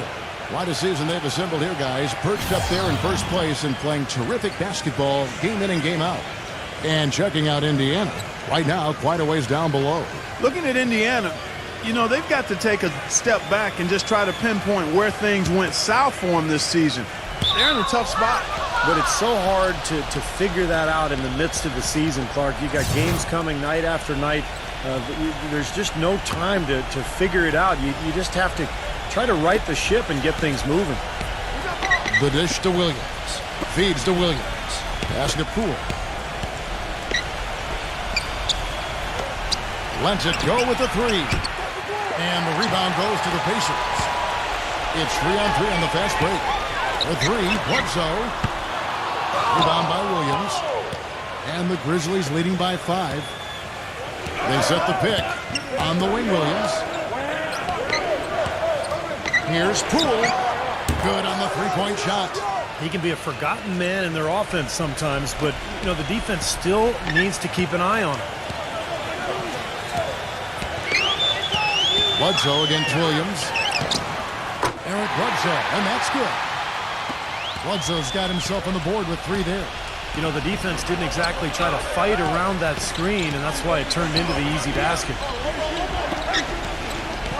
Number 20. They grab their own miss. Here's Sims. And he's knocked off course by the D. The foul call. He'll shoot free throws. First trip to the line for him here. Well, not the best statistic for him. I mean, his performance at the line, of course, very low numbers. And I don't think there's any question about it, guys. He's got to bring that percentage up. I mean, those are the kind of free throw numbers that will get you in a coach's doghouse and get your teammates a little mad at you. Jay Crowder's checked in for P.J. Tucker. No free throws. Good from Sims. Pacers trail by 7. Kicks to Bledsoe. For the 3. It's rebounded by Poole. The Grizzlies have gotten 8 of their 13 shots to find the bottom of the bucket. There's a screen by Williams. Passes it to Poole. Takes the 3. And it's good. 6 points for him. It's been a very efficient first quarter for him. He's creating good opportunities and converting those that he creates. Crowder dishes to Bledsoe. He passes to Crowder. Lets it go from deep. Rebound by Williams. Boy, they're fortunate. The defense was taking a big chance leaving him that wide open behind the arc. That's good. They haven't been able to stifle him defensively here. Now their offense continues to click. Here is Bledsoe. After the made shot from Williams. He feeds it to Crowder. Back to Bledsoe. Some nice passing here by Indiana.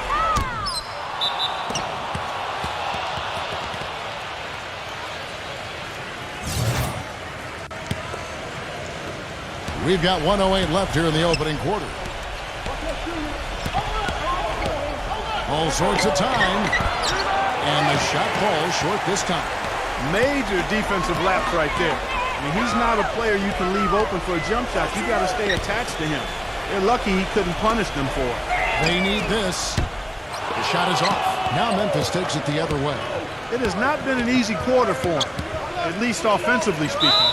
It's good, and he drew contact on the shot, so he will go to the line. A three-point play chance here. The Grizzlies have looked good at the line tonight. They're perfect in 4 attempts. The Pacers making a switch here. Houses checked in.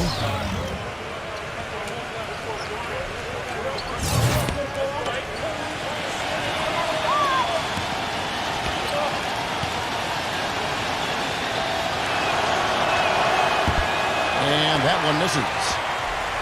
Pacers trail by 14. Here's Ingles. And that one hits back iron.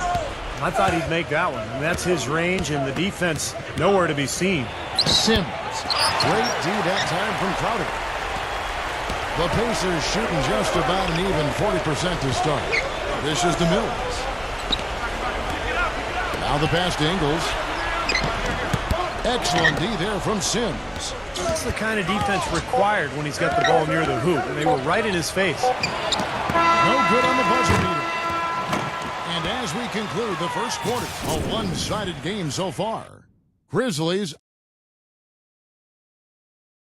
Tune in Monday. And welcome back. It's been all one-sided so far through the first quarter as our second quarter gets underway. And a closer look here at the scoring breakdown for the Grizzlies. You know what, guys? It looks to me like they're really in sync here, all on the same page. They've already got a bunch of assists.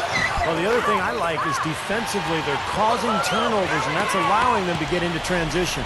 And now let's check out the lineups courtesy of Gatorade, all fueled up and ready to go. Here's the second quarter of play. On the court right now for the Pacers. Bledsoe is out there with Mills. Then it's Jay Crowder, and it's House in at the 3 slot.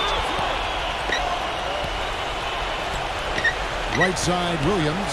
Second shot opportunity. And they're going to count the bucket and send him to the line. It could be a three-point play. Exceptional play to take the bump and still get it up and down. Yeah, way to stay with it and look to finish the play right there. Pacers trail by 15. And Mills kicks to Bledsoe. And that's out of bounds. Indiana will retain possession. And with this quick break in play, let's take a look now and select from a group of point guards that have been killing it from three-point range over the last 10 games. You look at Mills, a dangerous player from three-point land, a great talent with a great release. Well, if there are no other options available, any of these guys can just step back and shoot the three. A great backup plan for any point guard to have. Yeah, I'd love to see a three-point shooting contest just amongst the point guards so we could watch these guys do work. I mean, I don't know which one of them I'd choose, but they're all pretty good. Williams with the ball. Eric Bledsoe covering. And there's the foul on Jay Crowder. That'll be his second foul of the game.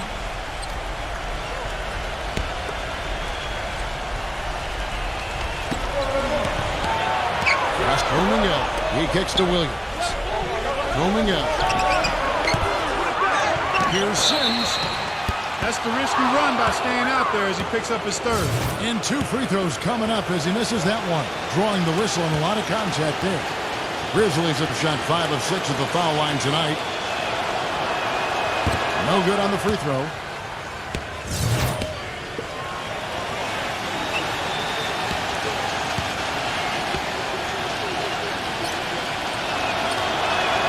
He hits the second from the line. And we're now about a minute and a half into the second quarter. Here's Mills, defended by Poole. He dishes it to Crowder. The Grizzlies pull it in. Williams has got 3 rebounds so far in the game. Well, it's the edge they've had in that area on the glass that's played a big role in this game.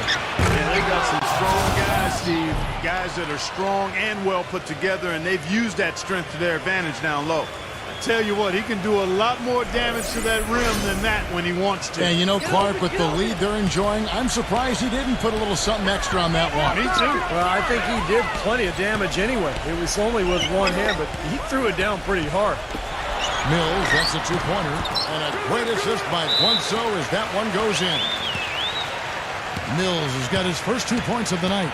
So timeout called here. The first for Memphis. Well, he wants to get everybody on the same wavelength, that's for sure. And he may change up some things here as well. Looks to me like he saw something that wasn't on the plan and picked now as the time to address it. I don't have a problem with that.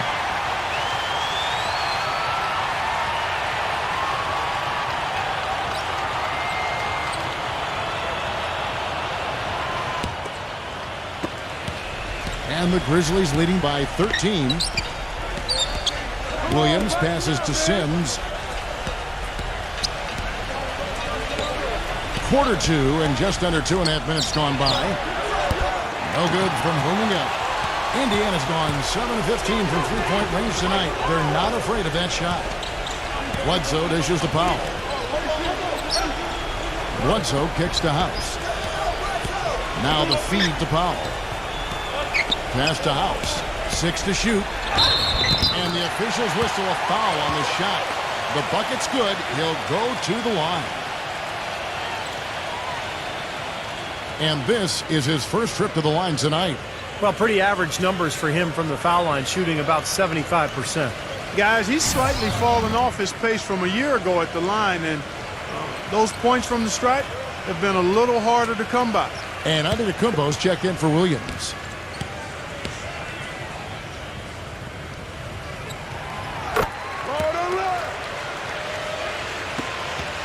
Memphis has gone 6 of 11 when they're taking a three-point shot tonight. Very respectable. Pass to Sims. Here's Antetokounmpo. Memphis moving that ball around.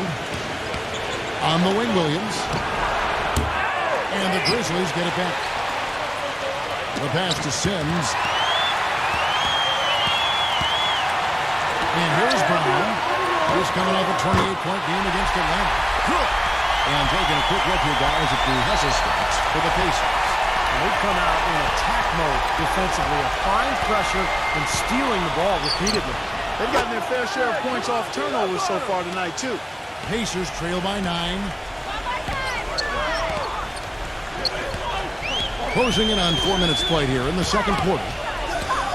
The dish to Bledsoe. And it's off from three-point range. Hard work on the glass once again, fellas. They put a lot of effort into their rebound. Well, you get more rebounds, you get more possessions, more shots at the hoop, and oftentimes that decides the game.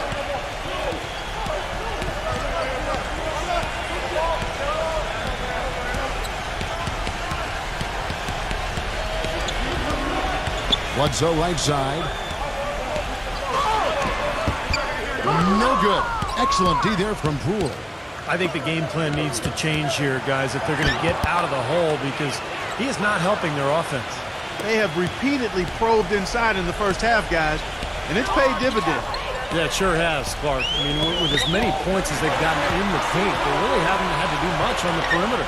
The three, Bledsoe. Sims with the rebound. And the Grizzlies leading by 13. Pass to Poole. And another basket for Memphis. Well, they've played terrific basketball at both ends, and that's why this lead is totally out of control. Really been an almost flawless game for him, Steve. No doubt about it. Timeout called the Pacers. Yeah, he's seen enough of this interior scoring that his defense is giving up. So the message during this timeout is time to lock things up inside. You know, sometimes a group can just get spaced out on defense. They're not connected, and playing 5 as 1, and usually a timeout can help you refocus and recalibrate that defense. John Wall's checked in for the Pacers. House kicks to Wall. Looking to end the run. The Grizzlies pull it in. Roaming up. He's covered by Brown. Passes to Poole. There's the three. They get it back. Antetokounmpo goes up and lays it nice and easy. Antetokounmpo's got his second bucket tonight. Pacers trail by 17. Here is House. Feeds it to Wall. And the Pacers can't get it to go. Well, after knocking down 3 3-pointers last quarter, he's starting to lose the range a little bit.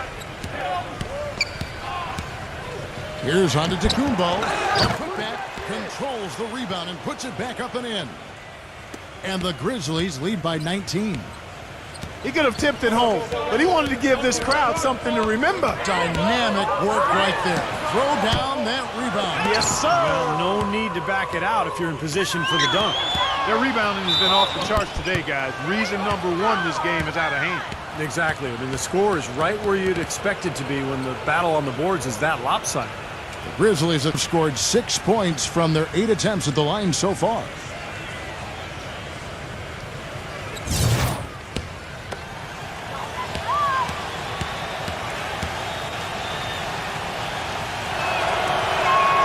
And that one falls for Williams. The Grizzlies making a switch here.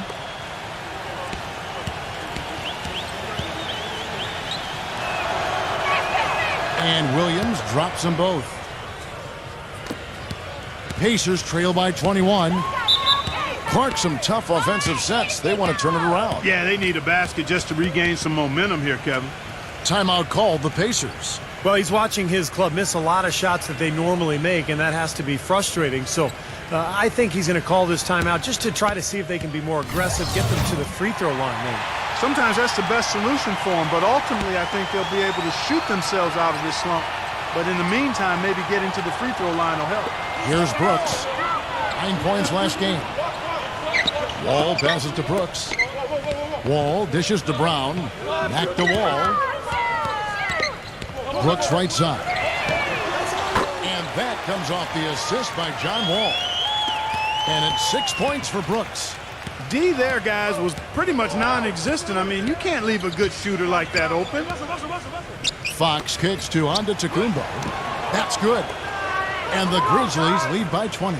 Yeah, and he's one player who doesn't need a lot of space to get to the basket. He's really crafty. The way he can blast his way straight through traffic, he's really strong. And what I love about watching him play, Steve, is his terrific agility and body control.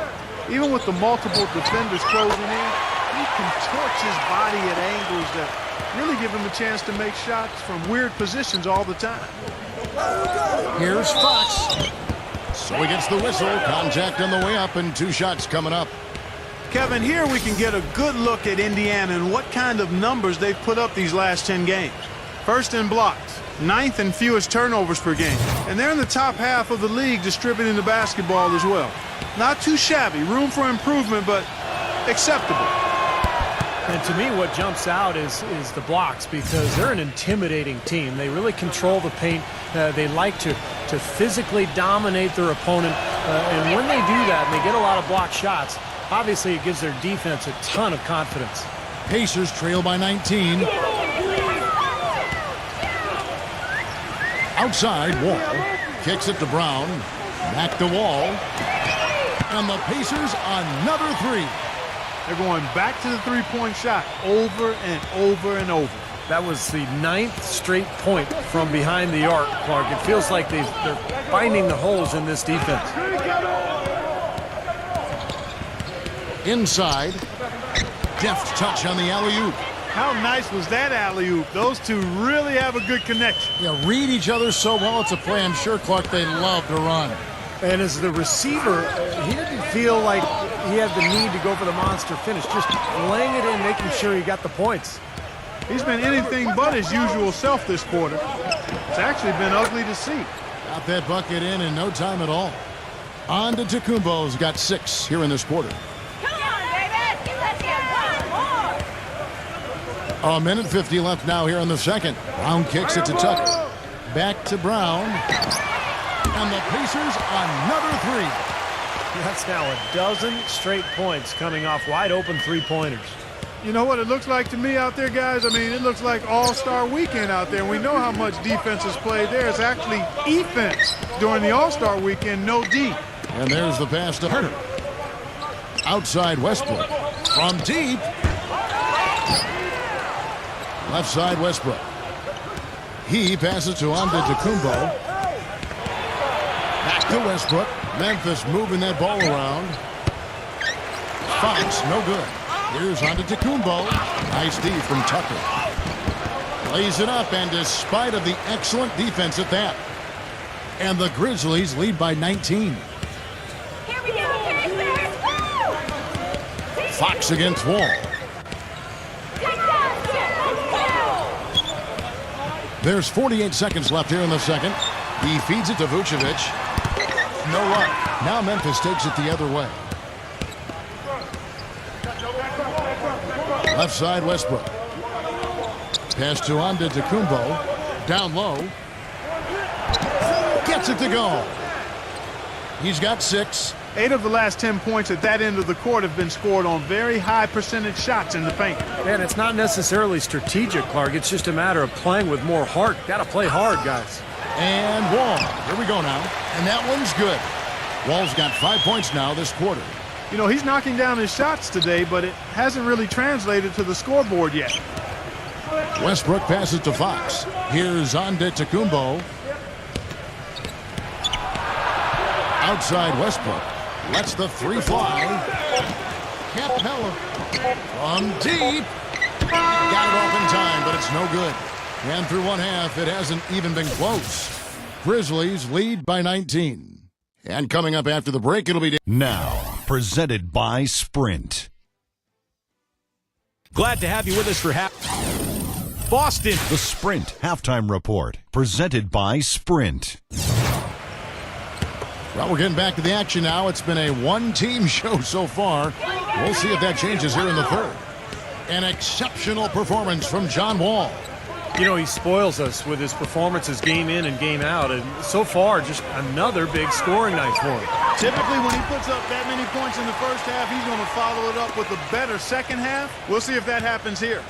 So on the floor for Memphis, we've got Fox. He's out there with Russell Westbrook, and it's Hubbard in at the 3. Westbrook passes to Herter, and Nikola Vucevic is going to pick up the foul. That's foul number 2 for him.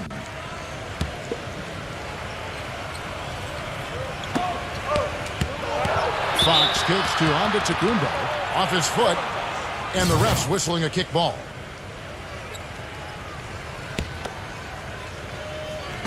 On defense, the Pacers trailing by 17. Perfect screen there. Set him up with a nice look. Poor job by the defender to not fight over or around that screen. Brown dishes to Brooks. The three-pointer no good. The Grizzlies shooting has been beyond great up until now. How about 57% from the field overall? And here's Westbrook from the arc. It's rebounded by John Wall. The Pacers shooting reasonably well, 45%.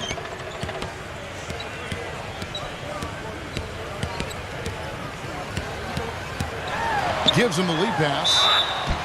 And so he earns a trip to the line. Officials saw the contact, and he'll shoot 2. Yeah, the defender draped all over him. Pretty plain and simple. Got him good there. And he makes the first.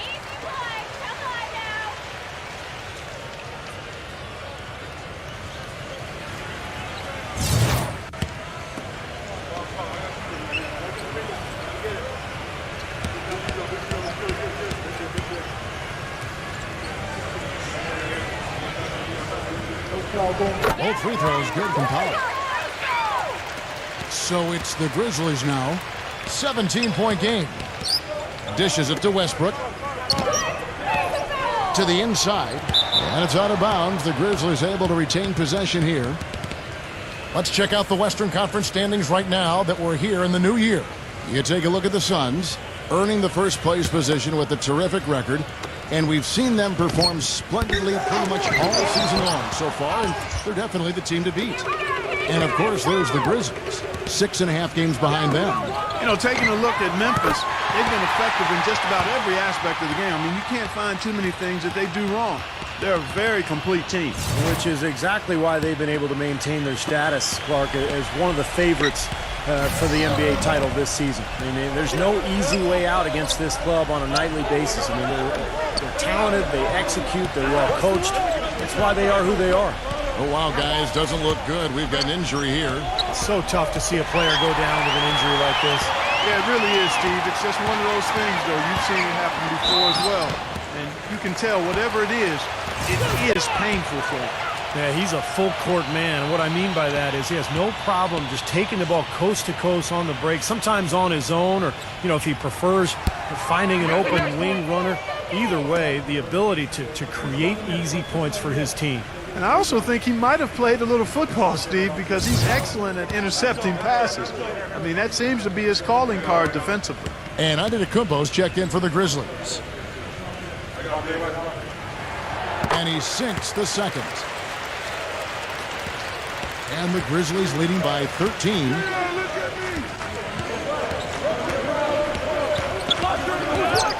The kick out to Westbrook.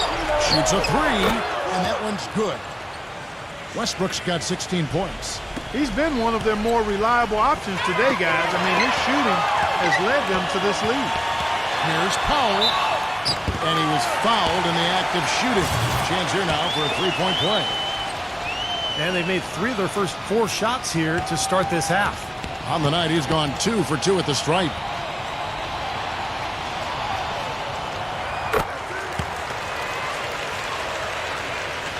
Not quite 2.5 minutes played here in the second half. There's a screen to the paint. Oh, and that one, no question, powered it down. Well, that's a solidly executed pick play. I mean, it paid dividends with that nice dunk. Exactly the result they were looking for. Yeah, it worked so well. I mean, he got set, did not shuffle his feet. Really well done there offensively. Brown gets a screen from Powell. He kicks it to Wall, and he lobs it. toward the rim. Throws down the alley-oop slam.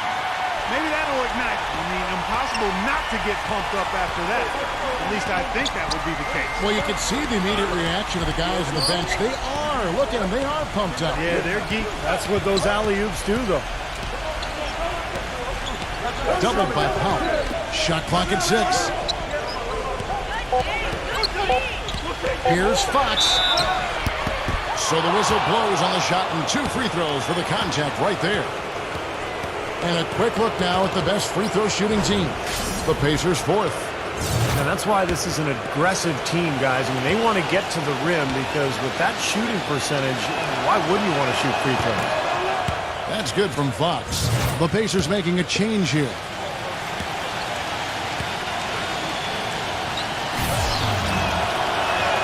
Both shots good from the stripe. Pacers trail by 15. To the middle. Here's Powell. Can't get the double clutch layup to drop. Yeah, trying to put a little mustard on the hot dog there. That was just convert the shot. Come on. Passes it to Antetokounmpo.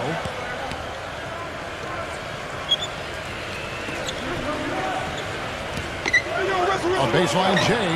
That's good on the jump shot. Antetokounmpo's got 10. Boy, he really used his height there.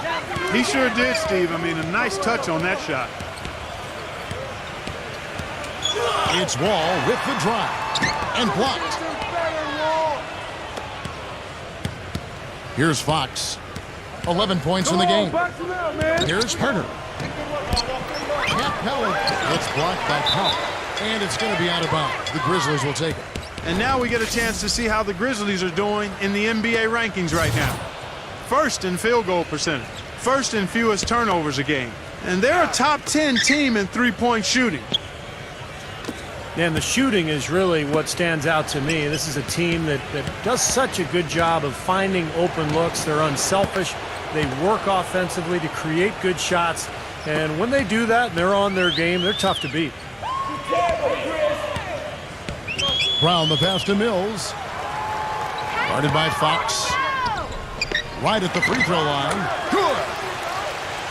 Mills has got his second basket. You know, he's got a quick trigger from that range when he senses that the defense has backed off. Memphis moving it around. Here's Antetokounmpo. 12 points for him. Shoots it. And the Grizzlies tack on 2 more. Brown with it.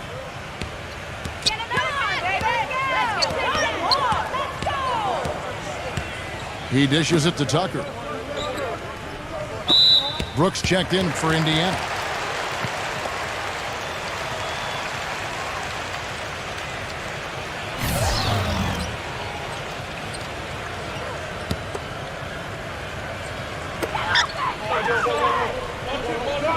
There's the pass to Ingles.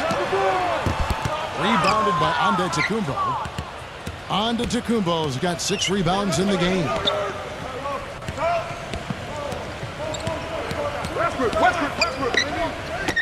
Poked away. Stolen by Brooks. 11 feet away. There's the bucket. Good. Brooks has got 10 points in the game. Here's Antetokounmpo. Right now averaging 25 points a game. A pass to Fox. And again, it's the Grizzlies from deep. You know, there's no better sign of how efficiently a team is operating than their assist numbers. And theirs are fantastic. It's just beautiful basketball to watch, Clark. The feed to Tucker. Defended by Antetokounmpo. Clock at 6. And it comes off the front of the rim. And the Grizzlies leading by 20.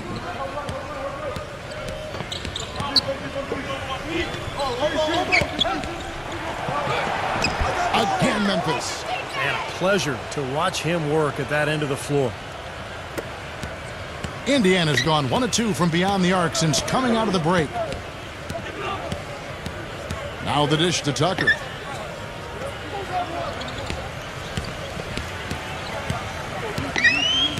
He passes to Ingles. 6 to shoot. Brooks. Shoots from the corner. That's good. Brooks has got 12 points in the game. They're leaning on that mid-range shot right now. That's 6 of their last 10 points from that area. Well, they might as well continue to pull up and let it fly. Timeout called, the Grizzlies. You can tell he's in a lot of pain. They'll take a timeout so that trainer can help him out. The Grizzlies making a switch here.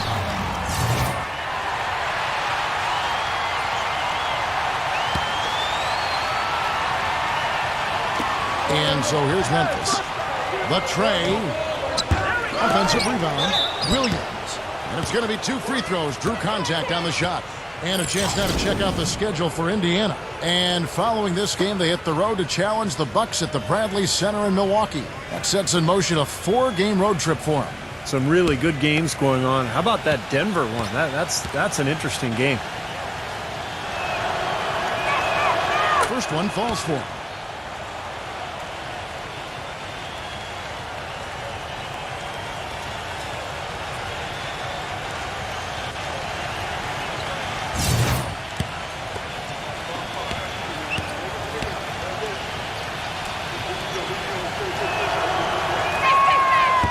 Goes in. 2 from the line that time.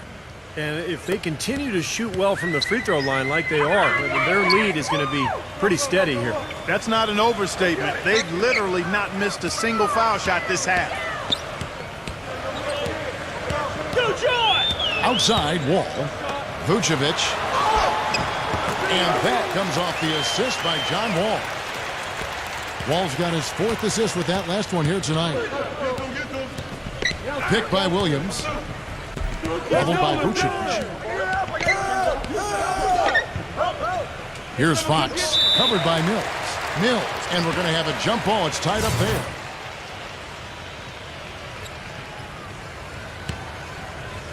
And here are the Grizzlies now. Just 5 on the clock. From past the arc. That's good. No matter who it is, that kind of defense is not going to cut it. 1:57 left here in the third quarter. Outside, Wall. Feeds it to Vucevic. Williams with the block. And he recovers it. Yeah, he got whacked. Shouldn't be much debate on that one. Yeah, that was as straightforward as it gets, guys. And a closer look here at the scoring breakdown for the Grizzlies. Guys, the passing we've seen from them has been tremendous. Very unselfish. And then look at the points in the paint, because they're really winning that battle tonight.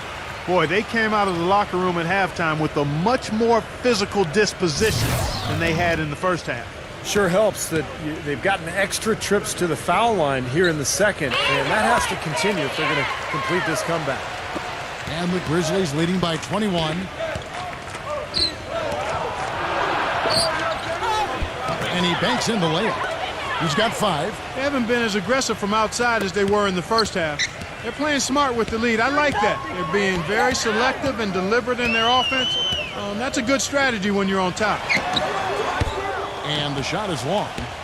Memphis has gone 3 of 5 with the long ball since entering the second half. Pass to Antetokounmpo. Capella. The feather touch on the finger roll. Beautiful. You know, one aspect of their play today that's really been tight and far superior is their passing. Agreed. I mean, you look at the points. I mean, they're getting a lot of baskets off of assists, so the offense really clicking here. And I think the work on the boards has been a big key for their success in this game, guys. Yeah, I couldn't agree with you more. I mean, it's been total control on the boards for them. No good. Some solid defense from Brown. The Pacers have gone 8 of 16 in the third quarter to put their second half shooting percentage right at 50%. And Brooks gets it to go. And his shots are dropping right now. This quarter has been very kind to him.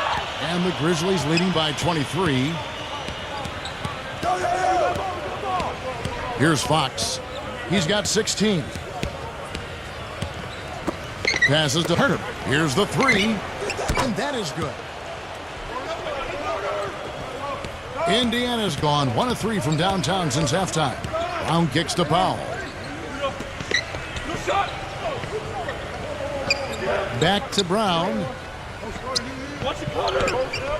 He feeds it to Vucevic. 1 second left. Off target. The 3 quarters of play all in the books, and this one all but over already. Next Monday. And we're rolling here again with the 4th quarter. Might not come down to the wire, but you never know. And so it's Memphis with it. Sarge is out there with Jay Krug. Then there's Bledsoe, and it's Ingles in at the shooting guard. So that's the group out there for Indiana. And that one's good. Well, and the bounce pass was the key to the play. Gone 5 of 8 from the field, shooting over 60%. Bledsoe outside. The pass to Ingles. And a great assist by Bledsoe as that one goes in. Well, Kevin, probably his greatest value lies in his tremendous three-point shooting. When he's out on the perimeter, it gives them the ability to really stretch the defense out. And one more thing to point out about him is what a rugged player he is, how hard he works every game, and he's always battling. Shot clock at 6. Fires it up. And out of bounds as the Pacers gain possession. Here's what Memphis has lined up on their schedule. Next matchup, they'll be home against the Suns. That'll be the first of 2 straight at home. Pacers shooting 47% from the floor, getting it done. Pass to Sarge. Sarge off a pick from Ingles. Bledsoe passes to Sarge. And that's good off the glass that time. That's a nice job of getting the ball in the paint and burying the shot. That's exactly how it's done. Now Williams. Here's the teardrop. We've gone about a minute and a half into the 4th quarter. Pass to Ingles from downtown. It's rebounded by Poole. Grizzlies have gone 1 of 3 from the field to start the 4th quarter. Tries to keep it alive. And it's going to be out of bounds. The Pacers will take it. Way too loose on that inbounds pass. So Memphis going with almost an entire new group here. Indiana's gone 1 of 2 from 3-point range here in the 4th. Now here's Wall. Kicks it to House. Dishes it to Powell. 6 on the shot clock. It's intercepted. Number 20, covered by Wall. They get a hand on it. Here's Antetokounmpo. And another miss by Memphis. Pacers have gone 2 of 3 from the field to get the 4th quarter started. Off his leg, and it's whistled a kick. Fox, he's checked in for the Grizzlies.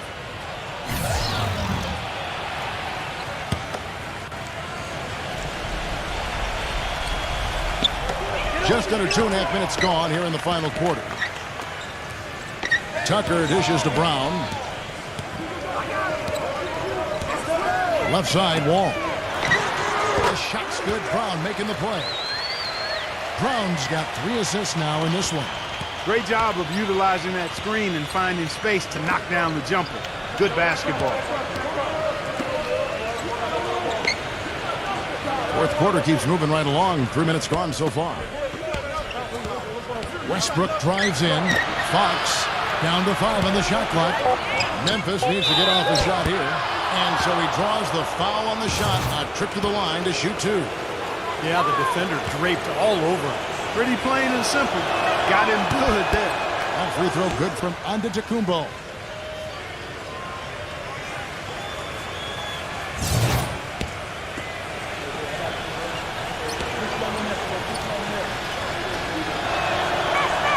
And good on the second, so he makes them both.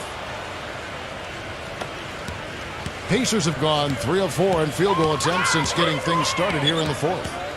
Brooks setting the pick for Brown. Good on the triple.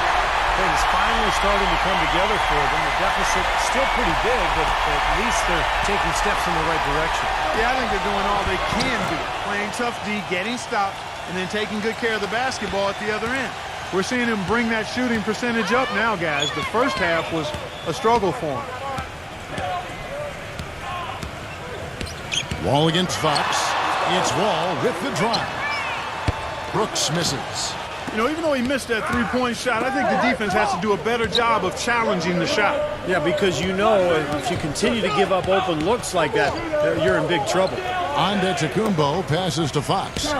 Memphis moving that ball around. 5 on the clock. Number 20 drains the three-pointer. Indiana's gotten off 4 three-pointers in the final quarter, and 2 of them have fallen. Fox against Wall. Fox, and a bit of a battle here for the ball. The official signals a jump ball here.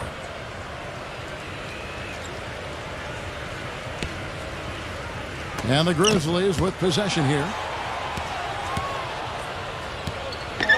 Here's Antetokounmpo. He tries for 3, and again it's Memphis with the 3. Here's Wall.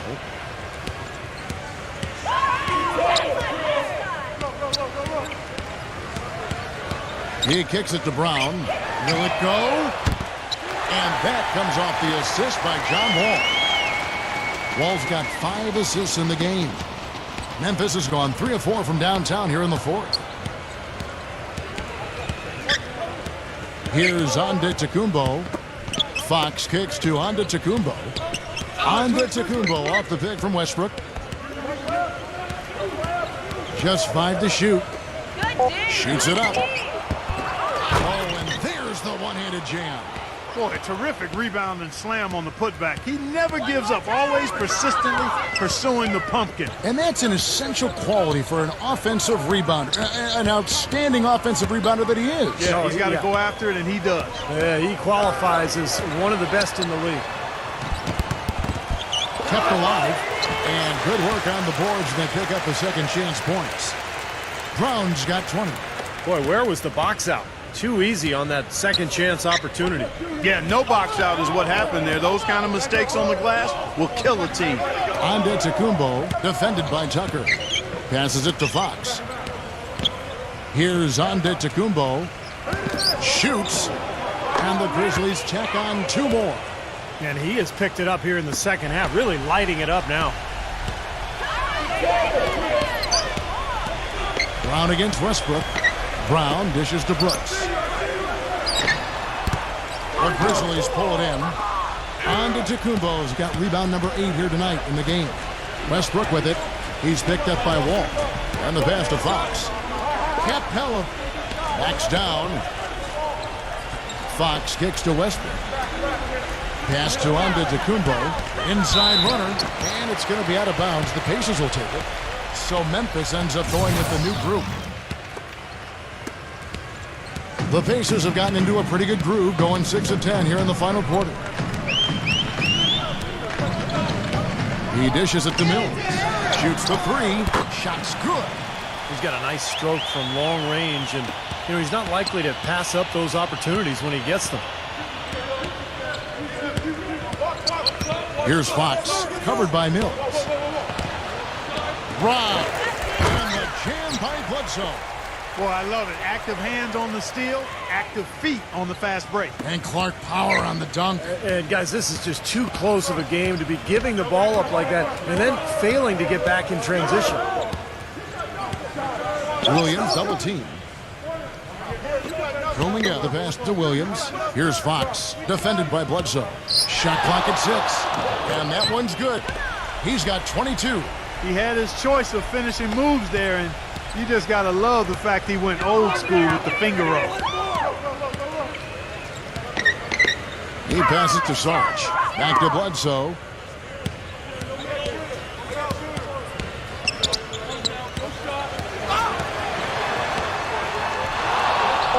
And he lays it straight in. Bledsoe's got 4 points in the quarter. And I like that move to the hoop. You use your speed, go around the bigger defender. Back to Williams. Rejected by Sarge. And that'll be Memphis as it goes out of bounds. Grizzlies retain possession. And the Grizzlies making a change here.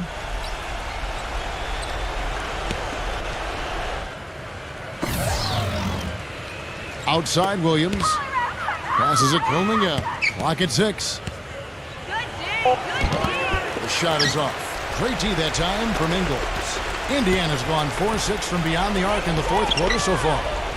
The feed now to Bledsoe.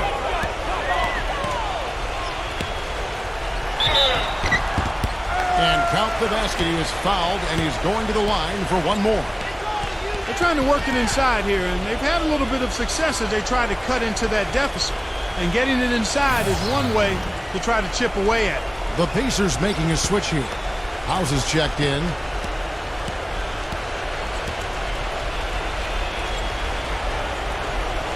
And Bledsoe no good on that one. And the Grizzlies leading by 21. The dish now to Williams. Pass to Sims. Roaming up. Now the pass to Sims. Memphis moving that ball around. The 17-footer. The shot's good from roaming up. It's been the story of the game for him. Fortunately, his teammates have bailed him out. Pacers shooting at 51%. Really solid. 55 seconds left in the fourth quarter. Near the three-point line, it's Bledsoe. No good off the back of the rim. Great defensive anticipation there to challenge that shooter. Bledsoe against Williams. Feeds it to Williams.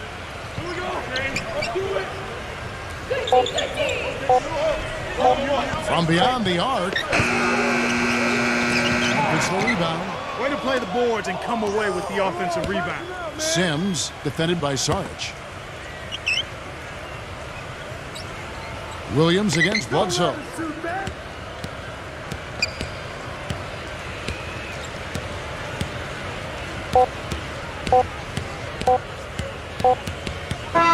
So no problem for Memphis as they get the win. You know, Clark, every team has a bad night, and these guys might want to watch the tape of this game the next time they have a bad night to remind themselves how dominant they can be. Well, this is one of those dream-like games for a coach. That about does it for Clark Kellogg, Steve Kerr, and Doris Burke, and the rest of our great crew. This is Kevin Harlan saying so long and thanks for watching. Now, here is our Jordan Player of the Game.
This is the NBA on 2K Sports. Welcome, fans. Let's get live on a Saturday night.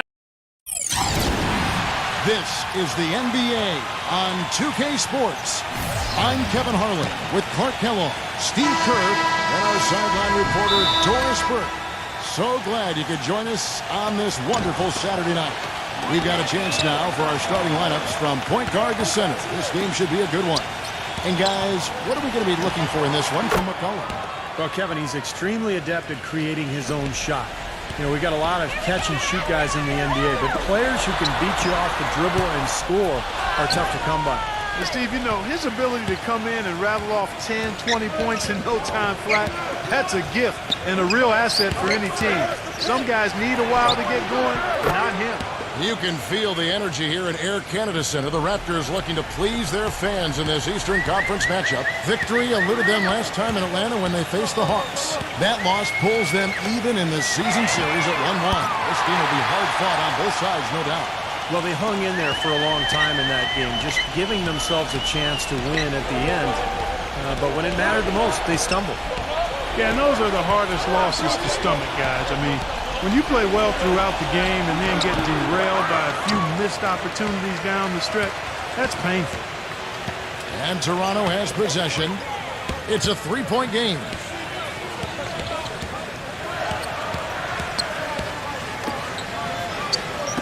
Number 10. Offensive rebound. Number 17. And there's 2 points. Working on the glass, paying off that time. He's a grinder. Love what he does under the offensive boards, really bringing energy and life to his team. Back to Gordon. Out to Conley. Has to go there. Backs him down. Outside Conley. Just 5 to shoot. Offline with his 3. Look at the last game for the Atlanta Hawks. It was a win against the Pacers in Indiana. And a very confident performance offensively, I think, guys, is really how this team clicks. I mean, when they're communicating and executing, sharing the ball, they're tough to beat. And, Steve, you got to love that kind of performance on the road. I mean, to be a great team in the NBA, you have to be able to have that kind of performance in the other team's building. Really solid. And the Raptors with the ball after the missed 3 from Gordon. They get it again. Tries again. He takes it up and rings it in. Even with the D lurking, he made it look easy with the soft finger roll. The Hawks trailing. Outside Conley.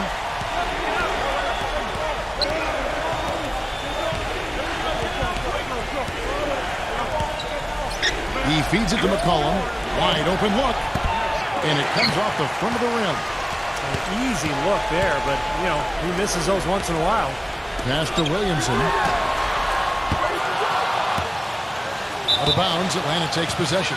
Let's find out what Doris Burke has for us. Kevin, I briefly spoke with Doc Rivers. He knows they're up against a team that plays best when they're getting to the rim. He told me that their number 1 concern is going to be sliding over to help on any drives and closing up any lanes to the hoop as quickly as possible. Good rotation is key, guys. And thanks for that story, Doris. McCollum off a bit from Gobert. Harrell. And he buries that one, drilling the rim on the way down. Defense just has to fight over the top of those screens. Especially when the ball is in his hands. I mean, he doesn't miss too many open shots. So it's Toronto now. They trail by 1. Yeah, and offensively, everything seemed to come together for them beautifully. It seemed like everything they tried worked. And with a multifaceted approach like the one they had, it takes a sophisticated defense to stop it, which was not the case that day. Now here's McCollum. Against Indiana, he was really on his game. And it's Gordon penetrating. And lots of contact there. Missing the shot. He'll shoot 2. Way to play in attack mode and get inside. And, you know, if you're on defense and you're going to foul, make sure it's a good one. They did, preventing the and 1. The Hawks shooting their first shots of the night from the charity stripe.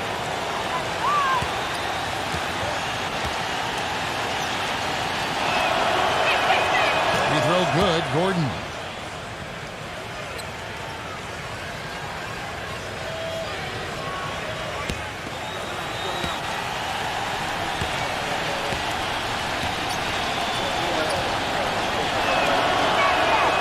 One falls, so he hits both of them.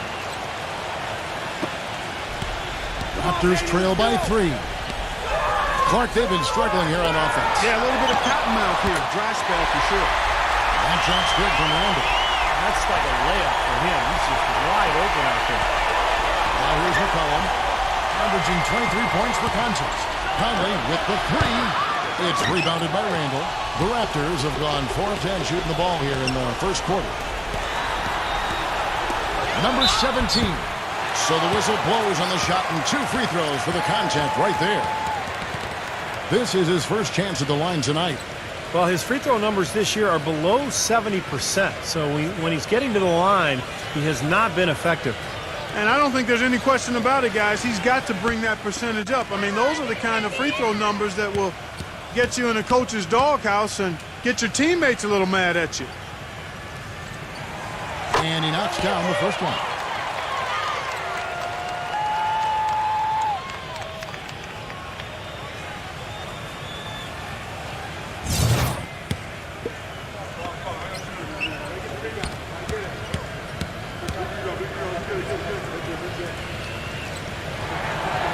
Second free throw, no good.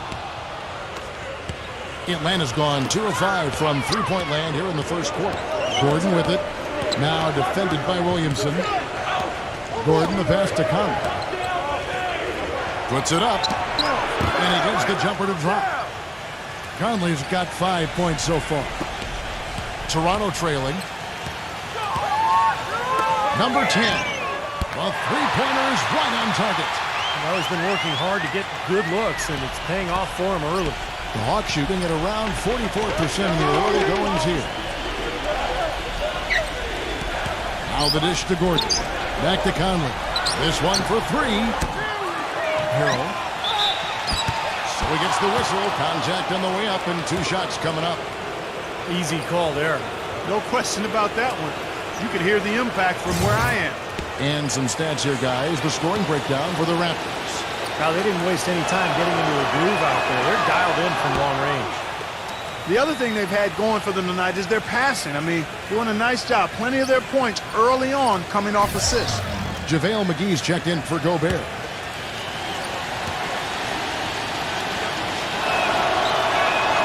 He hits one, then misses the second attempt from the free throw line. Right from the start, they've been aggressive on the glass. Most of the rebounds seem to be going their way. And, Steve, I think they are ready for the fight today. There's the pass to Williamson. Some nice ball movement here by the Raptors. 6 to shoot. The Raptors need to get a shot. Fires it up. And another basket for Toronto. And now the first timeout called here for the Hawks.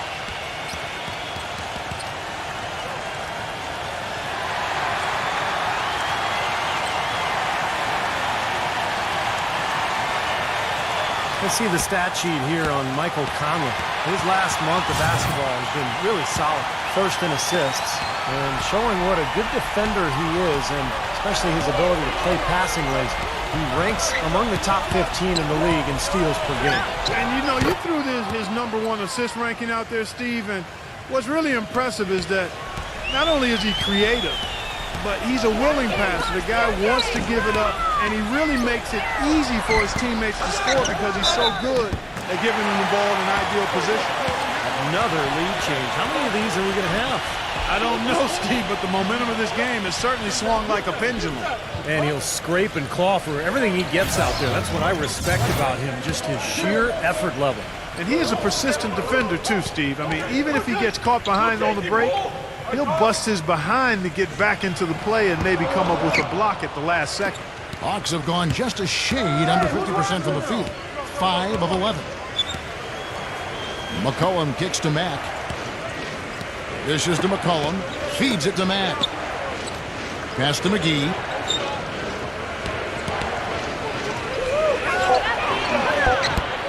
Rebound by the Raptors. Randall defended by Bertinus.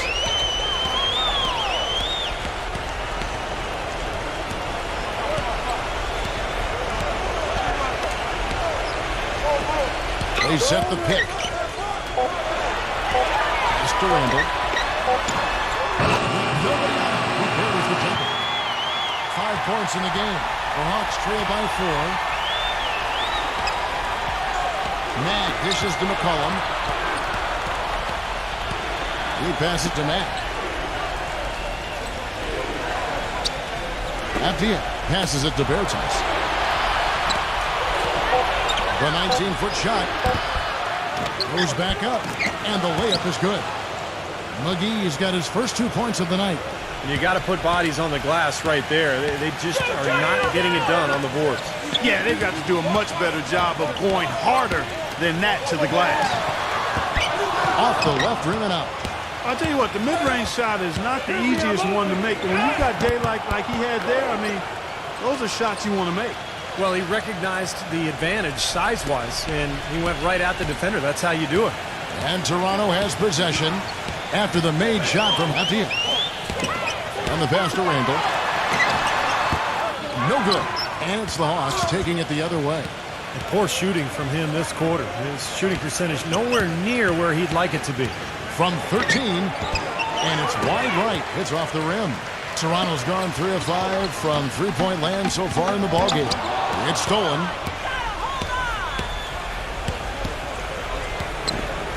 .146 left in the first quarter of the game. That gives them the lead. And now a 3-point Hawks lead. Man, oh man, Kevin. He's really feeling it from three-point range now. All of a sudden, it seems like he just can't miss.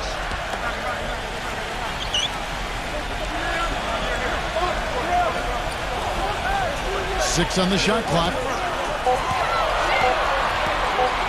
To halt the run. Buries the jump shot. 9 points in the game so far. Atlanta's gone 4 of 8 on their three-point attempts, doing a lot of work from way outside. Here in the first quarter. Time called here. The Hawks decide to talk it over. He's definitely shaken up. They're using the timeout to let their trainer take a look at it.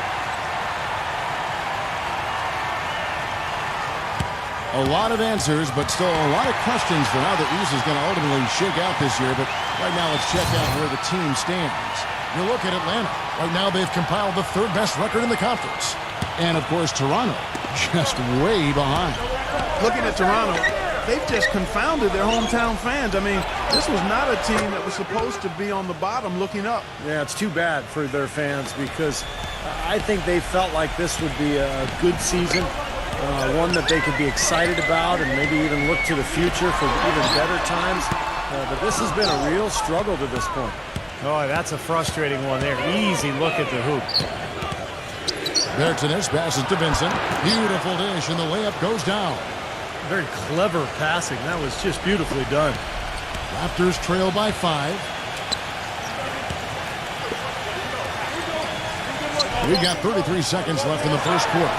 Number 11. And there are the Raptors with another bucket. Atlanta with the ball. Here's Mack. Right now averaging 5 points a game. Unloads. Misses the jumper.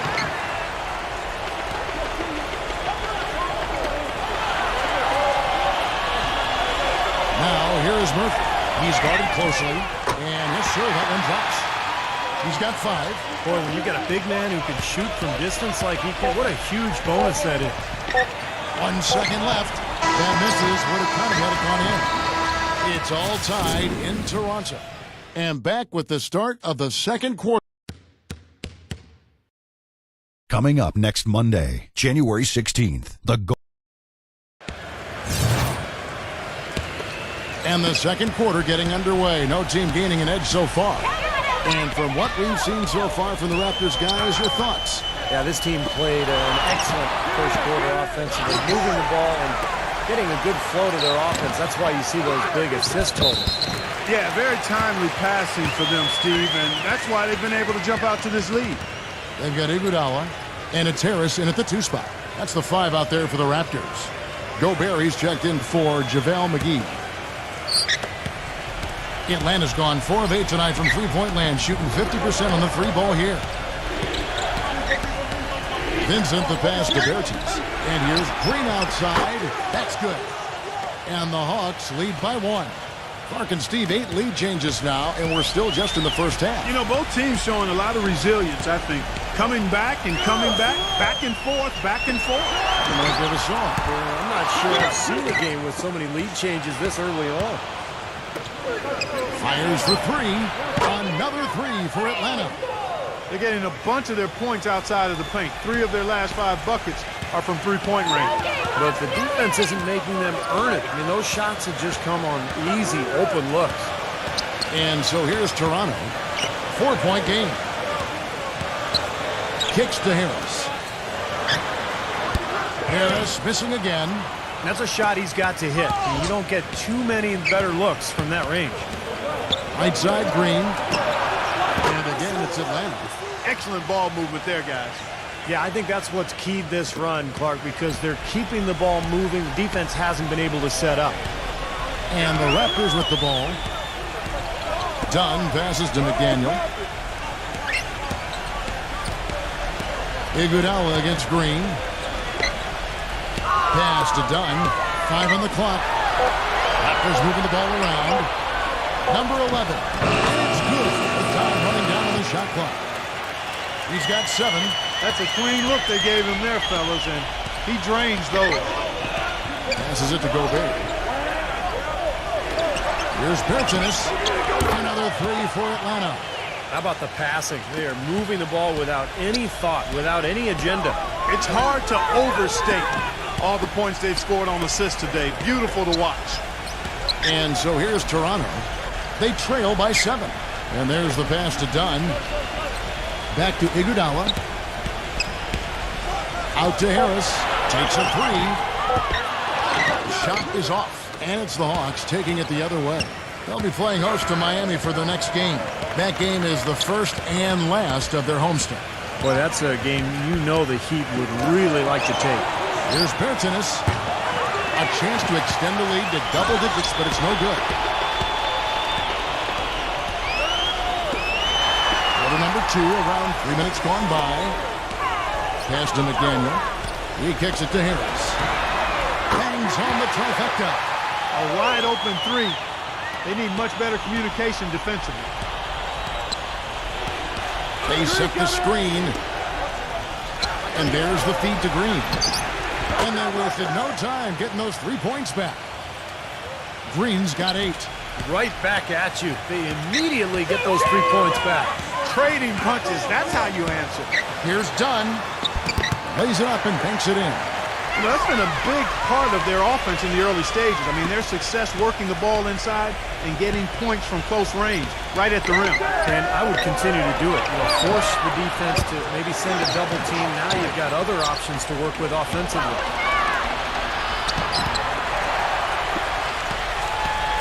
Passes it to McDaniel.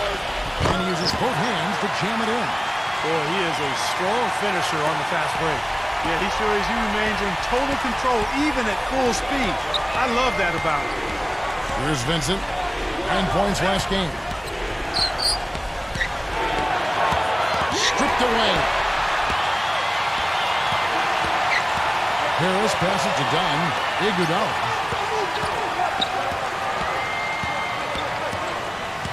From beyond the arc. Rebound Atlanta.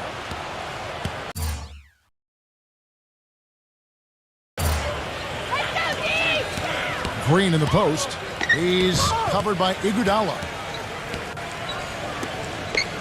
Back to Green. And he banks in the layup. Green's got 10 points now just in this quarter. You know, he's showing some kind of a killer instinct this quarter, trying to stretch this lead out. The pass to Dunn. Iguodala. Number 11. Rejected by Gobert. Here's Vincent, defended by Dunn. Here's Bertens, blanketed by the D. He fights to the rim for the layup. And it's a 7-point Hawks lead. He didn't get off to much of a start early on, but he seems to have shaken off the rust here in the quarter. So, timeout called here, the first for Toronto. Kevin, let's look at where the Hawks stand in the NBA rankings right now. First in rebound, third in assist, and they are in the top 10 in team points per game. And probably what impresses me the most, Clark, out of all those stats you're talking about is the rebounds per game, because this is a team that has become very physical. They'll put a body on you, and they'll really dominate the paint if you don't stand up to the task and really attack them back. Fires from 18. good from Williamson. The Hawks leading by 7. And it's Conley penetrating. Shot is off. What determination. There was a lot of competition for that rebound, and he came away with it. Down low, number 10. Laid in with a nice touch off the glass. He's got 10. How about this performance in the face of the injury, playing through a lot of pain out there?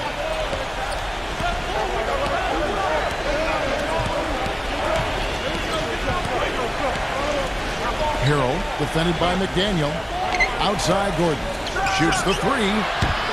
Offensive rebound. And Gobert kicks to Gordon.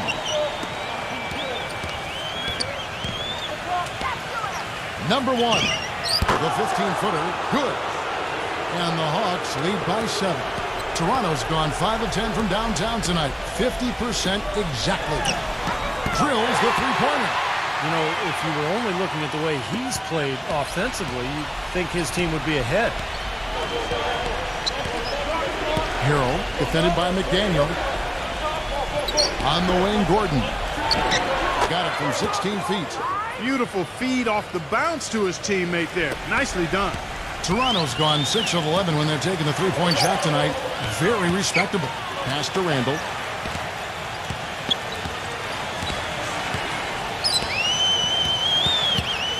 From the top of the key. Rebound by the Hawks. Number 1, defended by Williamson. Gobert the pass to Gordon. He dishes it to Conley. Back to Gordon. Here's the 3. Good. And now a 9-point Hawks lead. That's his first triple of the game. It was a dry first half for him from long range. Took the opportunity when he saw it. 16 points for him. Boy, he's draining shots from long range. 2 in each of the first 2 quarters. Time called here. The Hawks decide to talk it over. And during the timeout, both coaches getting a chance here to review the strategy at this point of the game, along with the discussions. Also some rehydration going on with Gatorade. Everyone trying to bring their top game here tonight. Yeah, that's why you see the trainers going around to every player, making sure they're hydrated, they're getting enough to drink during the game. And so important to hydrate yourself and keep yourself strong and ready to play for these big minutes down the stretch. Here's Williamson, and there's the whistle. Fouled hard on the shot. He'll go to the line. You know, even from here, you can see that one pretty clearly. Yep, pretty obvious. And a good call by the official. And guys, what do you think about the offensive approach so far that we've seen for the Hawks? Well, I'll tell you what, they must have had a good shoot-around because they've been fantastic from long range so far, fellas. Yeah, their passing has been terrific, too. Clark, we're seeing a lot of assists, really moving, a lot of flow offensively. I like what I see. And the Hawks making a change here. McCollum's checked in. It's good on the putback. 5 points in the game. Well, something special about him, guys, is just how good he is at winning the so-called second shot game, going hard to the offensive glass, salvaging points with his putbacks. And, Steve, quite honestly, he is their muscle. I mean, the guy they rely on for some brute force when they need it is him. Finesse isn't the first word that comes to mind when you're talking about this guy. And the Hawks with possession here. The Raptors getting the bucket. Kicks it out to Gordon. He feeds it to McGee. Back to Gordon. There's the dish to Conley. They grab their own miss. Second shot opportunity. And he was fouled on the way up. 2 free throws now for him. And with a break in the action, let's now view the NBA assist leaders. Michael Conley is third. His passing has been so terrific, and best of all, it's created a really unselfish atmosphere on the team, and I think that's why they're doing well. But I think they've lost their aggressiveness a little bit. They're not getting fouled and going to the line. Well, you know, that's an excellent point you make there, Steve, but we got to be careful not to nitpick here. I mean, they do still have the lead, and that's an advantage they'd be wise to continue to press forward on. Shot's good from Randall. Well, we've seen a few mix-ups defensively out there on the perimeter. More than a few. I mean, the open looks they've allowed from long range have turned into a lot of points. Now here's Conley. He picked up 24 points in their last one against Indiana. And it's been a while, but he finally gets one to go. Conley's got 7. Raptors trail by 5.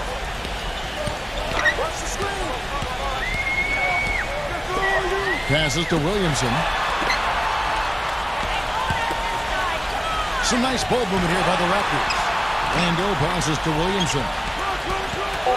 Defended by Gordon. The 10-footer. Rebound by the Hawks. McGee's got his 4th rebound in this one. You know, something that's kept this game close is the fact that the rebound totals are almost identical.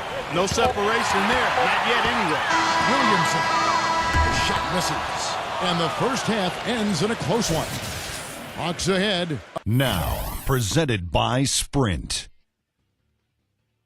The week. Out of time. The Sprint Halftime Report, presented by Sprint. The third quarter now beginning. Both sides looking to pull away in the last half of the game. Getting underway in the second half. Here's the 5 for Jock Rivers. They've got Gobert. Cohen is out there at Conley. And it's Gordon in at the 3 spot. Now here's McCollum. McCollum off a pick from Gobert. Gordon dishes to McCollum. Here's Gobert. And a foul called on the shot. Got him on the way up that time, so he'll shoot 2 right here. The Hawks have gone 4 of 6 so far from the line, missing a couple. Well, this is something they'd like to improve, guys. About 72% on their free throw percentage for the season. You know, they've really put themselves behind the 8 ball in so many of their games because they just have not been able to knock down those foul shots. That one is off.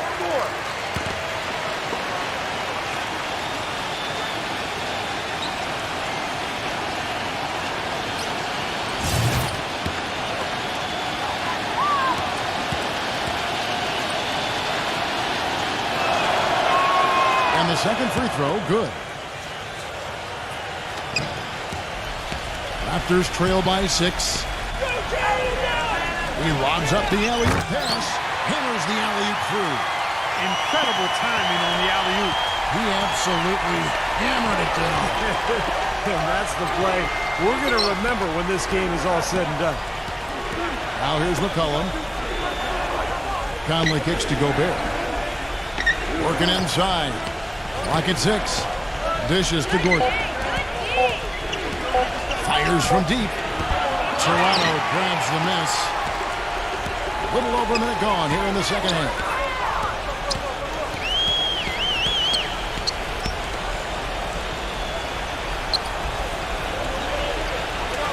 The pass to Randall.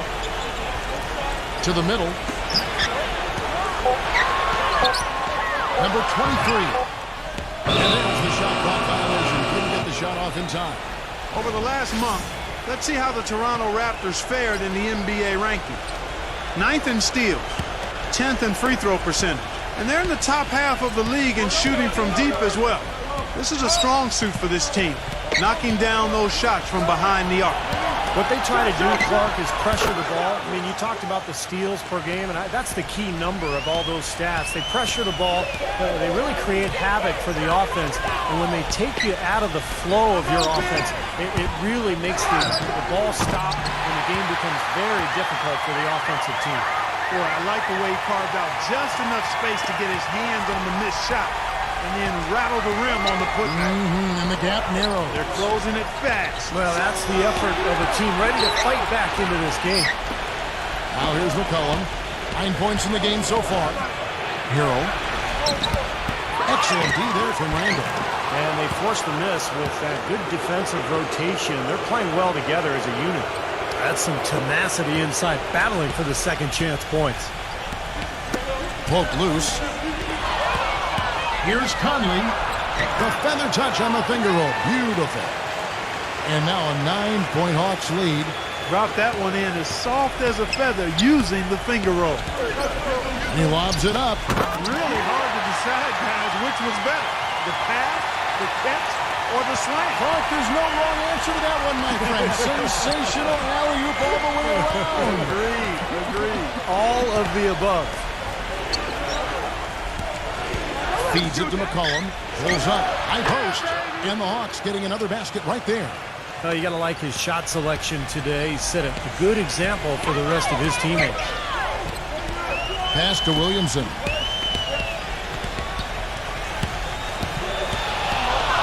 And oh, here we go. Conley, nobody back. Gets it to go. Conley's got 11 points. Quick hands on the steal, quick feet on the break. Costly mistake to fork that ball over and then not get back on deep. Toronto calls timeout.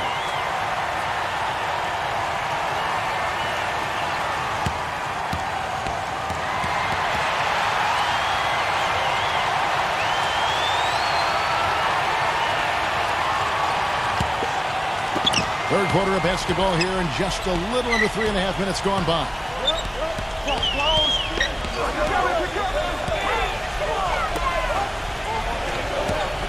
Number 10. And again, it's Toronto converting. The Hawks leading by 9. Conley, the pass to Gobert. Pass to McCollum.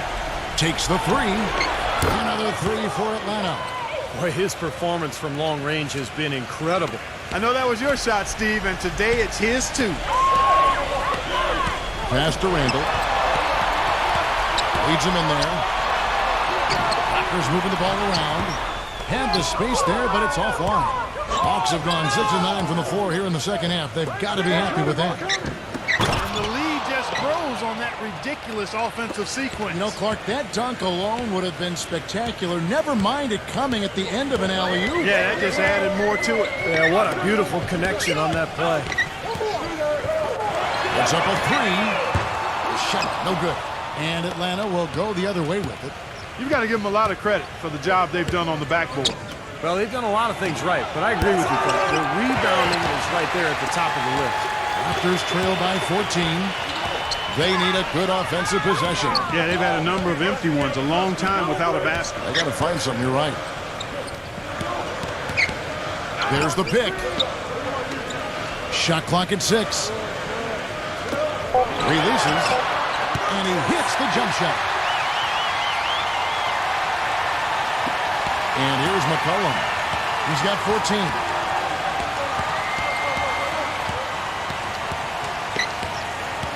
Kicks it to Conley.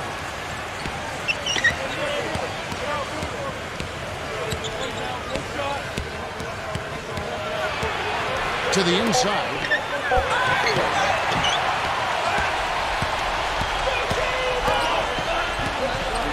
Number 23, defended by Gordon. Number 23. Second chance effort. And count the basket. He was fouled, and he's going to the line for one more. And you love the concentration. Gets hit, but stays with the play. Yeah, he showed a lot right there. Plenty of concentration, finding a way to get that shot to fall. Bertanis, he's checked in for Atlanta. Here's Mack.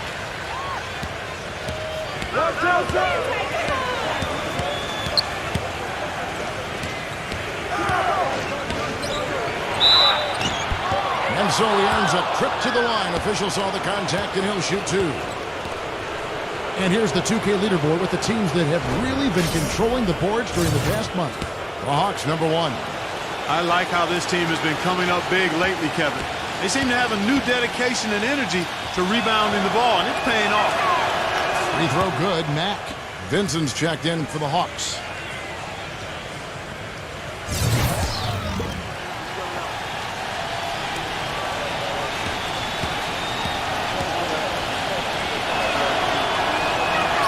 Both shots good from the stripe.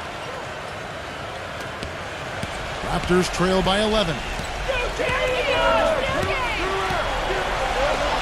The pass to Randall. Out of bounds, Atlanta will take possession. Look now at the Raptors' upcoming schedule. Following this game, they hit the road. They'll take on the Knicks in New York. That's game 1 of a 3-game road trip. Yeah, there's no question for Milwaukee, and that's a game they would really like to have. Pass to Vincent.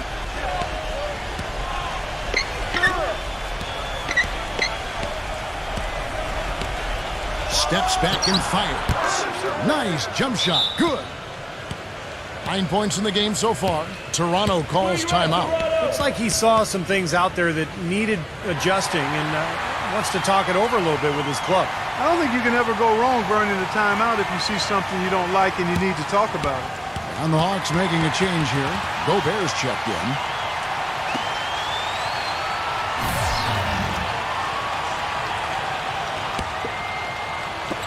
Raptors trail by 13.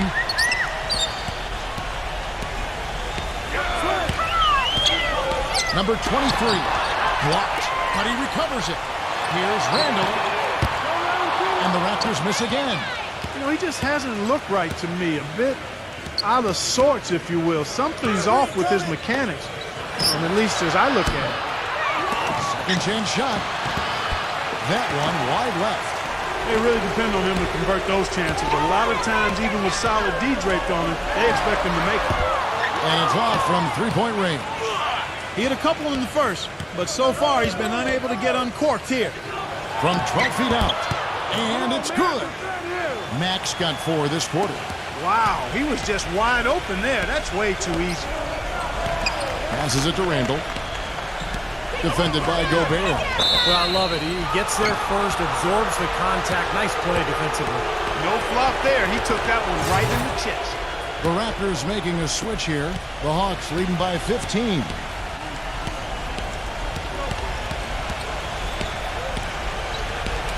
Now the pass to Vincent. Abdia. There's a screen. Drains the three-pointer. 5 points in the game. Boy, they've come out of halftime just smoking hot from behind the arc. Hey, trust me on this one, partner. They are going to continue to let him fly. And the Raptors call time here. You know, he understandably doesn't like what's going on out there, and that's why he wants to talk things over during this timeout. I think this is a good time to call a timeout. They just need to hit pause for a second and then reset as well. Here's where Toronto sits right now in the league ranking. 6th in assists, 10th in steals, and they're in the top half of the league in shooting from deep as well. This is a strong suit for this team, knocking down those shots from behind the arc.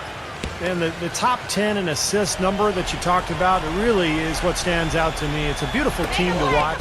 They like to share the ball. They really work hard at the offensive end to make sure they get the best possible shot every time down the floor. Number 10, defended by Vincent. 4 on the clock. Trying to get back on track. And the shot clock expires. 24-second violation. And here's what's upcoming now for the Hawks. They'll be playing host to Miami for the next game. That game will be a quick pit stop before hitting the road again. The Hawks leading by 18.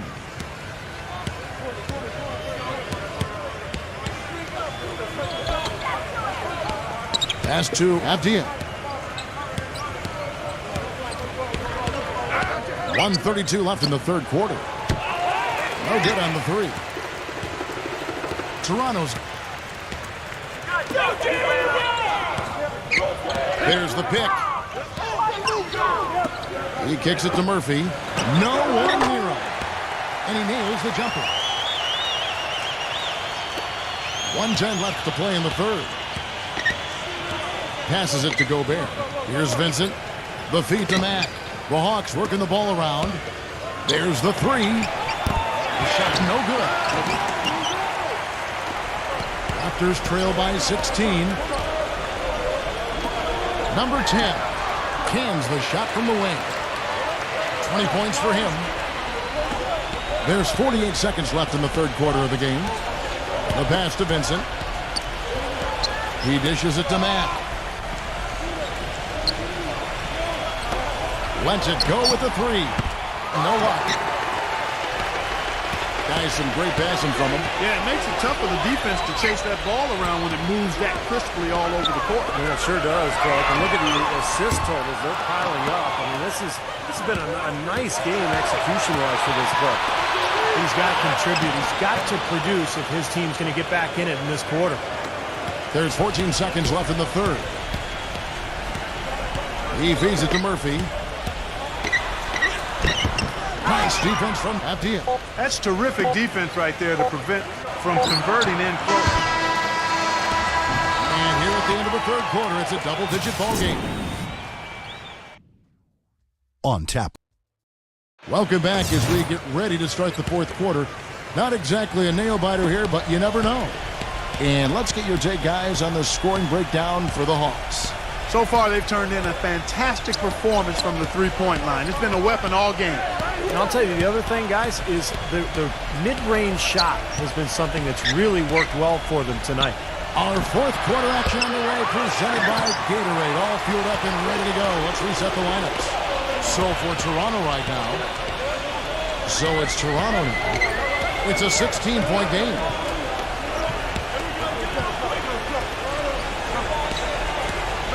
Clock at 6. Number 10. It's hauled in by Gordon. Solid rebound there, and with the score like it is, that's an area they just can't afford to get lazy with. You know, I think the effort's been there, Steve, but they're still getting outworked just by a skosh.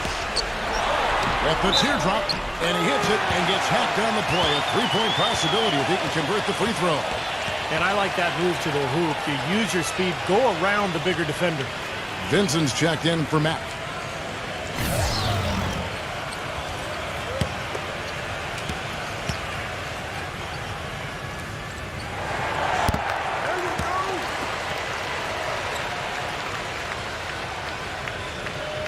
Fourth quarter just getting started. 1 minute in the books.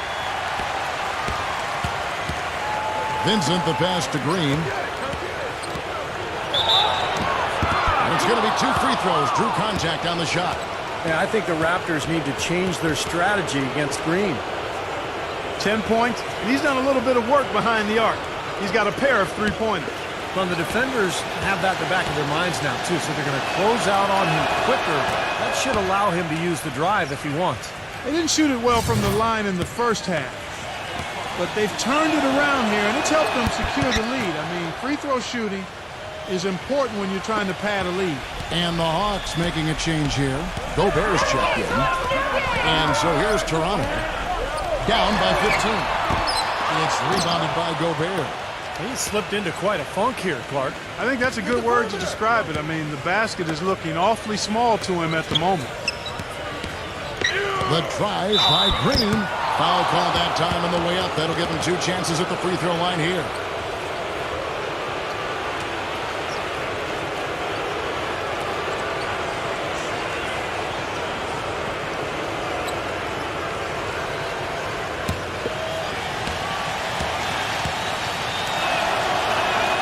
Free throw drops for Green. You know, they've really improved at the line from the first half.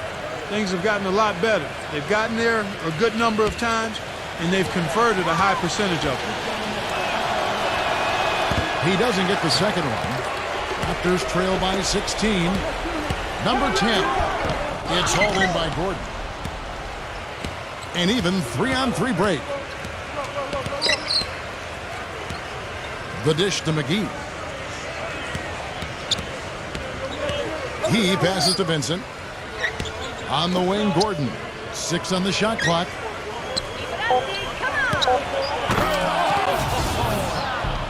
That's not as easy as he made it look, guys. You've got to have some skills to pull that baby off. Well, he's got plenty of those skills necessary, partner. Man. Oh, you know it. The guy can climb the ladder, can't he?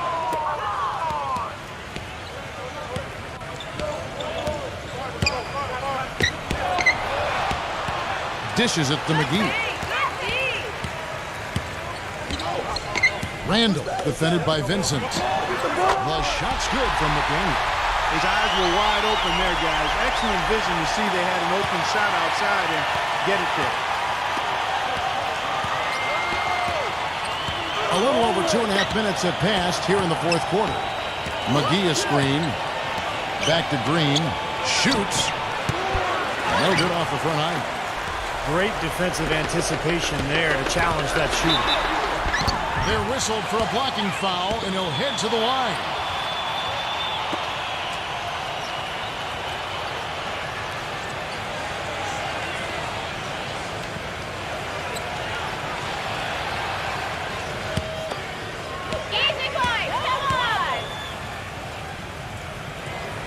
And the first one drops.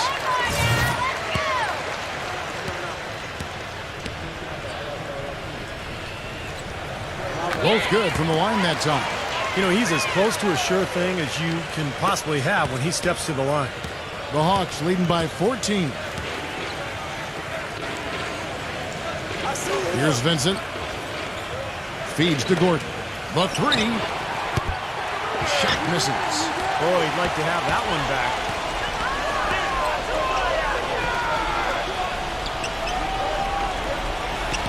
They set the pick. Pass to McDaniel. From the arc. Lakers get it back. Number 17. And foul called as he misses. He'll go to the line and shoot 2. You know, even though they're down, they are putting on a show at the free throw line this half. I think they've done a good job of making the most of their chances at the line, and they've got to keep it up to take the lead. And the first one at the line is good. No good on the second, so he hits 1 of 2. Atlanta's gotten off to an 0 for 2 start from downtown here in the fourth quarter. Here's Gordon. And so he draws the foul on the shot. A trip to the line to shoot 2. Looking at the game so far for Gordon, he has 12 points, and he's hit the mark twice from three-point range as well. Well, it's no secret. I mean, the more points he can come up with from out there, the better off they'll be offensively with their spacing.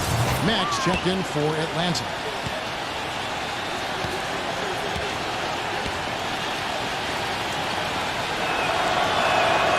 And he's good on the second. Fourth quarter of play, and over 3.5 minutes have gone by. Number 23, and fouled hard that time. He'll get to the line and shoot 2. Very close to a three-point play right there. Yeah, that didn't go down, but those are exactly the plays coaches like to see.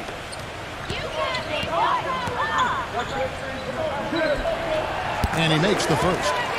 The Hawks making a switch here.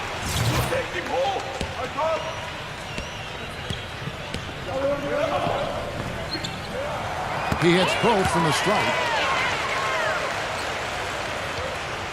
Over 3.5 minutes through the final quarter now. The Hawks leading by 12. Here's Vincent. And he drops it in from the low post. You know, the only tough part of that basket for him was getting into such good position. The rest of it seemed easy. Passes it to Randall. Lots of room. It's rebounded by Gobert. Gobert's got rebound number 12 here already in the game. McGee a screen. Avdia a pass to Matt. Here's Vincent. The pass to Avdia. 6 to shoot. Vincent. From deep. It's rebounded by Randall. Very little success for him behind the arc today. Just 1 3-pointer in the first half and still none in the second. I'll tell you what I love about him. His ability to finish even while absorbing contact. He is so strong, even with defenders hanging all over him. He continues to finish at the basket. I'll tell you what else I like is his attacking mindset too, Steve. No matter where he is on the court, when he gets possession, he will turn it up and turn it on and run out. Most of the time, he doesn't stop until he's laid the ball in the hoop. So it's Atlanta now, following the 3 from Randall. Pass to Vincent. Here's Gobert. From downtown, it's rebounded by Randall. Passes it to McDaniel. Number 23, defended by Matt. They get it back. And that's good. A nice job in the glass as they pick up 2 on the second effort. Boy, that was impressive, Clark. He did not hesitate to take the ball right up against the bigger defender. Boy, I like that aggressive mindset there, Steve. Here's Mack. There's the pass to Avdia. Kicks to Mack. From 8. Again, the Hawks score. 3 consecutive baskets have come right at the rim. The defense had better start buckling down and tightening up. Yeah, they're getting exposed right now. And the Raptors with the ball. It's a 13-point game. Number 10, defended by Matt. Jacks up a 3. Rebounded by the Hawks. They led by as many as 18 points.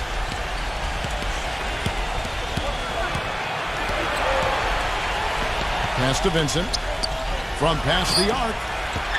Can't get it to go.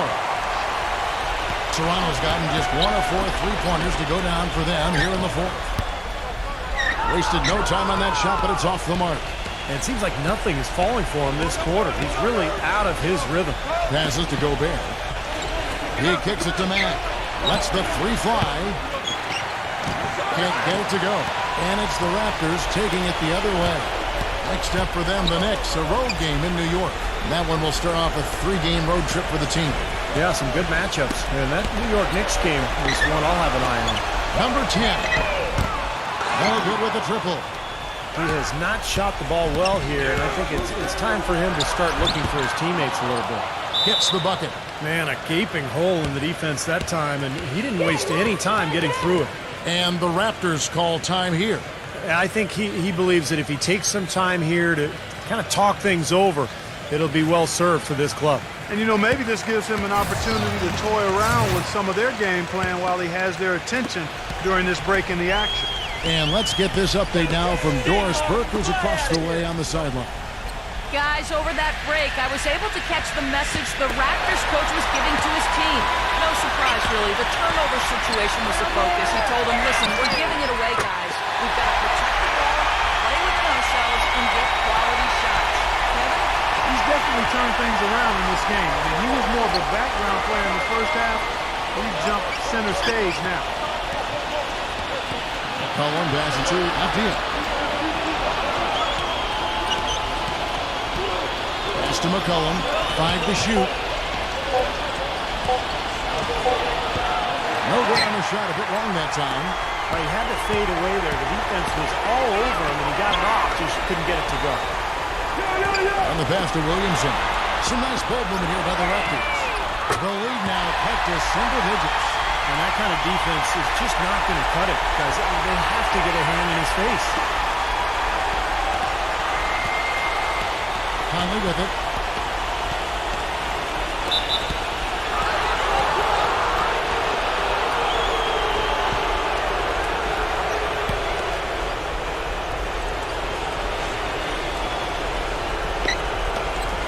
.137 left in the game. Pass to Abdil. Hero. Here's Gobert, and the layup's good off the glass. I don't know what's happening to their defense. I mean, they don't have any effort, any purpose. And it's really costing them. I mean, the last 5 baskets at that end have been on very easy looks. And here are the Raptors now. They trail by 11. A shot's good from Randall. The screenplay worked ideally there, and I'm not talking about the screenplay you see in a movie theater. Gave him more than enough room to get that shot off. Pass to Gobert. The feed to McCollum.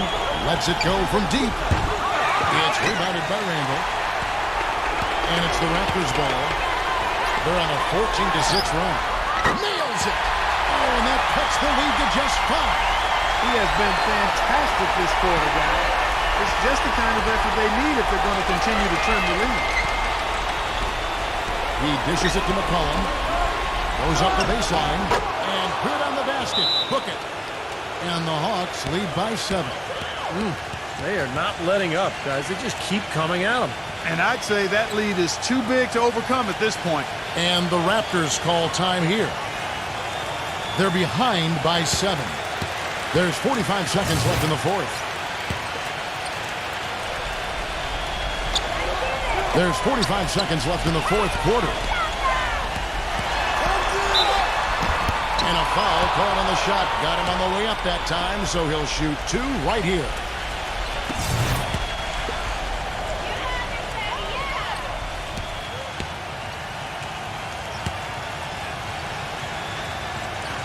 He hits the first one, and that turns the lead to 6.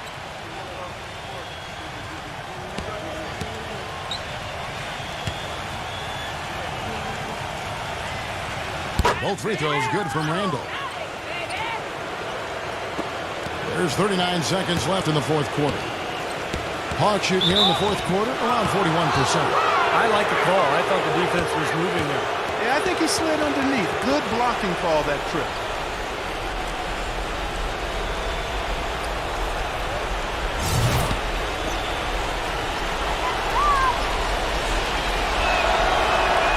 First free throw is good, and that increases their lead to 6.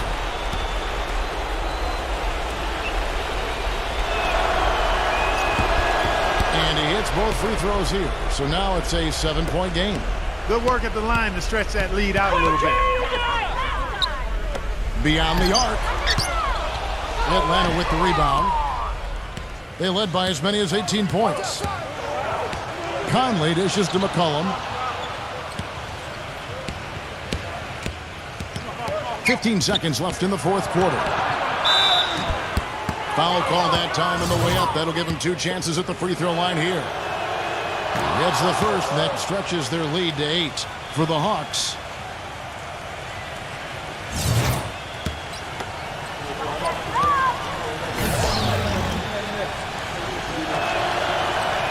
And so both free throws are good. And it's a 9-point ball game here. And that's exactly how you close the game out. Those free throws will bury them for sure. Iguodala outside. The high post shot. No good. And so the Hawks take the win. They pulled off this win, Clark, with respectable performances on both ends of the floor. Yeah, I think it was just really a nice overall effort, Kevin. Thanks for tuning in to the NBA on 2K Sports. For Clark Kellogg, Steve Kerr, and Doris Burke, this is Kevin Harlan. We'll see you next time. And now, our Jordan Player of the Game, C.J. McCollum.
This is the NBA on 2K Sports. Welcome, folks. I'm Damon Bruce. Let's get live.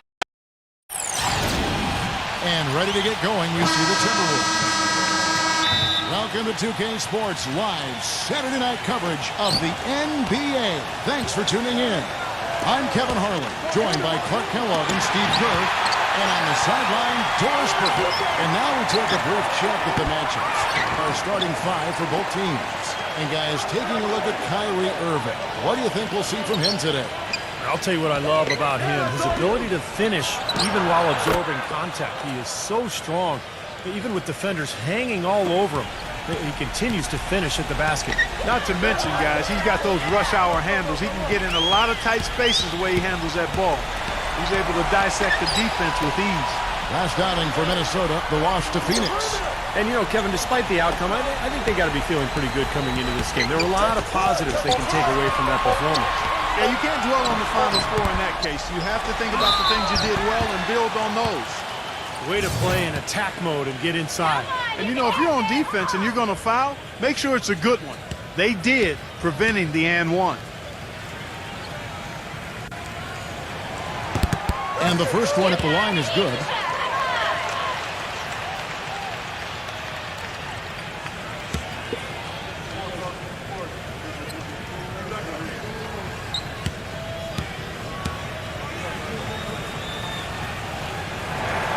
Good on both. Well, you can count on him, can't you? He seems to knock down free throws consistently all game long. Irving gets a screen from Jordan. Irving drives in. Pass to Middleton. Kicks to Jordan. Cleveland moving it around. Clock at 6. And out of bounds as the Timberwolves gain possession. And now Doris Burke has an update from the sidelines. Guys, I had a chance to catch up with the Minnesota Timberwolves head coach. He said that the key to the game will be how well they defend Kyrie Irving, adding he's shown himself to be one of the premier point guards in the game already. Whether it's passing, shooting, or penetrating, we need our guys in the backcourt to really get up into him, and our bigs need to be ready to bring help. Guys, you can bet that Irving will be their focus defensively. Thanks again, Doris. Middleton can't get it to go. Major defensive lapse right there.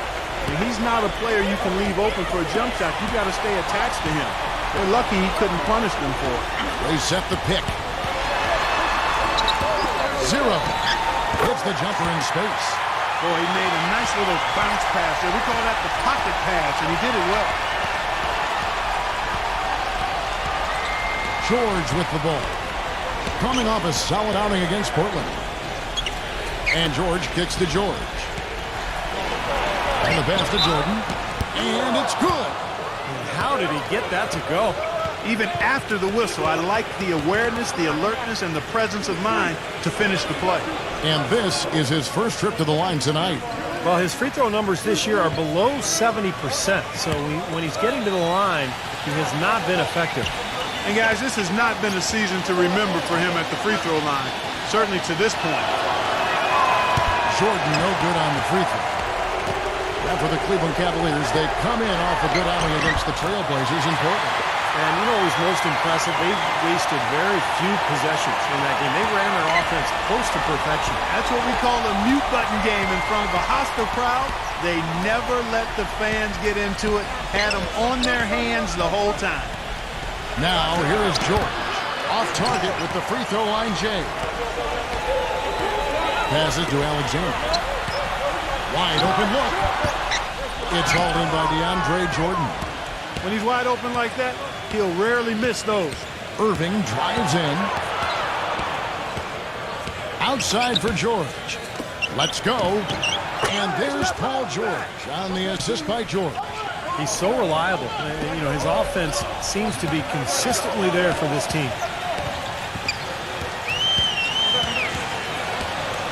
There's the pass to Alexander.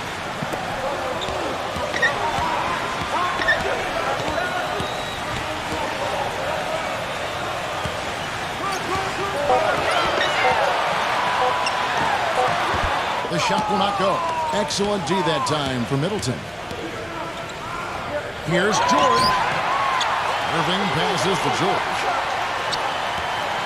defended by Alexander. And it's Paul George with the foul. That is his first foul of the game. Terrific defensive play to cut him off and square up. And he took a shot. Excellent toughness to get in there and make a play. I love that kind of work. Alexander defended by Middleton. And that basket's going to count, folks. Gets the goaltending call right there. I'll tell you what, the defenders didn't even get a sniff of him on that move to the hoop. The Cavaliers trailing. Last time they met in Cleveland. I'll tell you what, Kevin, they were really locked in from beyond the arc in that game. I mean, the result wouldn't have looked anything like it did if they hadn't gotten so hot from long range. You're exactly right. They were splashing home threes at an unbelievable rate. Kevin, I didn't like that defensive effort at all, but they're lucky he missed it. Yeah, they were very lucky defensively because there was some miscommunication there. They left him wide open. Pass to Alexander. Hands it from downtown. Alexander's got himself on the board with 3 there. His first make here in 4 tries to start this game. Feeds to George. Pulls up on the wing. Yes, and it's Irving picking up the assist. The Timberwolves have gone 50% from the field at this point, 4 of 8.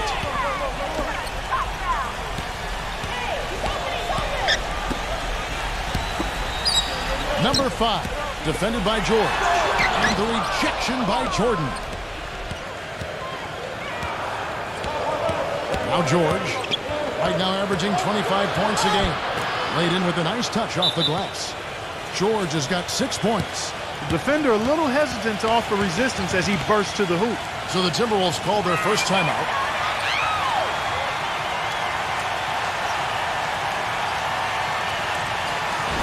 Taking a look back over the last month, Kevin, let's check out how Cleveland stacked up. 3rd in scoring, 5th in steals, and they're in the top 10 in rebounding. This is a team that does a good job getting on the glass. And Clark, you talked about the offense. What makes that stat so impressive is that they really get after it offensively in terms of setting screens and making sharp cuts to the hoop. They become a very difficult team to guard. The Timberwolves shooting at around 44% in the early goings here. They set the screen. Number 88, guarded by Jordan, and that one's good. Back and forth we go. That basket gives us another lead change. And there have been too many of those to keep track of. What a contest. Now, here is Irving. He's coming off a 19-point game against Portland. And Kevin, a remarkable night for him passing the ball, just racking up the assists. The Timberwolves trail. Passes it to Alexander. 0, defended by George. 0. And he can't answer back. The three-pointer offline. Cleveland's gone 2 of 4 from beyond the arc to start the game. And again, it's Cleveland. You know, offensively, he's just one of those guys that needs a touch of space to get his shot up. That's all. And if he runs his man off a screen or somehow finds an opening, that's it. He's going to let that thing go. And, Steve, it's also really remarkable what a solid shooter he is, even in the presence of tough, sticky defense. He smoothly and calmly executes. Now it appears an injury out on the floor, and that does not look like any fun. Yeah, from the look on his face, he's in a lot of pain. Yeah, it sure looks that way. He's going to come out of the game right now and get that thing checked out. And it's a completely new group on the floor for the Cavaliers. Dishes to Hardaway. Stolen by Walker. And here's the break. The pass to Murray. Lays it in without an inch of room around him. Guys, 7 times the lead has changed hands here now. And we still aren't halfway through this contest yet. Yeah, that number could easily go up to double digits before this game is over. And the basket by Hill. Everybody on the floor is hot. Incredible stuff here in the early stages. Tell you what, both teams playing downhill. Who's going to blink first? And the Timberwolves with possession here. Trailing by 2. Walker's shot is off. Tell you what, they haven't wasted any time getting into the swing of things on the board. Yeah, and even though it's early, I mean, that's a great sign for them for the rest of the game.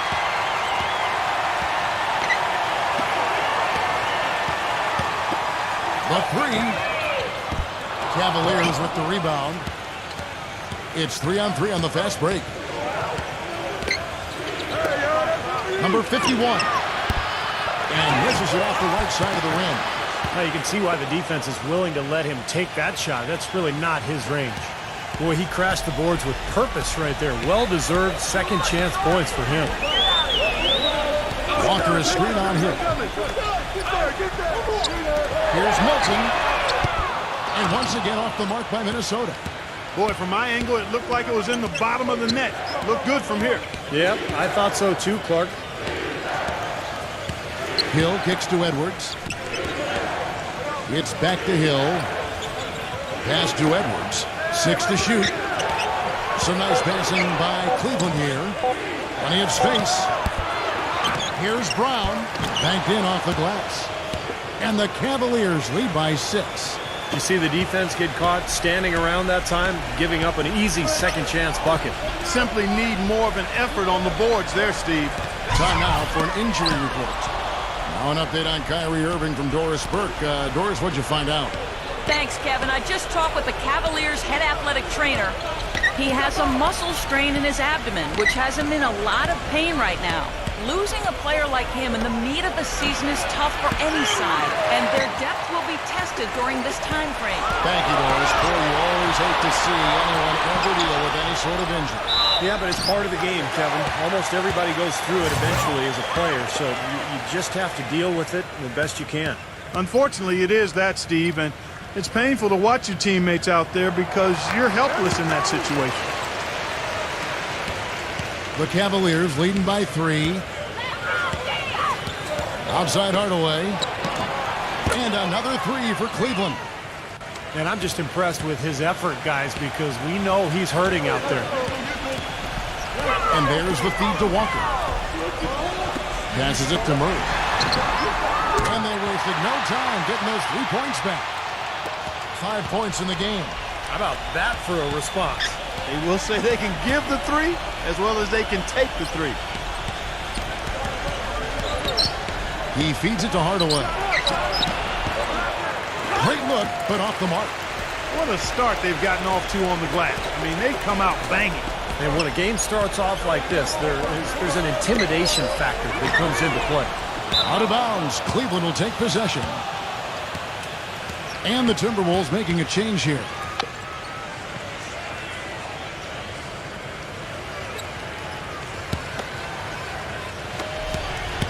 Now here is Hill.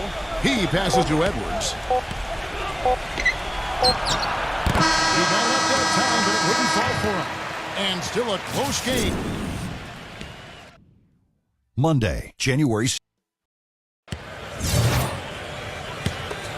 And we welcome you back to more NBA action. Players looking hydrated and plenty of Gatorade to help them get their job done tonight.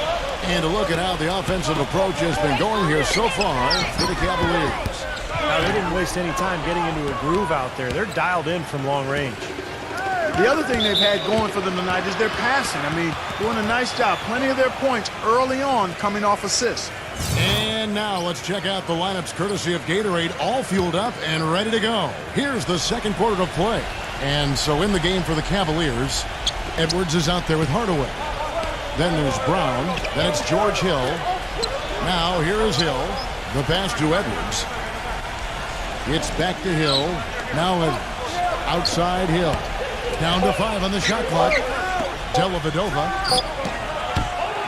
They get it back. Brown. And the basket good. Brown's got the second quarter going with the first basket of the period for the Cavs.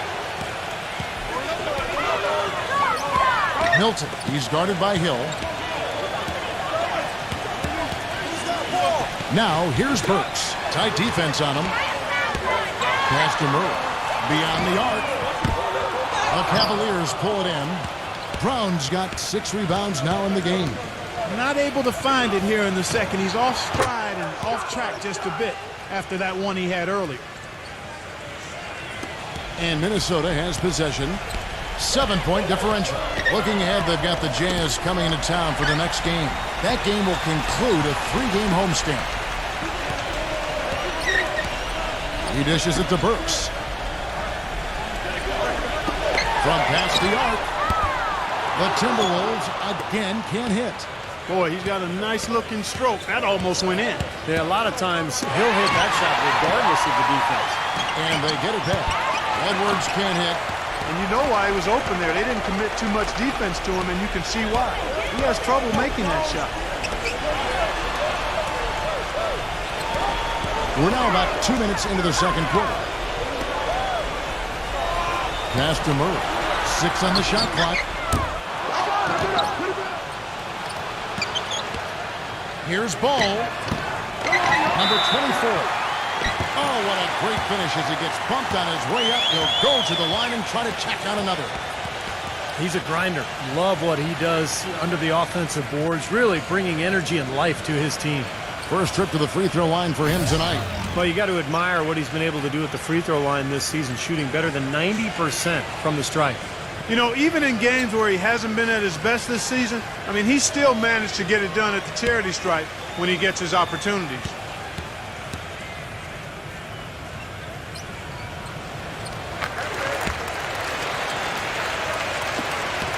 The Cavaliers leading by 4. And for those of you just joining us, we're almost 2.5 minutes into the second quarter. And the shot no good, a bit short. Minnesota's gone 0-3 from behind the arc to start the second quarter. 0. And it's going to be 2 free throws. Drew contact on the shot. Well, you got to be so careful with him defensively because he has the ability to get hot at a moment's notice. And if that happens at the wrong time, you're in some big trouble. And Steve, he's earned a nickname that's familiar to anybody that's followed basketball, the microwave. There's no slow build-up with him. All he needs is one shot to go down, and it can set him off, turn him into a real scoring machine. He cooks with gas, not electricity.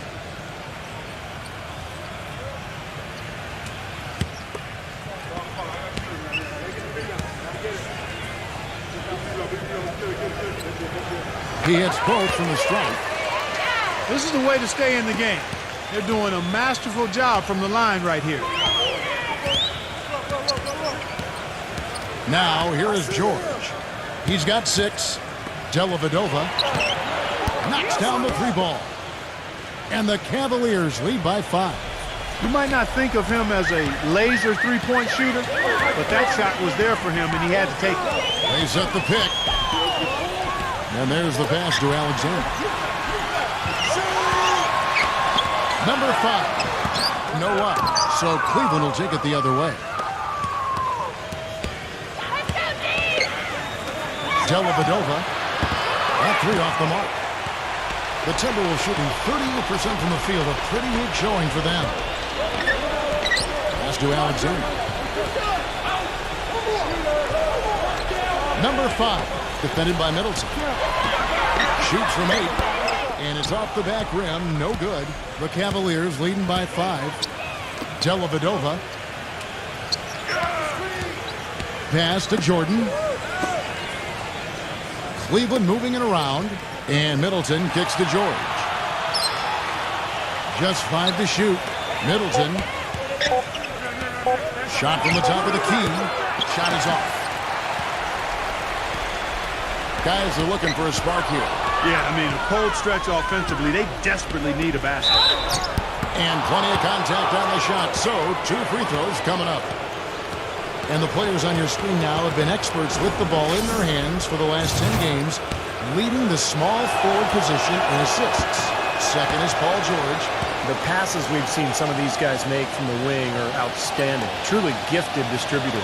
Yeah, and one of the passes that you really need to prioritize and be able to make is that entry pass, getting that ball inside. Accurately throwing it into the low post is really a bit of a lost art in today's game. Timberwolves trail by 7.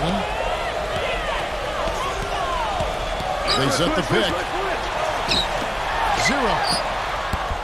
It's rebounded by Cleveland. Jordan's got rebound number 5 here tonight. And now the fast break. George with the ball. That's a blocking foul, and he'll shoot free throws. The Cavaliers shooting their 4th and 5th attempts at the free throw line tonight.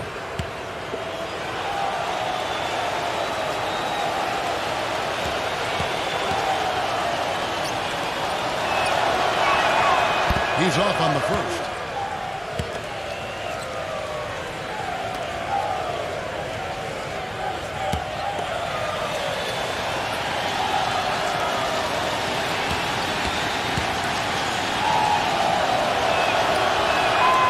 Second free throw, good.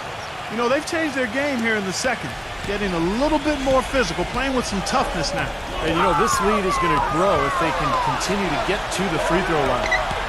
Minnesota with the ball, trailing here by 8. Misses from the corner. They've been the glass eaters today, guys. A ton of effort out of them down low.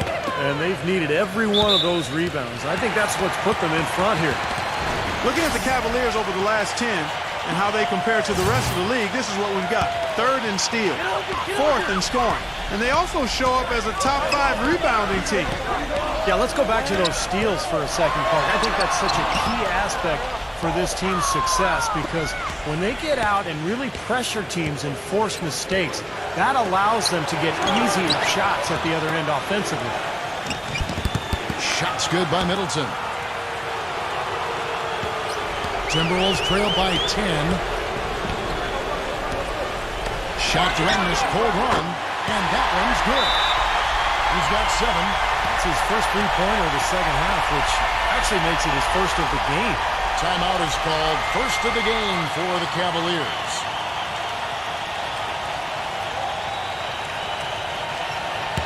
Man, the Eastern Conference has been fun to watch. A lot of focus as always this year. And as we hit the midseason surge, let's check out the standings and how they're shaping up. You look at the Bulls. They're looking extremely sharp right now, poised in the top spot and playing very well. And, of course, the Cleveland Cavaliers, just a few spots below there. When I look at Cleveland, they've stayed right there near the top of the standings. One of those dangerous teams that can give any team a real tough challenge on any night. Yeah, you got that right. I mean, when you catch them at their best, they're an absolute handful. And that's the kind of lead pass we've seen him make over and over again. The Cavaliers leading by 5.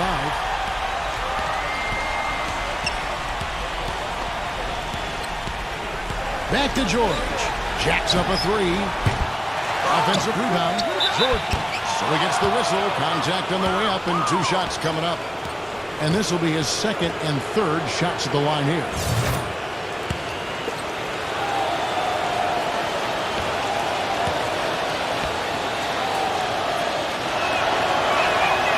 One is off.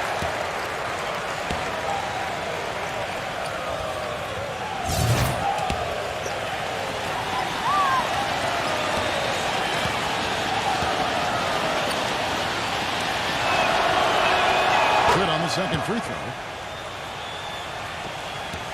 Timberwolves trail by 6.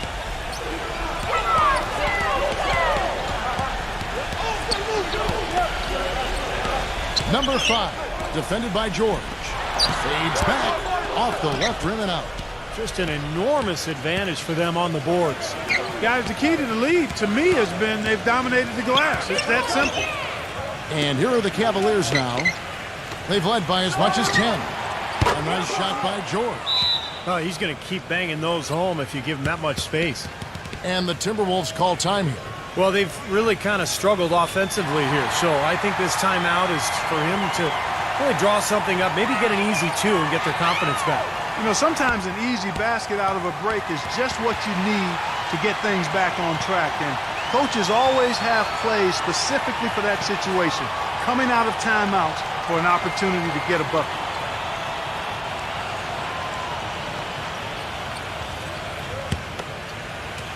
Minnesota's gotten into trouble with the 3 ball in the second quarter, only hitting 1 of 5 attempts. Passes it to Alexander. And stolen by Jordan. And now here's George, the fast break opportunity. Shots good by Middleton. It looks like he's finding his touch now because the shots are starting to fall. Timberwolves trailed by 11. The pass to Alexander. Timberwolves passing it around.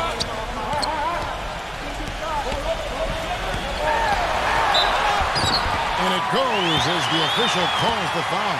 Count it. He'll shoot one more at the free throw line. And offensively, Kevin, he's got a lot he can bring to the table, given the situation. You know, he can give you 20-plus without showing you the same move twice. And it's that varied offensive game that really keeps defenses off balance. And maybe above all else, we should really mention just what a fantastic setup man he is. So many of their baskets come as a result of one of his assists.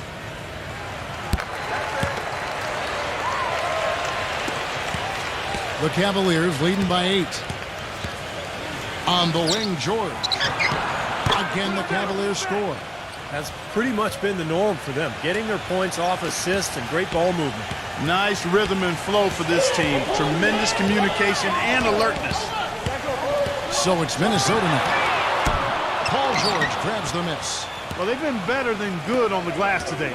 There's a glaring discrepancy between these teams in that area of the game. Yeah, and that's what's paved the way for them to build this big lead, no question. Nobody anywhere close to him. Where's the defense? He's got to make that shot, though. There's the 3. That's good. He's got 5.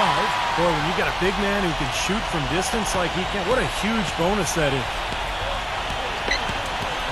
Outside Hill. Jordan sets the pick for Hill. He kicks it to Jordan.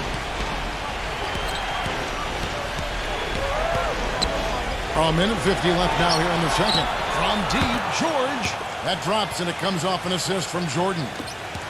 14 points for Paul George.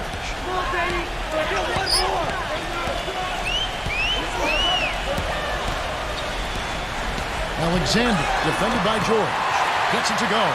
What a great little run he's on here in the quarter. The Cavaliers leading by 8. The dish to Middleton. Kicks to George. There's the triple. The shot no good.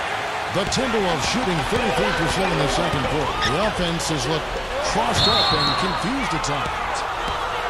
And now the 2K leaderboard, a list of the teams that have rebounded the ball tremendously over the last 10 games. The Cavaliers 4th. Yeah, what a show of strength and rebounding we've seen recently. These guys playing extremely physically. Cleveland's gotten a positive outcome on 7 of their 14 three-pointers in this game. Not bad at all. Feeds it to Middleton. All sorts of time. The shot misses. So Minnesota will take it the other way. Doncic, defended by George. That's good. He's got 10. They are not rotating nearly quickly enough on defense down low. Got to get quicker there. And even if it costs them some foul trouble, I mean, they need to start putting some bodies on bodies. Be physical. And the basket by Hill. That's far too good a look to give them from behind the arc. Well, that's 3 of the last 5 makes, having been behind the three-point line. So, got to make some adjustments defensively. So it's Minnesota now. 9-point game. Pass to Alexander. Shot clock at 6. Number 5. Tried to come right back with the 3 of his own, but it's no good. You know, he's been off his game this quarter just a bit. Hasn't been able to get a whole lot to go so far. And he was fouled on the way up. 2 free throws now for him. Yeah, the defender draped all over him. Pretty plain and simple. Got him good there. The Cavaliers have converted 4 of 7 free throws on the night.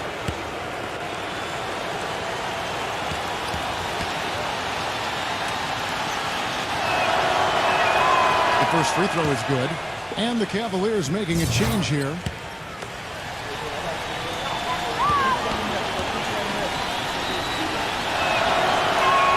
And he makes both free throws. Outside, Walker. The 11-footer. He got it up in time, but it wouldn't fall for him. And that concludes the first half. Cavaliers lead by 11. And coming up after the break, it'll be Damon Bruce breaking down all the highlights from the... And now, brought to you by Sprint. Happy to have you. Bought the Sprint Halftime Report, presented by Sprint. Well, we're getting back to the action now. It's been a one-team show so far. We'll see if that changes here in the third. What a stellar outing in this one for George. He has 14 points, and he's picked up 6 points from behind the arc. His outside stroke has looked really good today. You know, of the last 6 baskets, 5 have come on the interior. This is major smash mouth basketball, guys. Love it. Old school. Just physical play in the paint. Dominate. And for Cleveland, Chris Middleton is out there with George Hill. Then it's Paul George. Then there's DeAndre Jordan. And it's George in at the 4 slot. The Cavaliers have made 2/3 of their free throws tonight. 6 of 9 to be exact. Well, pretty good numbers this season at the line for this club. Right around 78% as a team. And guys, that's really an upgrade over how they shot last season. Not a huge upgrade, but an upgrade nonetheless.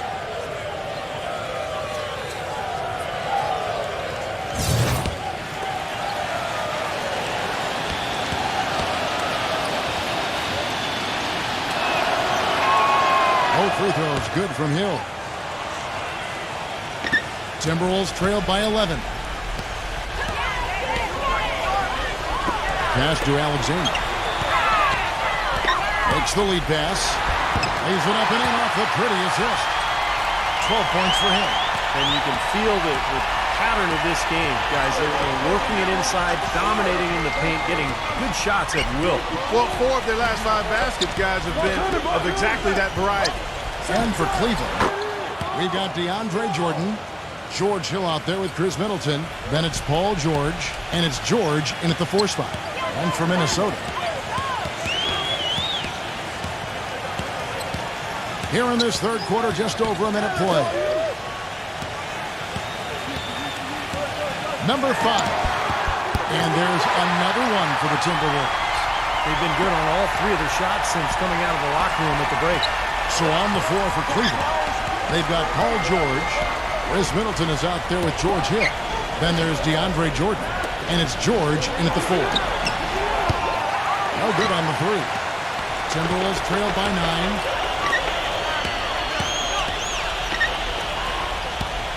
And that's out of bounds. Minnesota will retain possession. And we've got a chance now to get caught up on how the standings are looking in the West as we make the push through midseason. You look at Phoenix. They've been in peak form as we've watched them play some tremendous basketball with an eye toward the postseason. And, of course, the Minnesota Timberwolves just way behind. You know, right now for the Timberwolves, unfortunately, mediocre is a word we've often heard used to describe their overall performance this season. Yeah, I expected them to be a few rungs up the ladder from where they are. That drive, that motivation has been sorely lacking. There's another opportunity, and everything's going right for these guys. Hill gets a screen from George. Hill kicks to Jordan. Outside, George takes the 3, and it's good. Assisting on the play was Jordan. Jordan's got 4 assists now tonight. The Timberwolves have gone 4 for 4 from the field since the halftime break. Terrific start to the third quarter. Here's Doncic. And he overshot that one, missing. Finally a miss, but still 4 for 5 shooting to start this third quarter. A nice shot by George. He shot the ball exceptionally well as they've built this lead for themselves here. Minnesota calls timeout. Boy, he wants to get everybody on the same wavelength, that's for sure. He may change up some things here as well. Looks to me like he saw something that wasn't on the plan and picked now as the time to address it. I don't have a problem with that. And the Cavaliers making a change here. Hardaway's checked in. Over the last month, let's see, Kevin, where the Timberwolves stand in the league ranking. 4th in blocks, 7th in rebounding, and they're in the top half of the league in fewest turnovers. When you can be in that company, you're giving yourself a chance to be a winning team. This is a team, Clark, and you talk about the shot blocking. This is a team that really has become a defensive-minded group. You know, they rotate well, they cover up for one another, and when somebody does get to the rim, it seems like they've got a lot of guys coming over from the weak side to protect the rim. The Timberwolves have gone a perfect 7 of 7 from the line tonight.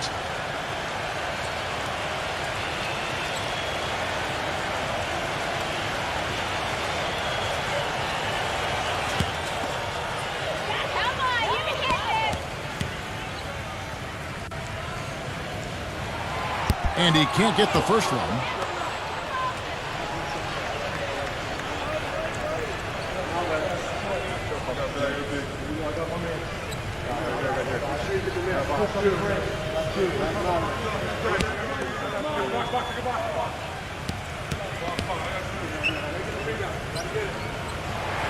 He hits the second from the line. The Cavaliers leading by 10. George dishes to Jordan. The feed now to Middleton. Uncovered. Shot is no good. So Minnesota will take it the other way.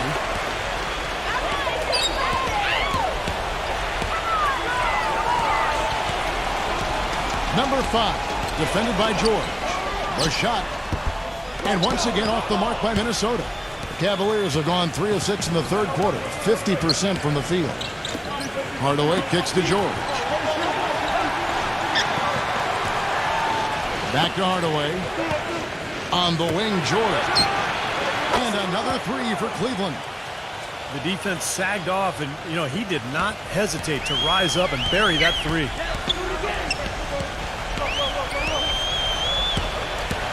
Off his foot, and the official saying it was kicked. The Cavaliers making a switch here.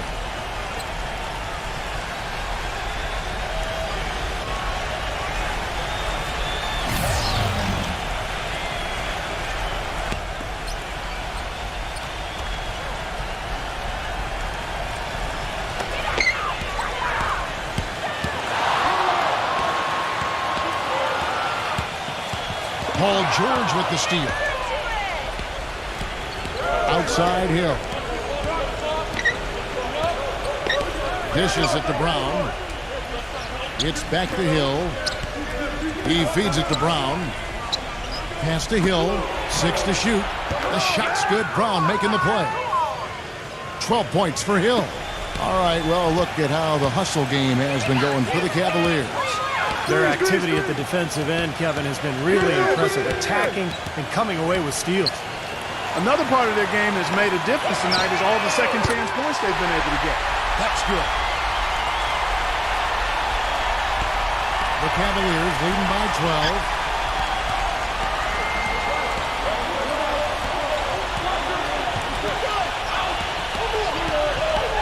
He passes it to Brown. Backing in. Here's Edwards. From deep. Offensive rebound. So the whistle blows on the shot and 2 free throws for the contact right there. An opportunity here to go to the 2K leaderboard and see who's been the hottest of the hot at the small forward position for the past month. 5th best, Paul George. A lot of the NBA's most explosive players man that small forward position, and we're looking at a pretty good collection of them right there. Steve, I'd say more than pretty good. Those are the guys that give opposing defenses nightmares on a regular basis. And the Cavaliers making a change here, and he's good on the second. Timberwolves trail by 13. Milton, guarded by Hardaway. He dishes it to Burks. 3-pointer, and again, Minnesota with the triple. He might not get a better look than that all game. You have to get closer to him. He's not going to bite you. Get up in him. Outside Hardaway. Pulls it up. Rebound, Minnesota. Now the pass to Middleton. Shot goes down. Very quick possession right there. Middleton's got 9 points. Minnesota's gotten the 3-ball working for them in the second half. They've hit 3 out of 3 shots from long range. Minnesota calls timeout. And they need a timeout, Kevin. They haven't been boxing out like they need to, and they're giving up a ton of second chance points. And the Cavaliers making a change here.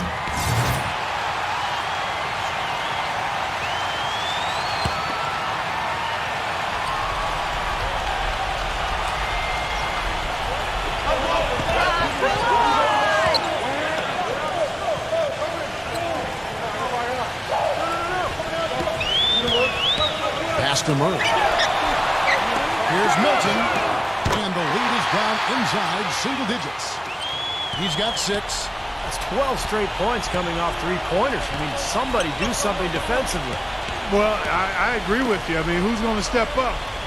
They're rolling out there now, so you got to get in their chest, make them uncomfortable, and try to deny those looks.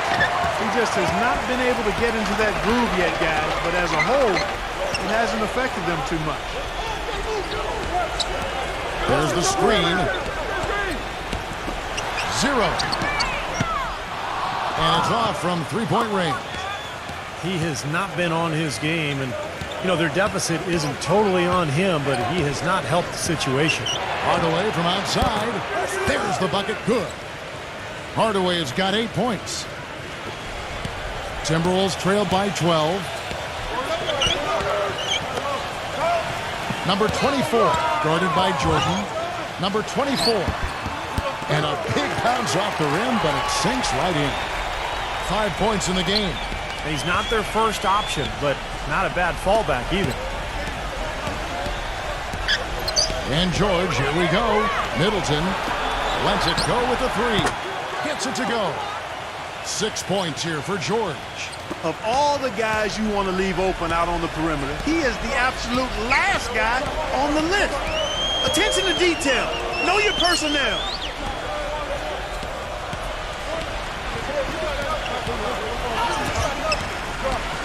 Milton, guarded by Hardaway. 6 on the shot clock. Stolen.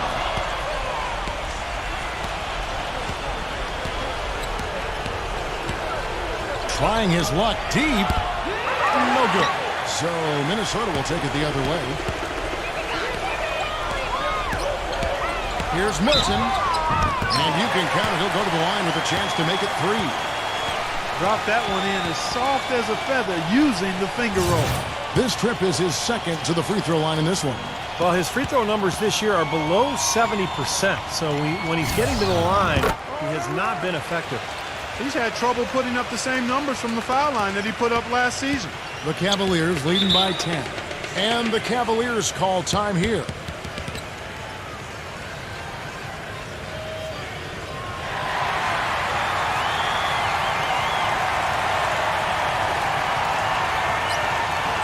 Over the last 10 games, you can see where the Timberwolves rank in the league. 3rd in blocks, 6th in scoring. And they are in the top 3rd of the league in assists. With the quality of players they have, you thought they might be better there, but not bad. And to me, what really stands out with all those numbers you talked about, Clark, are the blocks, because they're a physical team. They're dominant in the paint. They've got great length. And when they're between you and the basket, it's tough to get a shot over these guys. George passes to Jordan. No luck. And it's the Timberwolves taking it the other way.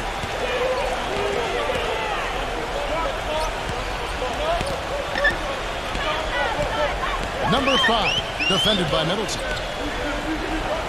Number 5. Rebounded by Hardaway. The Cavaliers leading by 10. Right side, George. He kicks it to Jordan. Back to George. Some nice passing by Cleveland here.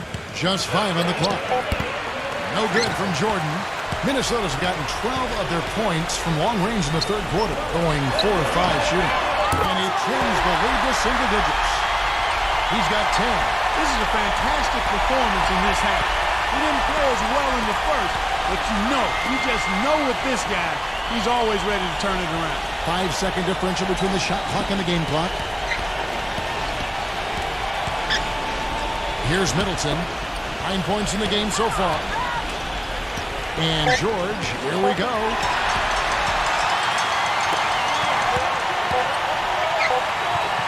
Corner shot. Gets it to go. They got on this roll a while ago, and they just haven't looked back. And that's going to do it for the 3rd quarter. Cavaliers ahead, up by 5. Next month. We welcome you back to what has been a good one here as we get into the 4th quarter. George gets a screen from Hardaway. And George kicks to Jordan. Outside Hardaway.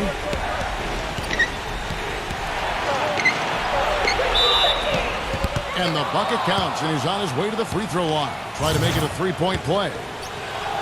Outstanding job there to absorb the contact and guide it in. That's how you impose your will against the defender. He came to play. That free throw good from Hardaway. They didn't shoot it well from the line in the first half. But they've turned it around here, and it's helped them secure the lead. I mean, free throw shooting is important when you're trying to pad a lead. And Cleveland looking at who they've got to start the 4th quarter. We've got Hardaway. He's out there with Chris Middleton. DeAndre Jordan is out there with Paul George. And it's George in at the 4. Out of bounds, Cleveland takes possession. Now a look at the Cavaliers' upcoming schedule. Following this one, they get to host the Pelicans. That game is the first and last of their homestand.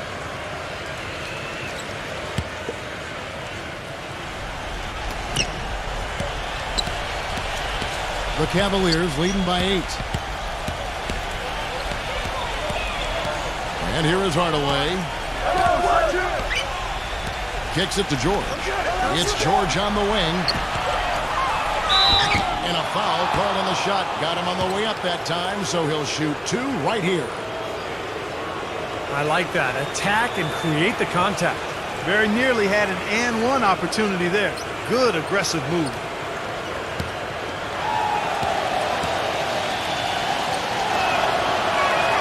First one falls for him. Kevin, right now, they're doing a good job at the line. They're hovering around 83, 84, 85% from the stripe. That's good stuff. I mean, that's well done. That's also good. So he hits both free throws. You know, you've got to like the fact that they're getting to the line. And on top of that, they're making their free throws in this half. That bodes well going forward. Lays out. That'll be Minnesota as it goes out of bounds. Timberwolves retain possession. And a moment now to check out who Minnesota has coming up. Looking ahead, they've got the Jazz coming into town for the next game. That'll be the last of 3 straight at home for the team.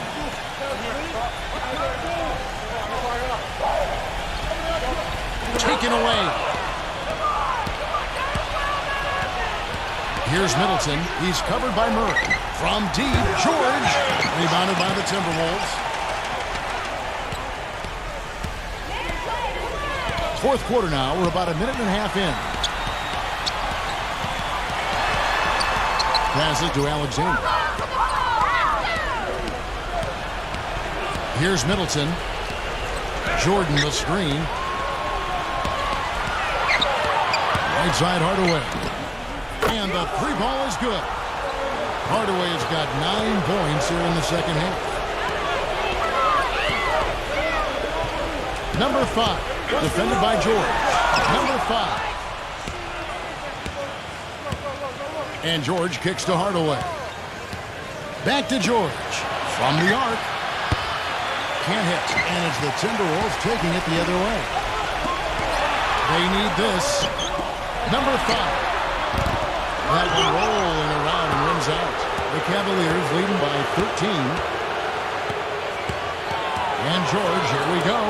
Here's Middleton. Off the mark there with the 3-point shot. Tough 3-point try there with a hand in his face. Boy, you'd be lucky to make that one against great defense. The shot's good from Alexander. Guys, he shot a very good percentage today, and they've needed it. Cavaliers have gone 2 for 5 on field goal attempts in the fourth quarter. And stolen by Murray. We're in the final quarter of play here. 3 minutes in. Timberwolves passing it around. Fires the 3. Rebounded by Hardaway. Cleveland's gotten just 1 of 4 3-pointers to go down for them here in the fourth. Into Jordan. The dish to Middleton. Outside, George. Off target from 3-point range. Timberwolves trail by 11. And there's the finish to Murray. And there's a nice one-handed slam. Yeah, he put himself in great position to finish that break off, guys. Yep, right to the rack. And out of bounds as the Timberwolves gain possession. Boy, did they ever make a mess out of that one. Terrible turnover. The Timberwolves making a switch here.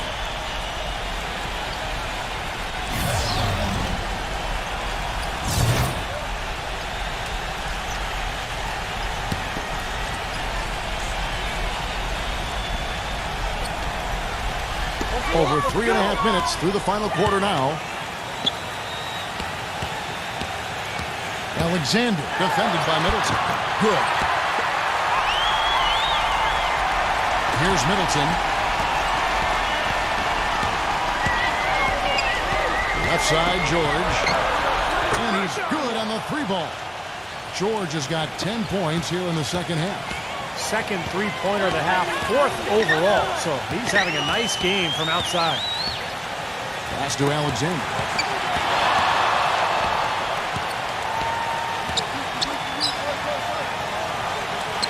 Zero. Defended by George. Gets it to go. Gotta love the finger roll up and over the defense.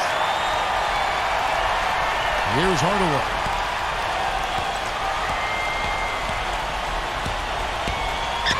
Back to George. Top of the key. And it's wide right. It's off the rim. He's been anything but his usual self this quarter. It's actually been ugly to see.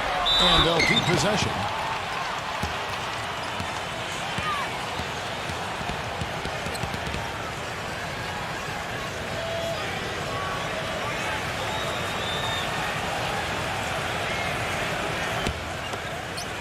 Easy boys, come on! And he makes the first. George Hill's checked in for Cleveland.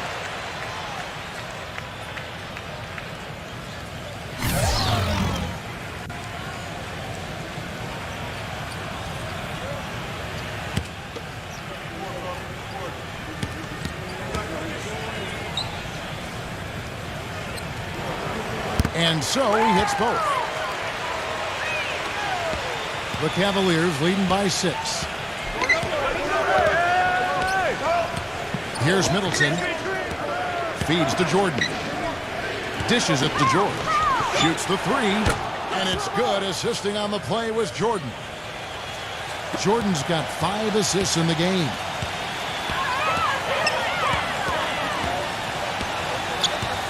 There's a screen.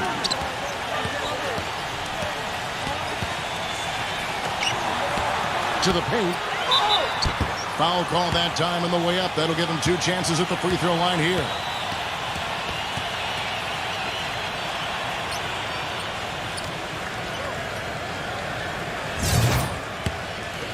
Come on, Hickey!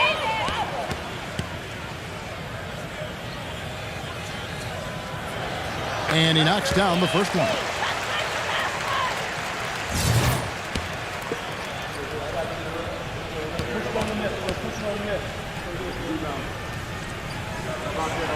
And so he makes both from the line. Hill with it.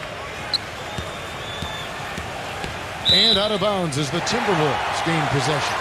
A temporary lapse of focus from him on that turnover. It's embarrassing, but on occasion it does happen.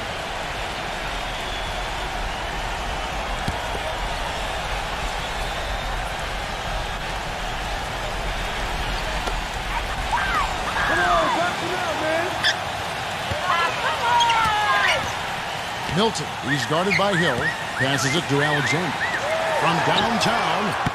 At the wide, Minnesota. 0. Connects from three-point range. You know, defensively, you cannot forget about him. He gave him a wide open look there. Hill kicks to Jordan. The feed to Middleton.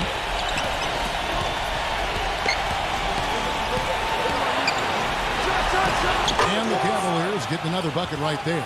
You know, he's got a quick trigger from that range when he senses that the defense has backed off. 0. The rebound by Middleton. Middleton's got 7 rebounds in the game. He feeds it to George. Hill left side. Pass to George. He dishes it to Jordan. He passes to Middleton. Just 4 to shoot. No good. Timberwolves trail by 6. Timberwolves passing it around.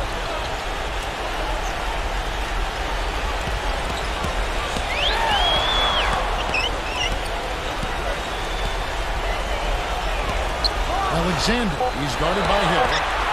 Here's Alexander, and he hits it just before the shot clock expires. Alexander's got 6 in the quarter. Well, they were sleeping on defense. The defense really didn't do its job. I mean, a little slow to react to the ball getting into the paint. That's costly. Well, and at this stage of such a tight game, I think this is when tired legs start to show. And the defense can become vulnerable in the low block. Doris Burke has some information for us. Doris? Thank you, Kevin. I got a chance to hear what the Cavaliers head coach was saying to his team. He was absolutely adamant, saying, don't let them off the hook. Let's keep our foot on the pedal and keep doing the things that have gotten us here this far. We're almost home. And George kicks to Middleton. It's George on the wing. The Cavaliers again can't hit. Timberwolves trail by 4. And that's out of bounds. Minnesota will retain possession. That was an awfully risky pass, guys. Lucky it didn't wind up as a steal.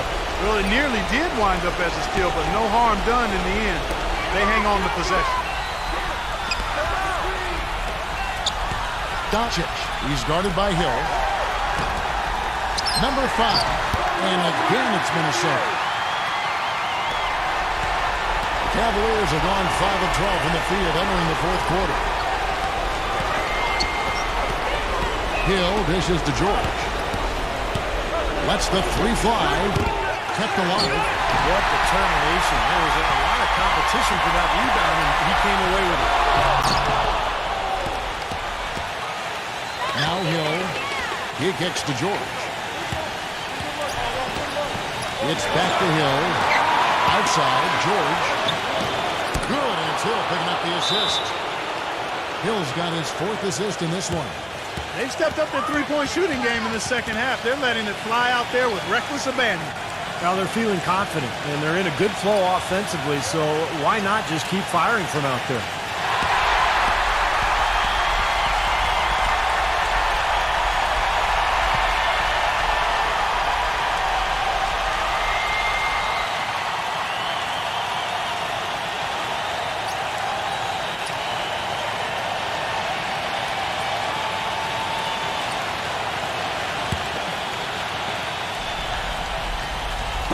There's a minute 40 left to play here in the fourth. Get the perimeter! There's the pass to Alexander.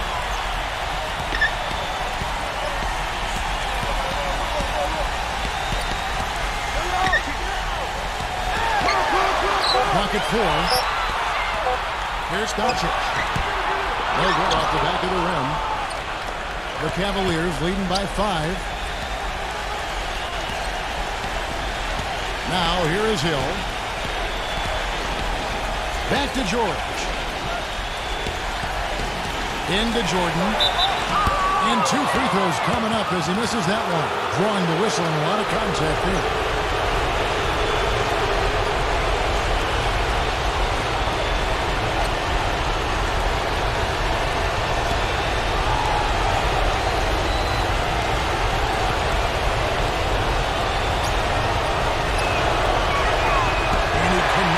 First one to drop, tough one to miss.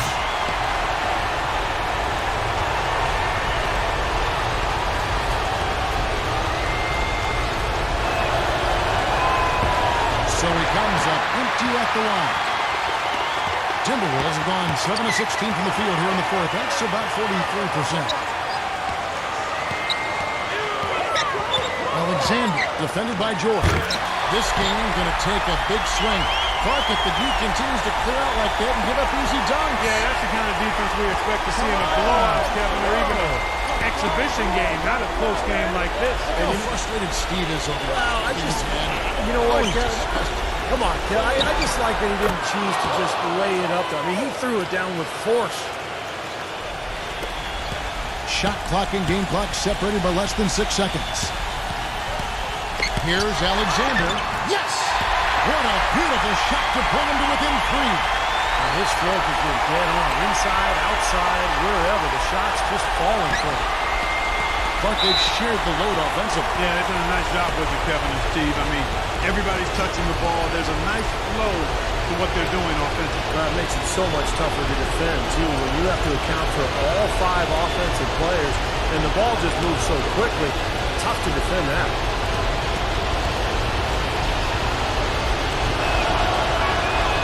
Drops the first one, and that gives them a 4-point cushion.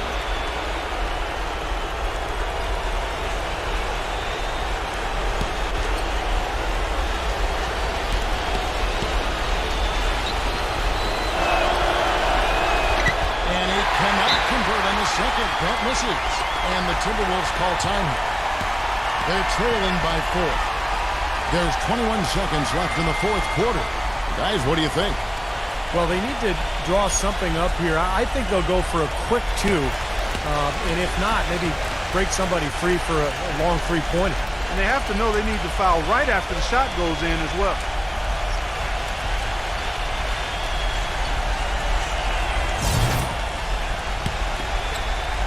Minnesota's gotten just 1 of 4 3-pointers to go down for them here in the fourth. Rejected by Middleton. And now an intentional foul. They need the ball back as soon as possible. Yeah, no question the right call at this point. You can't let them just dribble it out. That's right. I mean, you got to send them to the line and hope for a few misses.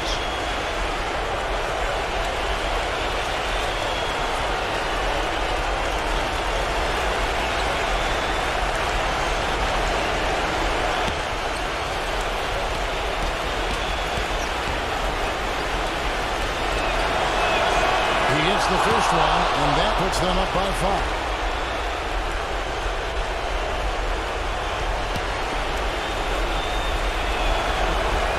Second one is good, and both at the line, and it's a 6-point ball game. And you can wrap this one up. Great job to stay cool at the line and polish it off. Alexander laces one from 3. And the Cavaliers call time here. They're leading by 3. 6 seconds left to play in the final quarter.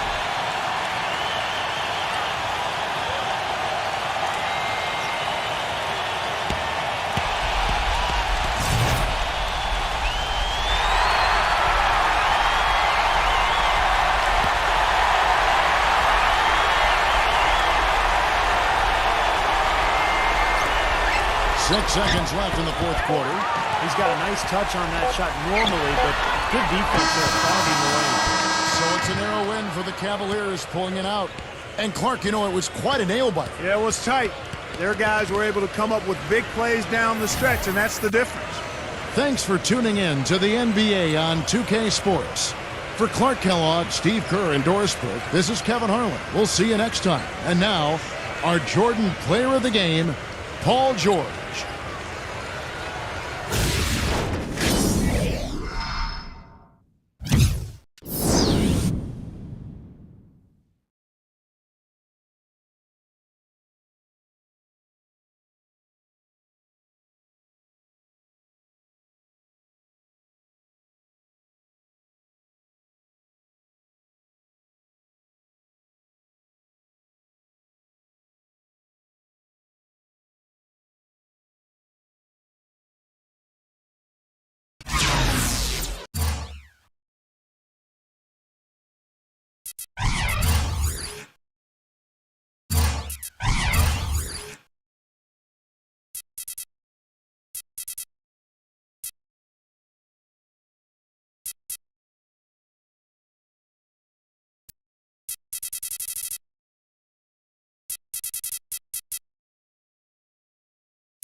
Damon Bruce here, and welcome to the NBA on 2K Sports. Let's get live on a Saturday night. It'll be the Philadelphia 76ers facing off against the Utah Jazz. And now time to hand things over.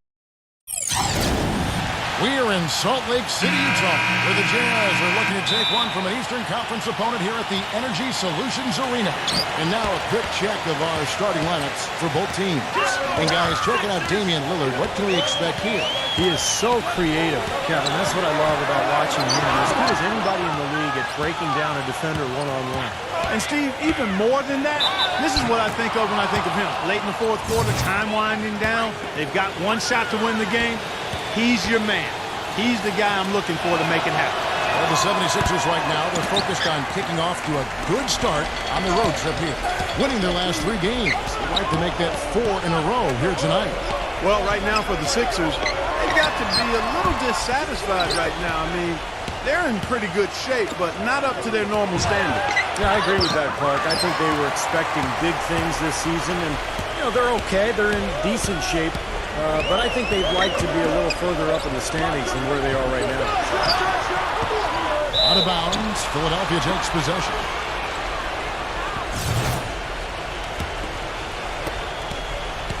Looking at Philadelphia, they took the win in their last game against Oklahoma City. Yeah, that was a strange game. Watch out now. Here he comes, and there he goes. Look at him punish that rack. The guys on the bench are going crazy right now at the sight of that jam. Passes it to Little. Tough break for the defense. He took the heat and drew the whistle. Yep, but when you get there late, that's what happens.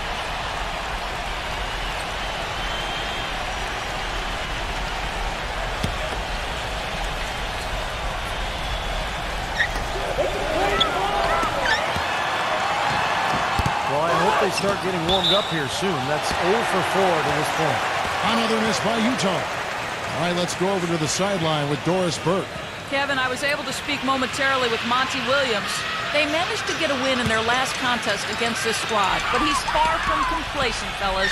He said, we know we're facing a dynamite offense. We were fortunate to get a win last time around, but we need to approach this game with the same discipline and attention to detail. This is a game where everyone has to devour that scouting report and try to minimize our mistakes. Kevin? All right, Doris, thanks. And it seems they have planned wisely for a matchup like this against a team that scores so proficiently. Well, you can't just ignore the firepower they've got. I mean, you got to plan for it. Map out a strategy, get guys shots, and see if you can get your team some momentum. Well, if you don't do that, Steve, then you'll get burned. I mean, sounds like they're prepared for the challenge, though. Lillard gets the screen from Reed. Tries to keep it alive. Smith outside. And it's Smith again missing. The defense better not make a habit of giving him that shot. I mean, he doesn't miss many of them. And Lillard kicks to Russell. It's good from long range. Russell's got himself going there. His first points of the game on the deep ball. He can be a forgotten man in their offense sometimes, but the defense still needs to keep an eye on him. Here's Cunningham, and they come right back with their own three-pointer. Right back at you. They immediately get those 3 points back. Trading punches, that's how you answer. Pass to Little.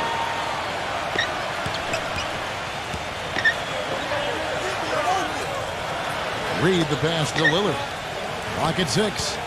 Kicks it to Russell. Lets it go from deep. That is good. Russell's got 6 points. Now they're not showing too much respect for him defensively, are they? Smith dishes to Cunningham. Now the pass to Edwards. Some nice ball movement here by the 76ers. Pulls up. Money from the wing. He has 6. He's so reliable. His offense seems to be consistently there for this team. Passes it to Little. Lillard outside. And count it. 2 points with a chance for one more at the free throw line. Not trying to rattle any rims or racks there. Just up and in with the finger roll. The Jazz shooting their first free throw attempt on the night. And as a club, they're kind of in the middle of the pack in the NBA in terms of their free throw shooting, about 76%. The 76ers leading. Their last encounter was in Philadelphia. Yeah, that last meeting, they won the game, and remember, it was a huge day for the bench. I mean, they got some key points from their reserves. Utah's gone 2 or 3 from deep so far in this game. He feeds it to Russell. Pass to Lillard. Launches a 3, and yes, sir, that one drops. Lillard's got 6 points.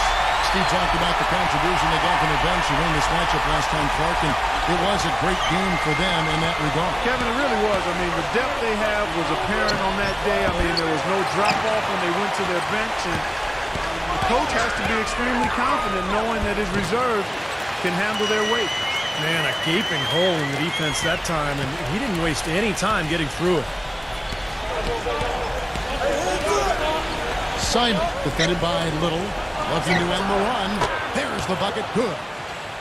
6 points for him. So for the Jazz, their last game a loss to the Magic. Well, they heaved up a lot of ill-advised three-pointers in that loss. Guys, they were way too trigger-happy from downtown. Yeah, and that's not the area on the court where you want to be forcing shots from. Heck, you were a great three-point shooter, and you know that, Steve. Yeah, I mean, it comes and goes, but you can't just rely on that when things aren't going your way. And the 76ers making a change here. And the 76ers decide to take their first time out here. He did not look too happy about some of the things he saw on the court, so I would expect some changes here. I think it's the right move, quite honestly. I mean, they just didn't look sharp or at their best out there, so take the time out and give yourself a chance to regroup. He dishes it to Cunningham. Edwards. Another 3 for Philadelphia. How about the passing? They are moving the ball without any thought, without any agenda. It's hard to overstate all the points they've scored on assists today. Beautiful to watch. Just his first attempt. Smith with the block. Fires top of the key. No good from Simon. Jazz trail by 3. Here's Little. The big dunk at the end of the break. Threw it down with authority. He can really fly. And you combine that, Clark, with some of the nice penetration, too, and you got an easy 2 points. Yeah, that's good stuff there. He's able to play well above the rim, but the execution really got him that look. Goes up on the wing. Gets the bucket. Philadelphia's gone 3 of 6, 50% from deep so far tonight. Cunningham gets the bucket. Cunningham's got his 3rd basket of the night right there. They are really doing a nice job establishing a presence inside early. And that's going to open things up for them on the perimeter going forward, Clark. Got a piece of it. Now the 76ers on the break. And fouled hard that time. He'll get to the line and shoot 2. It's on Damian Lillard. The 76ers have shot just 1 free throw, missing that one earlier. Well, impressive free throw shooting as a team this season, right around that 78% mark. Yeah, in general, they've been very solid. I mean, free throw shooting isn't something they've had to worry about too much this season, guys. And the 76ers with a completely new group now.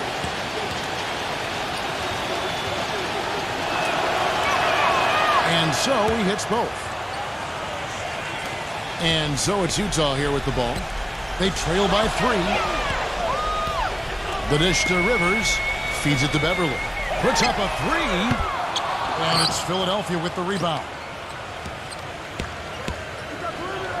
Pass to Simon. There's a screen. He kicks it to Cunningham. Good on the three-point shot. Cunningham's got 13. This looks like a pregame shoot-around with all the threes they're allowing. Yeah, I don't know, Clark. I think there might be even more defense in warm-ups. I mean, this is kind of embarrassing. To stop the run. Can't get it to go. That's a shot you've got to take if you're looking for the three-pointer. I mean, the defense was nowhere around. Braun, second shot opportunity. And it's Rivers with the rebound. The defense was ready for him that time, and they had to be. He is so powerful in the lane. Martin kicks to Hayes. Payton, he's checked in for Cunningham.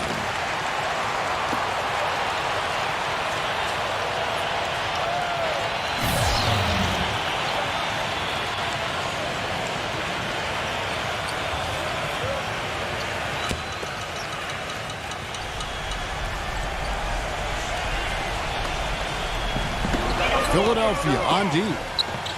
6-point lead. Here's Beverly. Hits it from three-point range. Beverly's got himself on the board with 3 there.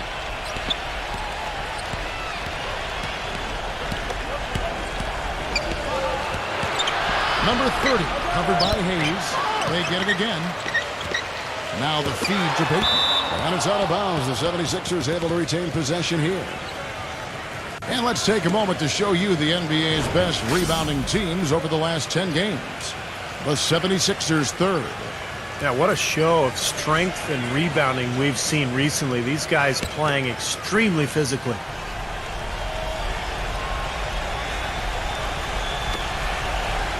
And the pass to Simon. Good ball movement here by the 76ers. Payton. Another 3 for Philadelphia. The D with very little pressure on their perimeter shooters. 3 of the last 5 baskets they've allowed have been of the three-point variety. Yeah, and unless they make some rotations and closeouts defensively, there's more to come, Clark. Here's Rivers. And again, it's Utah. They can't afford to give him that kind of look. Well, it came off a good screen, but still, as a defender, you got to fight over the top of that. Doubled by Beverly. And it's going to be out of bounds. The Jazz will take it. Now a chance, Kevin, to take a look at how the Jazz fared over the last month. 7th in steals, 11th in free throw percentage, and team scoring, not going so well for them. They're in the bottom third of the league. They'll have to win with defense with those kind of numbers. What they try to do, Clark, is pressure the ball. I mean, you talked about the steals per game, and that's the key number of all those stats. They pressure the ball, but they really create havoc for the offense. And when they take you out of the flow of your offense, it really makes the ball stop, and the game becomes very difficult for the offensive team. And that one's good. And the 76ers lead by 6. They're setting the tone early here, Kevin. Green with a screen on Payton. Dishes it to Beverly. Bangs home the trifecta. Beverly's got 6. There's 45 seconds left to play in the first quarter. Payton outside. Passes to Sharp. He's against Green. The 9-foot shot. No good from Sharp. The Jazz shooting it well so far today, guys. They've connected on 48% of their shots. Kicks to Beverly. Outside, Martin. He passes to Rivers. And it's good. Rivers has got his second bucket tonight. Now Payton, averaging 6 points per contest. Here's Stevens.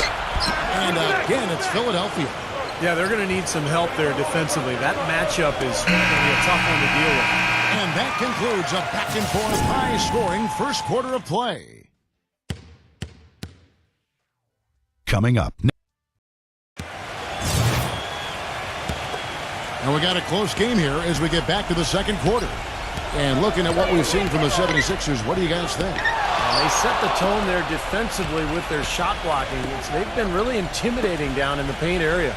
You know, in the rest of the game, Steve, shooters will be looking around for the shot blockers because of what's happened in this quarter. And now let's check out the lineups courtesy of Gatorade, all fueled up and ready to go. Here's the second quarter of play.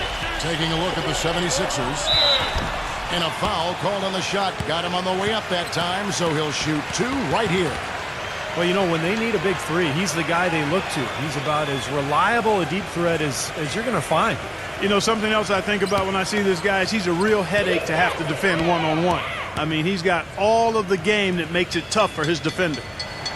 And he knocks down the first one.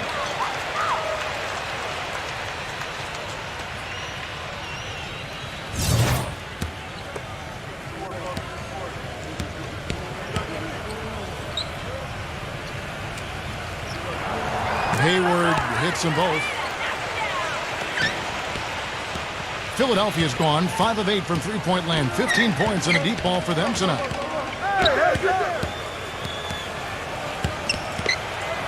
Ball's knocked loose. And here's the fast break. And Beverly kicks to Rivers. Out of bounds. Philadelphia takes possession. Let's check out the Eastern Conference standings now that we're in the new year. You look at Chicago, earning the first place position with a terrific record, and we've seen them perform splendidly pretty much all season long so far, and they're definitely the team to beat. And, of course, the Philadelphia 76ers, and they're down 4 spots from them. I think for the 76ers, you know they've hung pretty close to the top of the standings, but given the expectations for them coming into the season, it's still a little bit of a disappointment. Well, you think about the buzz surrounding this club early on. It's definitely sagged off a little bit now. They haven't performed quite the way they're expected to, but there's still time. I mean, if they keep plugging away, I think they can get there by the time the playoffs come around. Now it appears an injury out on the floor, and that does not look like any fun. Injuries are such a difficult part of this game. And from a glance, you really can't tell just how bad it is, but he's going to come out, and we'll find out now how bad it is. He may be done for the game. Lillard against Payton. One-on-one fast break. And he banks in the layup. We're closing in on 2 minutes played here in the second quarter. Jazz trailed by 3. Outside, Russell.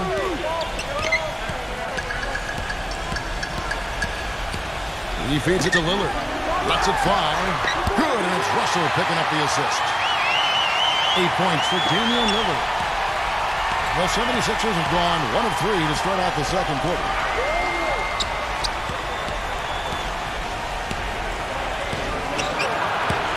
Now 26 points for him last game against Oklahoma City. Yeah, he picked his spots in that game too, Kevin, because I thought he not only did a nice job scoring, but setting up his teammates as well. Back to Lillard. Knocked loose. It's taken away by Payton. Teardrop shot. Lillard with the ball. Edwards, that's good. And a breakdown here, guys. The hustle stats for the 76ers. Boy, they've really amped up the pressure at the defensive end, guys, and have piled up the steals in the early going. Well, the other thing they've done well is getting after shooters. They've closed out well, and they've really blocked a lot of shots in the half. The Jazz have made 3 free throws so far. Haven't missed any.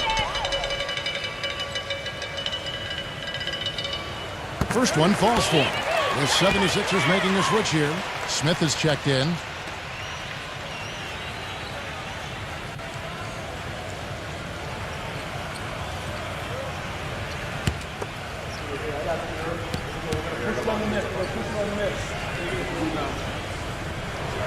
The free throw is good from Lillard.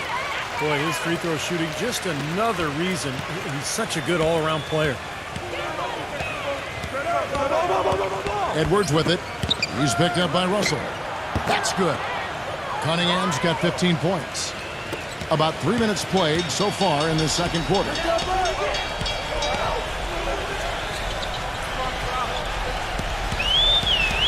Lillard with it. 10 points for him. And that'll be Utah as it goes out of bounds. Jazz retain possession. And here's a look at some of the most multi-dimensional players in the NBA. Not only can they pass, they can fill it up. The highest scoring point guards this season. 5th on the list, Damian Lillard. Well, this is a collection of maybe the most well-rounded players in the league. To see those kinds of scoring numbers from the point guard position is crazy. Yeah, that's wacko. That's sort of the era we're in right now, though. A point guard who consistently takes things into his own hands is far more common than it used to be. Some people may not like it, but that's the way of the modern NBA. Change is inevitable, and I don't necessarily think it's a bad thing. To the middle, here's Portis. And it's sent back by Reed. Moment here now for an injury report. Hi, guys. The head athletic trainer for the 76ers let me know the status. Right now, he said it looks like a severely sprained ankle, something every player hates to hear. He won't be returning in this one, and it seems like he'll be out of action for quite some time. Thank you, Doris, for the update. We appreciate it, and we really hope for the best as always. Well, knowing him, Kevin, I'll bet he can put it behind him as quickly as possible. Let's hope so, Steve. I know everybody's looking forward to seeing him back out there. The 76ers have made 2 of their previous 3 free throws in today's game. The first one falls. The Jazz making a switch here.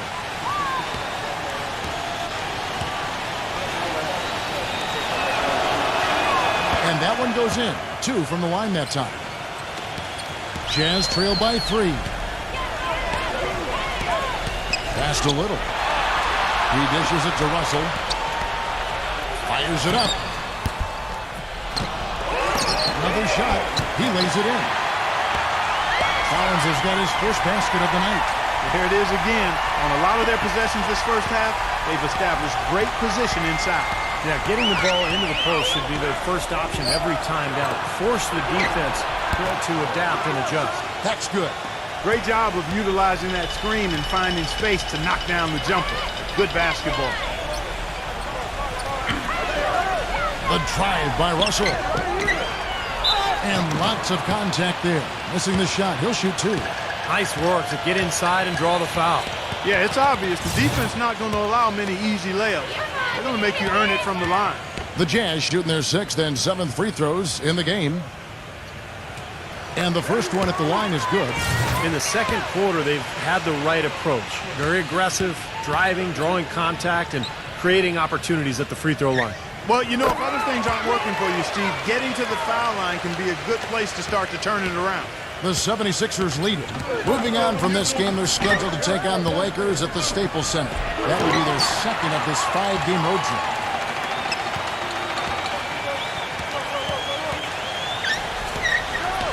Little passes to Russell. Get the shot. Another miss by Utah. It has not been an easy quarter for him, at least offensively speaking. Back to Smith. The pass to Edwards. Yes, and it's Smith with the assist that time.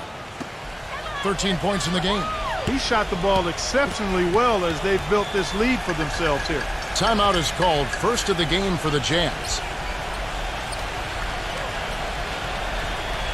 Boy, he wants to get everybody on the same wavelength, that's for sure. And he may change up some things here as well. Looks to me like he saw something that wasn't on the plan and picked now is the time to address it. I don't have a problem with that. Lillard dishes to Russell. Shot on the wing. Rejected by Edwards. And it seems like nothing is falling for him this quarter. He's really out of his rhythm. It's rebounded by Reed. Boy, that's a surprising miss right there. He usually feasts on those wide open opportunities. He hit a 3 in the first, but so far has been unable to capitalize here in this quarter. Back to Lillard. Soft touch off the glass. Lillard's got 6 points in the quarter. Well, offensively, he's taken a solid opening quarter and just built on it here in the second. Here's Smith. Rebound, Utah. Now, here's Lillard. He's coming off a 16-point game against Orlando. And don't forget, guys, his playmaking was sensational. And he saw the floor, making the game so easy for his teammates. It was a slow start for him, but he started to take off since we hit the second quarter, guys. Pass to Russell. There's the dish to Collins. Great touch on the 16-footer. Collins has got his second basket of the night. Whatever their plan was defensively that time, it didn't work. Not if it results in that shot. Feeds to Cunningham. Smith on the wing. There's the 3. Again, the miss by Smith. Jazz have gone 5 of 12 from the field here in the second. Russell with it. Now guarded by Edwards. He kicks to Collins. The feed to Lillard. Dishes to Russell. 6 on the shot clock.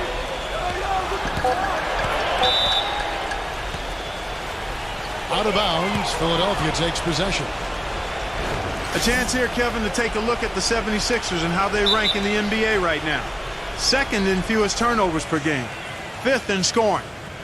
And they are in the top 10 in field goal percentage. This is a team that shows excellent discipline at the offensive end. And Clark, you know, when you commit so few turnovers, it's key because you become a much better offensive team. You're constantly getting looks at the basket, and your defense isn't vulnerable either because you're able to get back in transition so much easier. Pass to Simon. 3-pointer. Can't get it to go. And it's Utah the other way. And Lillard kicks to Russell. The finger roll finish at the bucket. Russell's got 12 points in the game.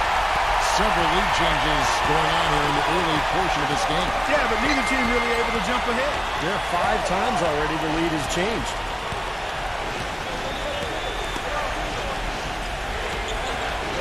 Edwards passes to Simon. Number 30. Another miss by Philadelphia. Cunningham. And we may have an injury here. That does not look good. No, this is the last thing you ever want to see at a game. You know, at this point, we can just knock on wood, say a prayer, and wish him the best. So both teams changing it up here. And we'll get a look at how the hustle-stack game has been going for the Jazz. You know, they've done a great job of getting a hand up on shooters. Actually have gotten a lot of blocks as well, solidifying that defensive effort. And we're also seeing a lot of fast break groups, so this team doing a nice job getting easy points. He hits both from the stripe. Jazz have gone 6 of 13 so far from the field here in the second quarter. The drive by Russell. Kicks it out to Lillard. Back to Russell. Nice ball movement by Utah. He feeds it to Lillard. Takes a 3. That is good. Lillard's got 15 points. Oh, he's going to keep banging those home if you give him that much space.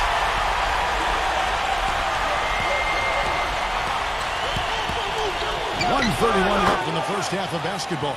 That's good. And the 76ers lead by 1. It's his first three-pointer of the second half, which actually makes it his first of the game. Russell with the bucket.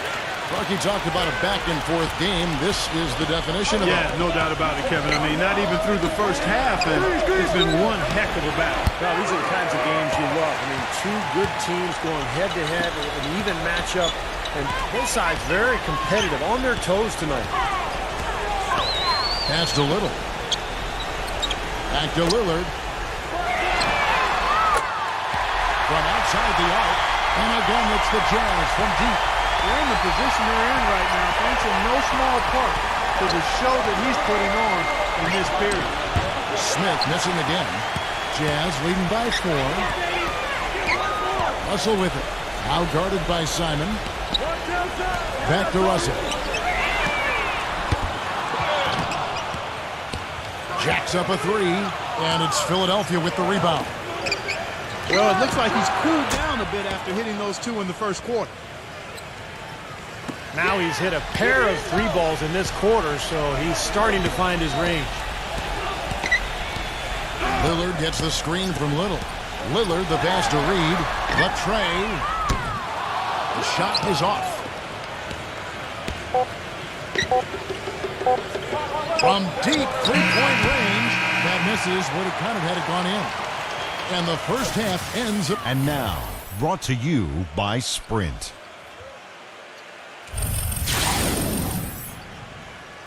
Boston. The Sprint Halftime Report, presented by Sprint. Welcome back, everybody. The start of the second half getting underway. Both teams battling hard through the first half.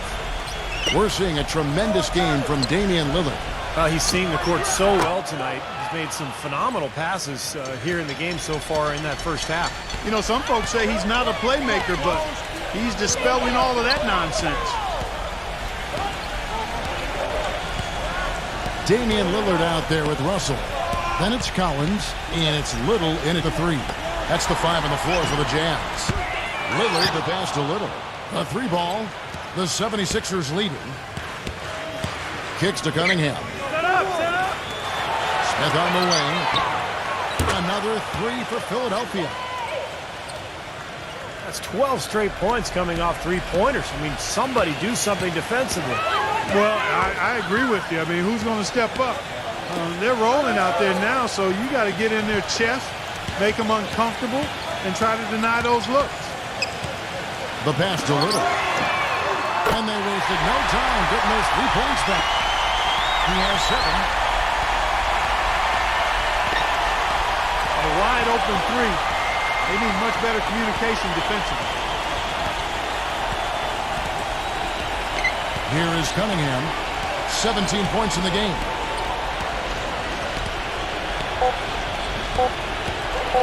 From beyond the arc. The rebound by the Jazz. Lillard's got 4 rebounds in this game.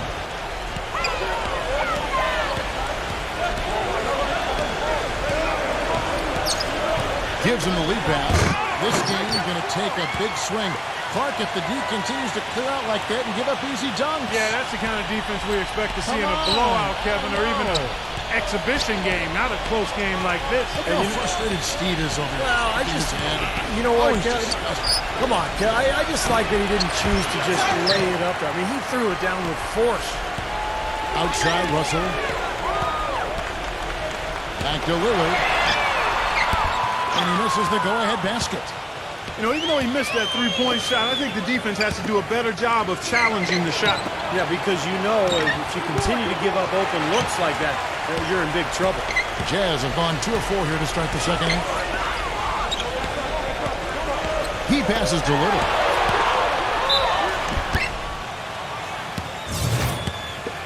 And so he draws the foul on the shot. A trip to the line to shoot 2. And he's got his first free throw of the game. And that one falls, and that puts him up by 1 point.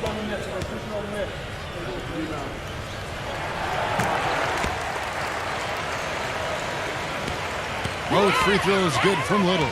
Philadelphia's gone 2 of 3 when they ventured outside the arc in the third quarter. Shot to stop the run. Collins grabs the miss. You know, 9 times out of 10, he's going to knock that one down. He'll spray that one on you. And Russell gets it to go on the assist by Lillard. Lillard's got assist number 8 now on the night. And the 76ers call time here. You know, he understandably doesn't like what's going on out there, and that's why he wants to talk things over during this timeout. I think this is a good time to call a timeout. They just need to hit pause for a second and then reset as well. And while we have a moment, let's find out which point guards have had the best month from the charity strike. 5th on the list, Damian Lillard. Well, if these guys can get to the line, there's not much question what the outcome is going to be. So it sort of prevents the defense from being as aggressive as they'd like to be against them. That's exactly right. I mean, you'd rather dare them to make a shot than risk sending them to the strike. That's almost 3 points for them. At least there's a chance they'll miss from the floor. The 76ers have put up good numbers at the charity strike, converting 6 of 7. And the Jazz making a change here. Beverly's checked in. Russell dishes to Beverly. Screen by Russell. And Beverly kicks to Russell. Again, Russell missing. 76ers have gone 3 of 7 on field goal attempts here in the second half. Number 43. Another miss by Philadelphia. It's been a rough shooting night for him, but I don't mind that shot. He had a good look at it. A drive by Russell. Can't get it to go. And Philadelphia the other way now.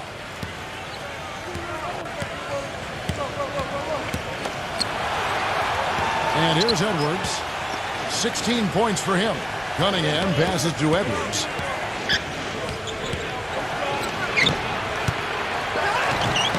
From 18 feet away.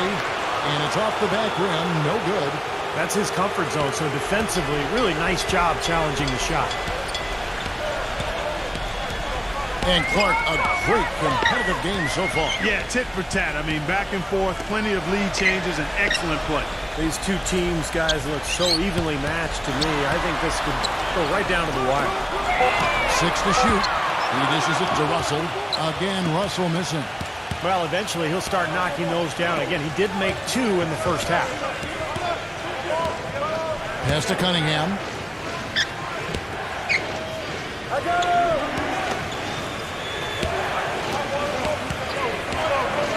Passes it to Edwards. From the arc. It's rebounded by Beverly. Not a shot he should have taken in the face of such tough defense. He needed to get a better look. Green with a screen on Edwards. The dish to Beverly. The Jazz again can't hit it. Philadelphia's gone 2 of 5 with the 3-point shot since coming out of the break. Number 43, defended by Little. Number 43, the stupendous finish in traffic. They got on this roll a while ago, and they just haven't looked back. I'll tell you what I love about him, his ability to finish even while absorbing contact. He is so strong, even with defenders hanging all over him. he continues to finish at the basket. I tell you what else I like is his attacking mindset too, Steve. No matter where he is on the court, when he gets possession, he will turn it up and turn it on and run out. Most of the time, he doesn't stop until he's laid the ball in the hoop. Utah's gone into a slump here from three-point range, shooting just 1 of 5 here in the third. Rivers off a pick from Beverly. They set the pick. They need this one. So he gets the whistle. Contact on the way up and 2 shots coming up. In the last month, let's see how the Sixers perform. 6th in rebounding, 7th in fewest turnovers per game. And they're in the top half of the league in blocks. That's pretty good. Not too bad. And the rebounding is really the key stat that I'm looking at right there with all those numbers you talked about, Clark. This is a team that really tries to be physical. And when they're able to secure boards, that does a lot of things for them. It helps their defense, keeping teams from getting second chance opportunities against them, and it fuels their fast break. Smith checked in for the 76ers. Payton, right side. Braun. Good ball movement here by the 76ers. Back to Smith. This one for 3. The offensive rebound. And so he earns a trip to the line. Official saw the contact, and he'll shoot 2. And how is the West shaping up, guys? Well, let's take a moment here to check it out. Now that the mid-season grind is well underway. We'll take a look at the Suns. Quite a season they've assembled here, guys. Perched up there in first place and playing terrific basketball, game in and game out. And, of course, the Utah Jazz. They have a lot of ground to make up. Well, I think for Utah, they've had a disastrous season in a lot of ways. I mean, you can tell that by looking at their place in the standings. It's been ugly for them. I don't know how this happened, guys. I really don't. This is a team that had plenty of talent. I think the people genuinely thought it was a playoff club. But, boy, once things started to go wrong, man, they just went straight south. Beverly, the pass to Reed. Martin. And here's Green outside. And beyond the arc and then some.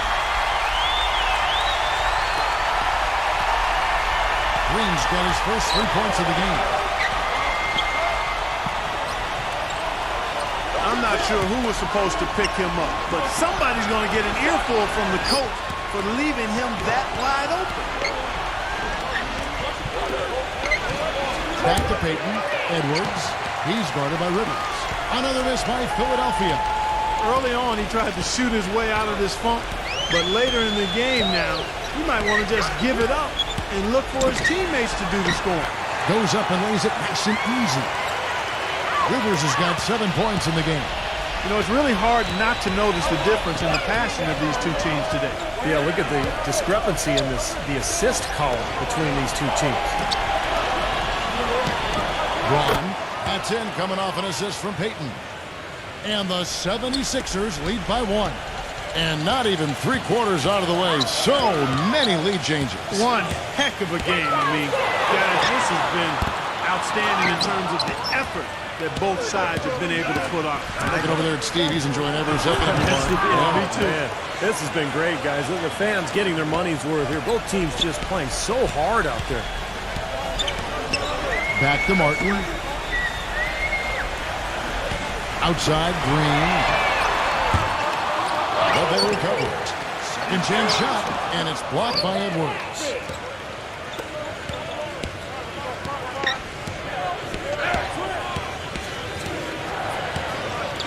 Feeds it to Payton. Smith on the wing. 3-pointer. Rebounded by the Jazz. He has just disappeared this quarter, not making a mark at all offensively. I'm sure he's ready to put this quarter behind him and quickly. Here's Beverly. He has 6. Here's Reed. And a foul on the shot. He'll go to the stripe for 2. This group has players swatting away the most shots in the league this month, the shot clock leaders. All right, we'll take a look now at how the points have been generated so far. A scoring breakdown for the 76ers. You know, one of the big stories has been the 3-ball. It's been a key part of their offense throughout the game. And their passing also continues to be outstanding, Clark. In the second half, we're really seeing a good, efficient offense as a result of that ball movement. The 76ers making a switch here.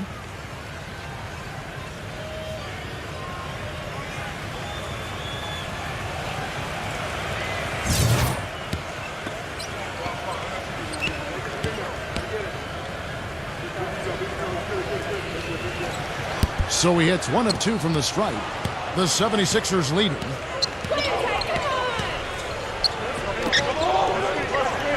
The feed now to Cunningham. Shoots a 3. Collins grabs the miss.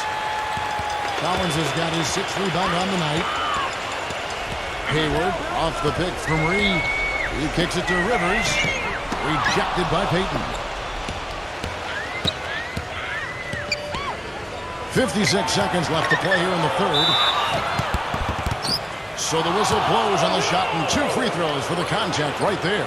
Moment to see how the schedule is looking for Philadelphia. Moving on from this game, they're scheduled to take on the Lakers at the Staples Center. And that game will be game 2 of 5 out on the road.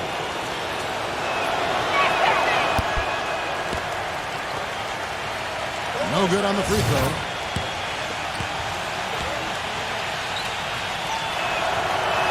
And the 76ers making a change here.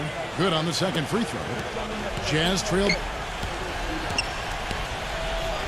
by 3.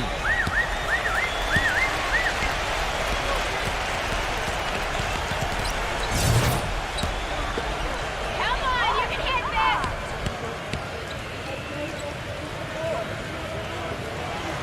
Free throw good, Russell.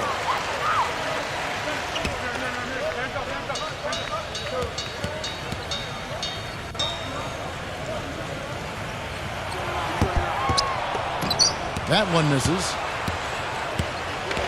Number 43. They grabbed their own miss. Stevens. Rejected by Beverly. Fast break. Here come the Jazz. Hayward dishes to Russell. And it's all evened up.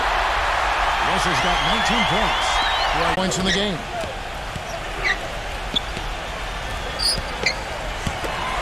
He can be dangerous from outside. Sure, he didn't get one to go in the first, but we know he can get on the roll and knock him down. I like the work there, contesting that shot that looked like it was going to be easy, but they forced the miss. You know what? He got it in close, but couldn't finish in traffic.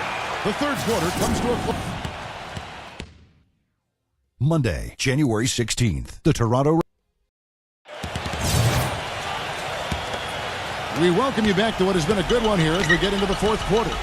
So on the floor for Philadelphia. And it's going to be 2 free throws. Drew contact on the shot. Here's a look at what's coming up for the Utah Jazz. At the conclusion of this game, they're off to Minnesota where they'll take on the Timberwolves. That will be a getaway game for them, a 1-game road trip.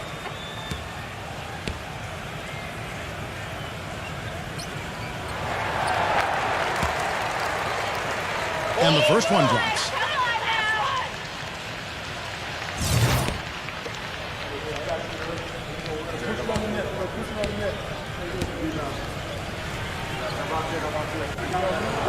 Both shots good from the strike. The 76ers leading by 3. Pass to Edwards. Lets it go with a 3.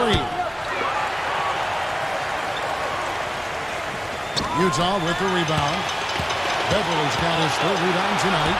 At the conclusion of this game, they're off to Minnesota where they'll take on the Timberwolves. That'll be just 1 game played away from home for them.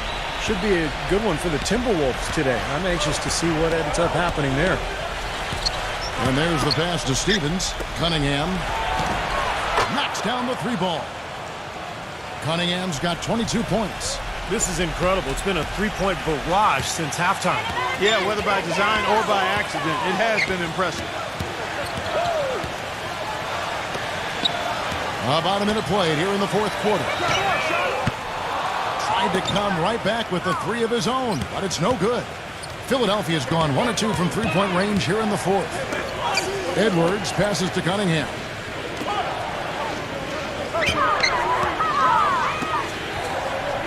He passes to Stevens. Shot clock at 6. The 76ers need to get off a shot. Deep. Cunningham's shot is off. That's a bad shot. He's not a good 3-point shooter anyway, and that was just too deep. I'm with you on that, Steve. Which one of us should break it to him?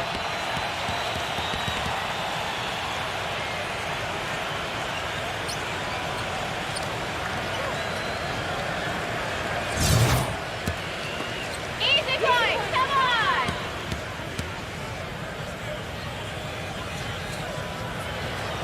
Free throw good, Russell. He's simply just willing himself to the line here. And the 76ers making a change here.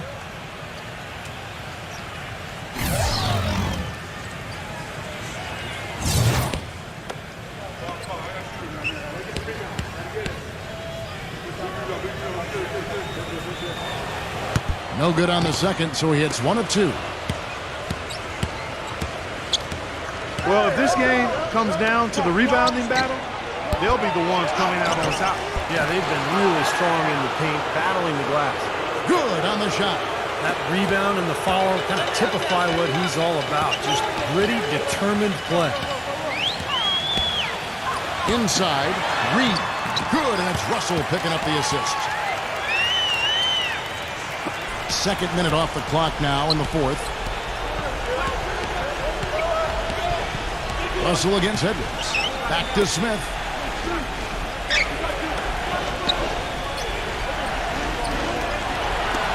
Here's the three, and that one's good.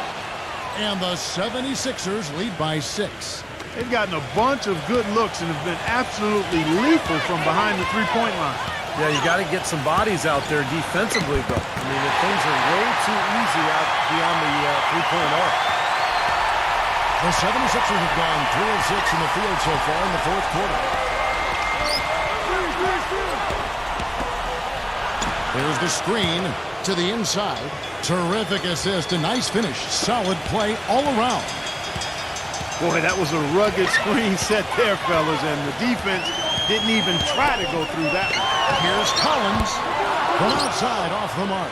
The 76ers leading by 6. Passes it to Simon.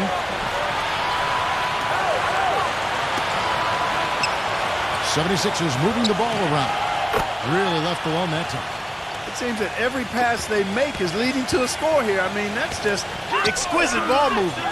Yeah, they're making the right play, they're working together, and they're just looking for the best shot they can every possession. Hard work on the glass once again, fellas. They put a lot of effort into their rebound. Well, you get more rebounds, you get more possessions, more shots at the hoop, and oftentimes that decides the game. Jazz trail by 9. Here's Beverly. He feeds it to Russell. Beyond the arc. The Jazz again can't hit it. Now the 76ers with it. They're on a 13-5 run. Rejected by Martin. Here's Beverly. Screened by Russell. Collins kicks to Russell. Collins. Good, and it's Russell picking up the assist. Russell's got 3 assists now in this one. Boy, I tell you what, he loves getting looks like that from the three-point line. No one near him. That's a warm-up jumper for him. And the 76ers call time here.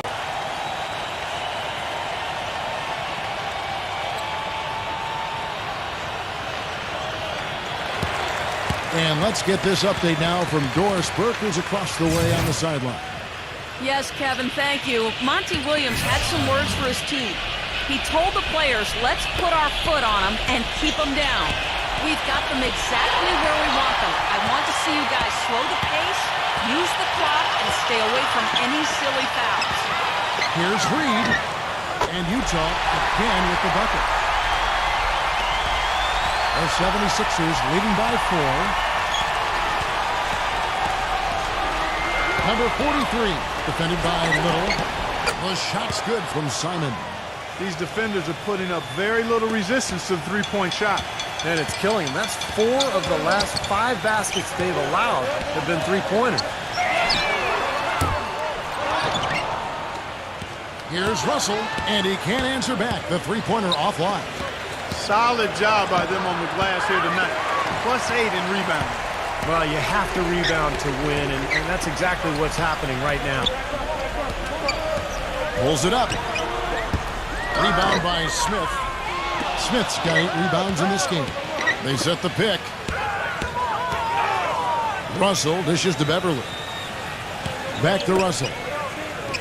Kicks it to Beverly. He tries for 3. Good, and the assist goes to Russell. The 76ers have gone 6 of 12 from the field here in the fourth, and even 50%. Number 43, defended by Little. Smith on the wing. Loses the defender with the screen and drills the jumper. And the 76ers lead by 6. Outside Russell. Here's Beverly. And the Jazz, another 3. His shooting has been so good today. He may have to take it upon himself to try to get his club out of this hole. There's a good screen. Edwards. And down it goes, jamming that one home. Well, his body control is what I notice. I think that jumps off the page when you watch him play. Even with a defender draped all over him, he's able to find a way to get to the rim and get the shot to go in. And something else he does is he's great off the dribble. He can take it to the rack or pull up. So as a defender, you don't know how to play him. Utah calls timeout. Yeah, and guys, I think he feels like he can make a few improvements during this timeout. Just kind of make a couple of adjustments, get his club back on track. You know, coaches are always tweaking and tinkering with things mid-game. Actually, sometimes they overdo it. Damian Lillard's checked in for the Jazz.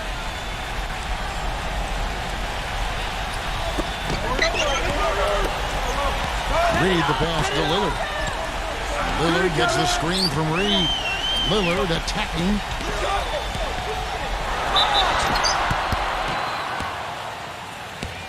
And 2 free throws coming up as he misses that one. Drawing the whistle and a lot of contact there. Lillard has been playing really well. 18 points, and the three-pointers have been dropping for him. He's got 3 of them. Well, as long as he's continuing to make them, I think they should make him more of a focal point of this offense.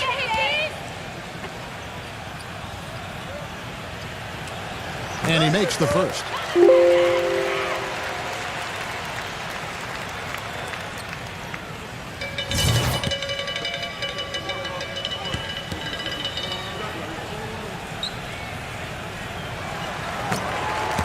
All free throws good from Lillard. The 76ers leading by 3.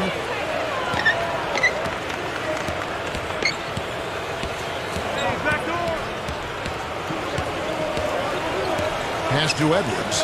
Fires the 3. Rebound, Utah. Collins has got 9 rebounds in the game. Getting it done. To tie it up. Russell, no luck. It's been a real difficult game for him offensively, and it's costing. There's the pass to Simon. Solid play on the low block, and that one's good. And the 76ers lead by 5. He could have forced a tough inside shot, but made a terrific kick out to find the open jumper instead. Here's Russell. And that one comes up a bit short. Oh, it's been a turbulent quarter, really rough for him. Nothing going his way. But he seems determined to shoot his way out of it. Passes to Simon.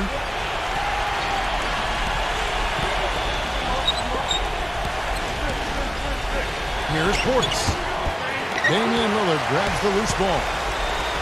Lillard's got rebound number 5 here tonight.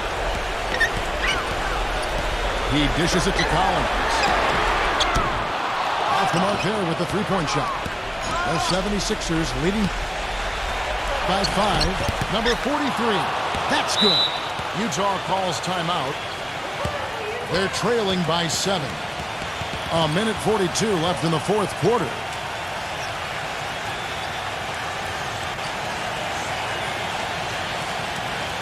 Cunningham, he's checked in for the 76ers.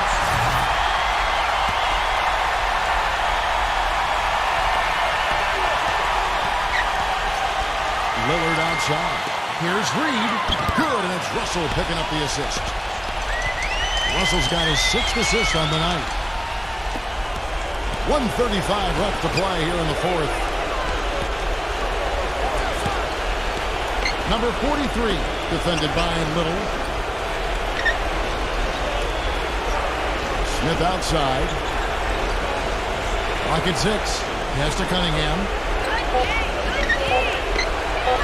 From deep. Rebound, Utah.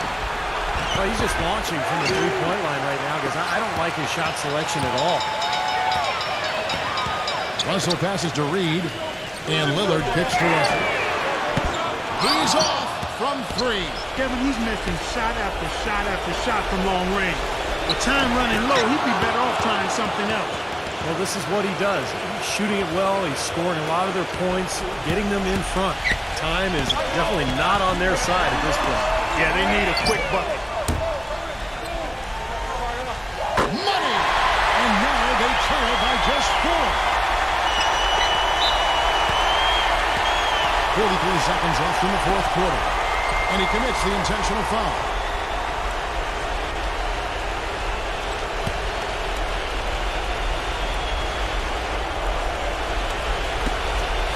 And so they choose to intentionally foul.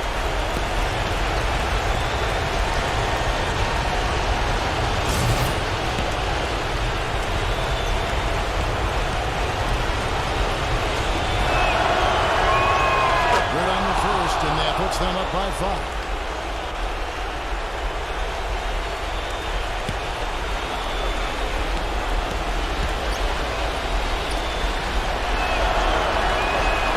Second free throw, no good that time. He really wanted that one. Not as productive a trip to the line as he would have liked, but they're still in a pretty comfortable position. Off target from three-point range. He has not shot the ball well here, and I think it's time for him to start looking for his teammates a little bit. And he connected the first one to drop. Tough one to miss.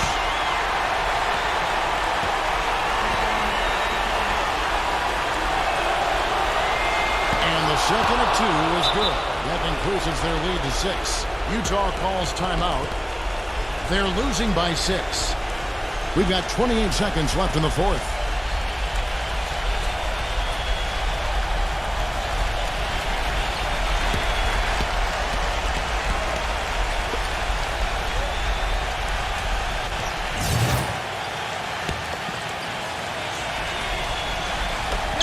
We've got 28 seconds left here in the fourth quarter. Lillard outside. No good with the triple. And now they decide to foul intentionally.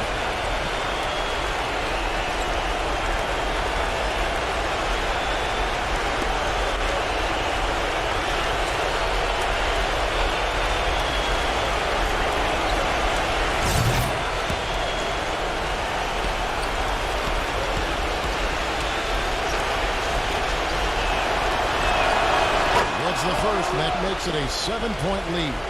And the 76ers with some changes.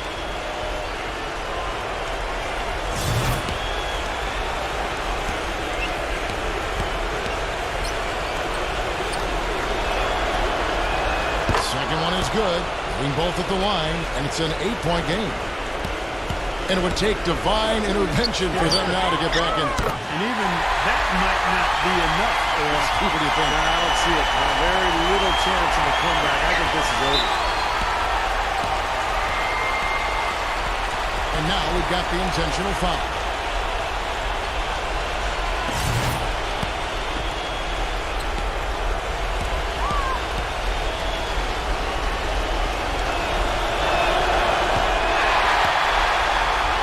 He doesn't hit the first, and that was the one they really wanted. He's got one more, though.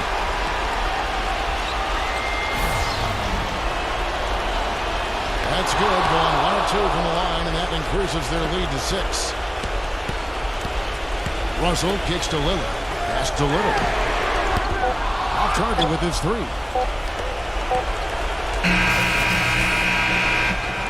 So the 76ers win it. It was a solid win, Clark. Yeah, it was, and I think it came down to will more than skill. They went out and got this one. Thanks for joining us for this presentation of NBA basketball on 2K Sports. For Doris Burke, Steve Kerr, and Clark Kellogg, this is Kevin Harlan saying see you next time. But first, let's check out the Jordan player of the game.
Welcome to the NBA here on 2K Sports. The weekend of hoops continues. It's going to be the New York Knicks up against the Detroit Pistons. And now time to hand things over to Kevin Harlan, Steve Kerr, Clark Kellogg, and Doris Burke. I'll be back at halftime.